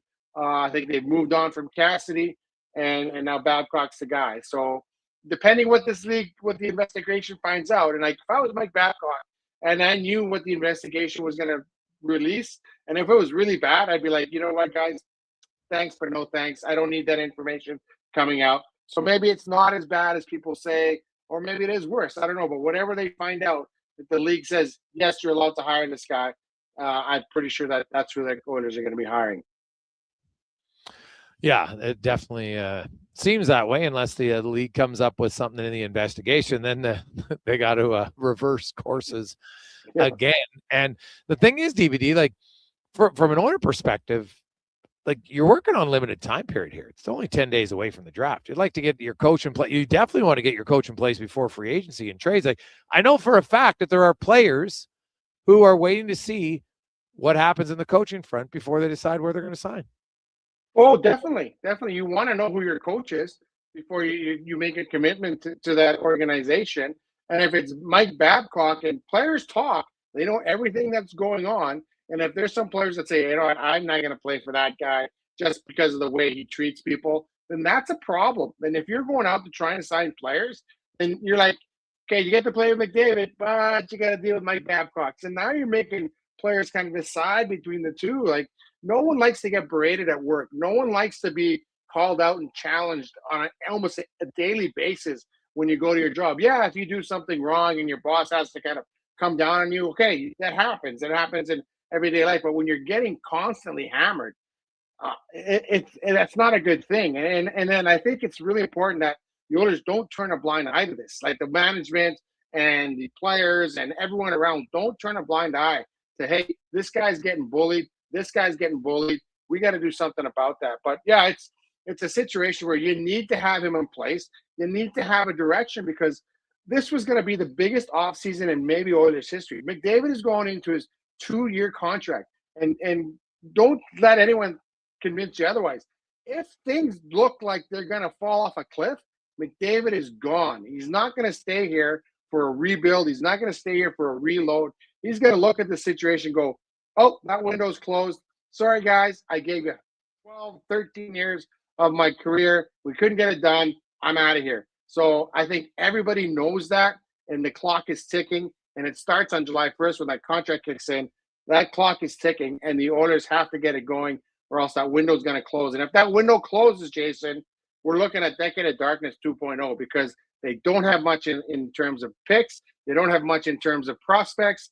And then they're essentially starting from scratch. And then you're looking at a guy like Leon Draisaitl. How long does he want to stick around for a full rebuild, right? Towards the end of his career. Guys that are on the other side of 30 do not want to be around for rebuilds that are going to take 5, 6, 7, 8 years to kind of redo it all over again.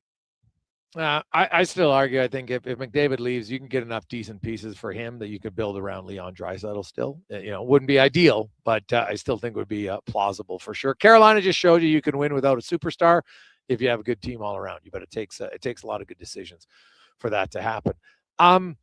Quickly to the World Cup DVD, and I know you follow it very closely. There's been some epic kind of, surprise results so far in, a few, the one Turkey upset obviously was pretty big, but just even the draws we've seen early on. What do you make of the early game so far at the World Cup?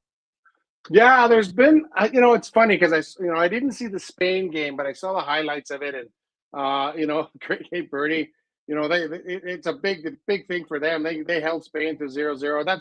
Spain always gets off to a slow start, so Spain will kind of, when they won the World Cup in 2010, they actually lost their opening game and went on to win the World Cup. So I don't think if you're Spanish, you're not that concerned. They'll pick it up. But yeah, I think right now it just shows that the gap between the really, really strong teams and the really weak teams is kind of closing. And some of these teams, they still had to qualify to get there. Maybe it wasn't as tough, to get there, but it's closing a little bit. And then you're seeing these teams that go out there and they're kind of just trying to survive. Let's not get embarrassed. Let's just try to survive.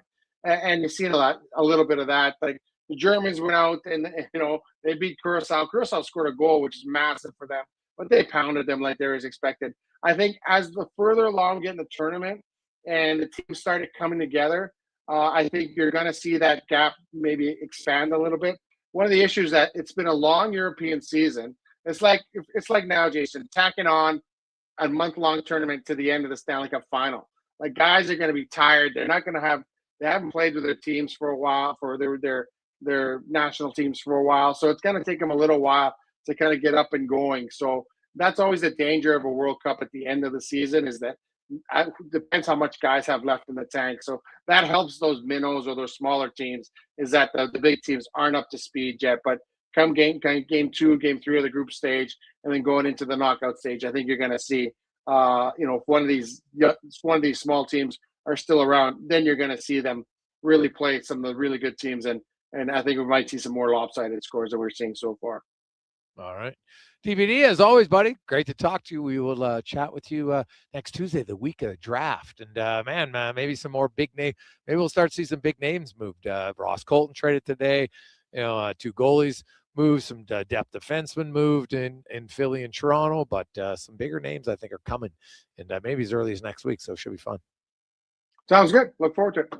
There you go. That's Derek Van Diest. Take a quick break. We'll come back. We got Jordan Maximic and more. It's a Gregor Show coming to you live today from Northgate Chevrolet Buick GMC, where their road trip ready event all June long. So stop in for fantastic deals. It's their best sale of the summer. You don't want to miss. If you're in the market for a new car, van, truck, SUV, they got it at Northgate Chevrolet Buick GMC. Legacy Heating and Cooling is serious about cooling. In fact, we offer multiple ways to cool your home. So you better call Legacy. Call Legacy. If you're looking for traditional air conditioning, we got you. Call Legacy. Or ask us about a heat pump to help you heat and cool. Call Legacy. Call Legacy. Cool with AC or cool with a heat pump. Cool your home with Legacy Heating and Cooling.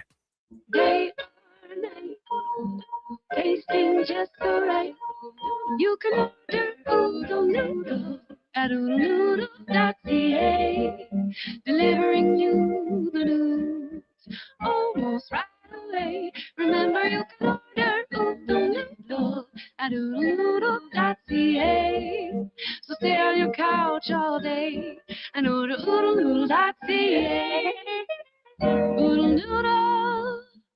A huge thank you for making Sports 1440 the most listened to sports radio station in Edmonton. From Gregor to being Carrie, early, it's a little bit different. We've got in-depth analysis Being on early, your it's a favorite sports. We are Sports 1440. At Fountain Tire, success is a team effort. They're committed to their team members and their customers. And that means treating your vehicle like it's their own and finding solutions that suit your needs. Because whatever the road brings ahead, they're on it with you. Visit fountaintire.com today. For decades, the pioneer spirit of Alberta has been exemplified in the chuck wagon racing legacy of the Dorchester family. And today, you can experience it every time you hit the links. Dorchester Ranch Golf Course is in top mid-season form. Enjoy the longer days on this historic 18-hole course near Pigeon Lake. Stunning views, reasonably priced, and only 40 minutes from Edmonton on newly paved roads. Play the course built with pioneer spirit and family pride. Dorchester Ranch Golf Course. Book your tee time today at dorchestergolf.ca. We just dropped a massive payload at NISQ 4. It's time to unload some deals at the Truckload of Savings event. If you've been waiting to upgrade, we've backed up the savings with unbeatable offers on our toughest Fords. Right now, haul away exactly what you need and take advantage of massive price drops across our entire lineup, including the legendary Ford F-150 for the job site or the weekend getaway. Shop the Truckload of Savings at nisq4.ca. NISQ Ford, above expectations. You probably know Stingray for radio advertising. What about digital advertising? Yeah, we do that. Connected TV? We do that. Search and social? And that. Programmatic? Digital out of home? We do it all. Endless digital platforms to connect your business to more customers, to intrigue them, engage them, so they choose your product or service. Get started now at stingraymediasolutions.com and let us help your business grow. We are Stingray. That's what we do. The longest running basketball show in Canada airs every Saturday morning at 10 on Sports 1440. Hoop City with Paul Sir introduces a new generation of basketball talk, and it's right here on Edmonton's home for sports, Sports 1440. You're listening to The Jason Gregor Show on Sports 1440. Presented by PlayAlberta.ca. This is Sports 1440, a Stingray radio station broadcasting on Treaty 6 territory. Download the free iHeartRadio app and listen to CKJR wherever you go. Legacy Heating and Cooling is serious about cooling. In fact, we offer multiple ways to cool your home. So you better Call Legacy. Call Legacy. If you're looking for traditional air conditioning, we got you. Call Legacy. Or ask us about a heat pump to help you heat and cool. Call Legacy. Call Legacy. Cool with AC or cool with a heat pump. Cool your home with Legacy Heating and Cooling.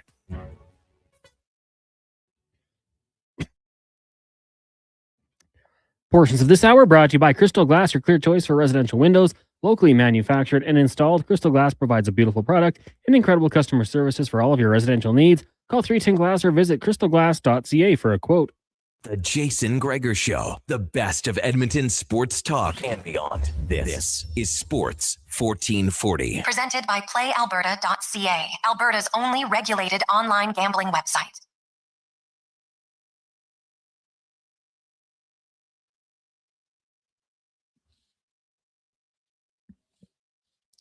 .547. So we roll through. Looks like clouds are rolling in from the northeast as I sit here at Northgate Chevrolet Buick GMC. So be prepared. I'm guessing out in the Fort Sask area, that side. Looks like it's coming here, so let us know. So now let's hear from Jordan Maximic, the OC of the Green and Gold. And I asked him just, what does an offensive coordinator do during bye week this early in a season? Being early, it's a little bit different. If it's a little bit later in the season, you spend a lot of time in bye weeks kind of self-scouting yourself and looking at the stats and looking at the film and making sure that you're not creating any tendencies and stuff like that. Obviously, after game one, it's a little bit different. We use this bye week to kind of get ahead because we've got some short weeks coming up. So super short week going into Winnipeg in a couple games. And then again, going back to, or getting Ottawa back at our place on a short week. So just try to use this time to get ahead a little bit on those. So those short weeks aren't as tedious for us. And then obviously the Montreal prep started a little bit later in the bye week. My understanding is that you're calling a lot more of the running plays as well as the passing plays. And the offense for 1 week, everything just looked more similar. Was that a big reason why you just wanted more continuity? Yeah, absolutely. I mean, we want as much of our offense to look the same as possible. Marry the run game and the pass game. That's always the goal. I think just having a little bit more versatile of an offensive roster. This year, you can leave the same people out on the field, and they're effective both in the pass game and run game. So that's kind of allowed us to marry those two up and be a little bit more sound in that respect. When you have such a dynamic player like Rankin, I don't know if you can have a set number, but you probably have a ballpark where you're like, when the game's over, we got to have blank amount of touches in his hand, whether it's running or receiving. And so do you become more creative because you want to get that many touches in one guy's hand? Yeah, absolutely. I mean, it's always a goal to get ranked the ball as much as we possibly can. Obviously, we need to spread it around to the other guys. Obviously, we know the defense is going to be keyed into rank because of what a special player he is. But yeah, it's a challenge, but it's a good challenge to design different things both in the run game and pass game to make sure we're using him and maximizing his skill set. Coulter Wood-Manzi's a hell of a player, and obviously it's a big loss. Does one position on the O-line, does it counter or alter what you call? No, I mean, we have trust in all those guys. We know that the next guy up is going to step up, whether it's in the game when we had to make some substitutions with Cordy and stuff like that, or whether it's Cam now hopping in at that position. So we've got trust in guys. Obviously, losing Coulter's is a big loss. I mean, he's a tremendous player. It's great to have him out there from a communication standpoint, and him and Beardo working so well together and all that. So that's a huge loss, but we've got confidence in that whole group. You look at your receivers, and obviously lots of new faces there. Matt comes in very experienced guy, but Luther is somebody not a lot of people know about, and maybe I don't know how much you knew about him before he got here, but what have you learned from him, and what do you feel are areas that you need to use him in the offense? Yeah, we knew a little bit about TJ because he was here late in the year when the roster expanded. Unfortunately, he got hurt when he was here at the end of last year, but we knew a little bit about his skill set and what he was going to bring to the table. So we thought that he was going to have the training camp that he did. And obviously he rose to the top of all those younger receivers. He's just such a dynamic player in the slot. As we kind of learn his skill set more and he learns the CFL game more, I think sky's the limit for him, because just using the motion, using the waggle, setting up his routes and all that kind of stuff, as he gets more experienced and more savvy with that stuff, I think he's going to be a pretty dynamic player. There was a lot of penalties in week one. Some of that just due to probably week one, and even week one for the officials, I think, because there's a few looking back that maybe wouldn't be called. Yeah. But as the OC, you obviously want to get on top of that. How do you ensure that penalties are reduced in week 3?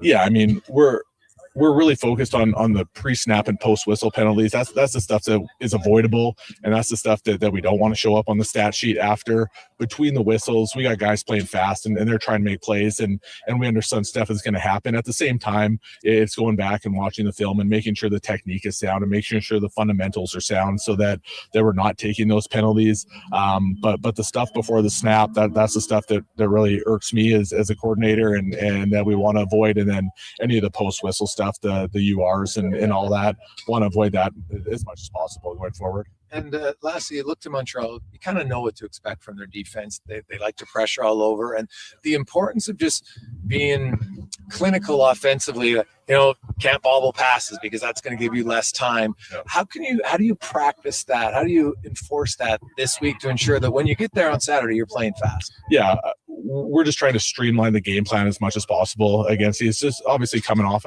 after a bye week and stuff like that. We didn't want to put too much on the player's plate from a mental perspective.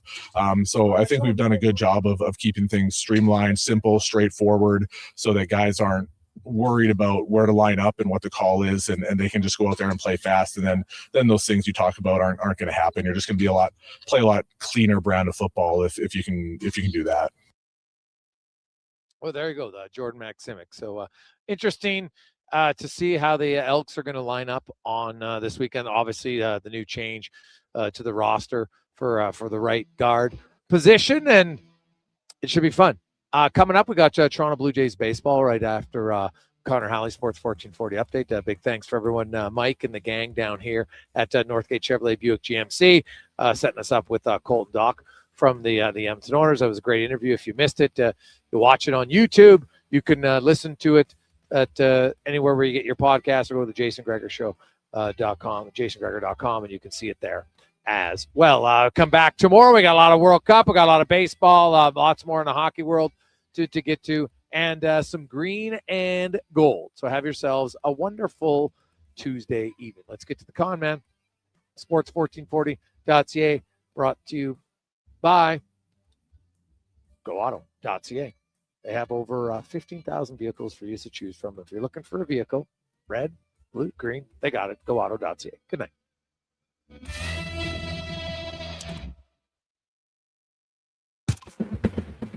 The Sports 1440 update. Triple trade today in the NHL. The Maple Leafs trading goaltender Jason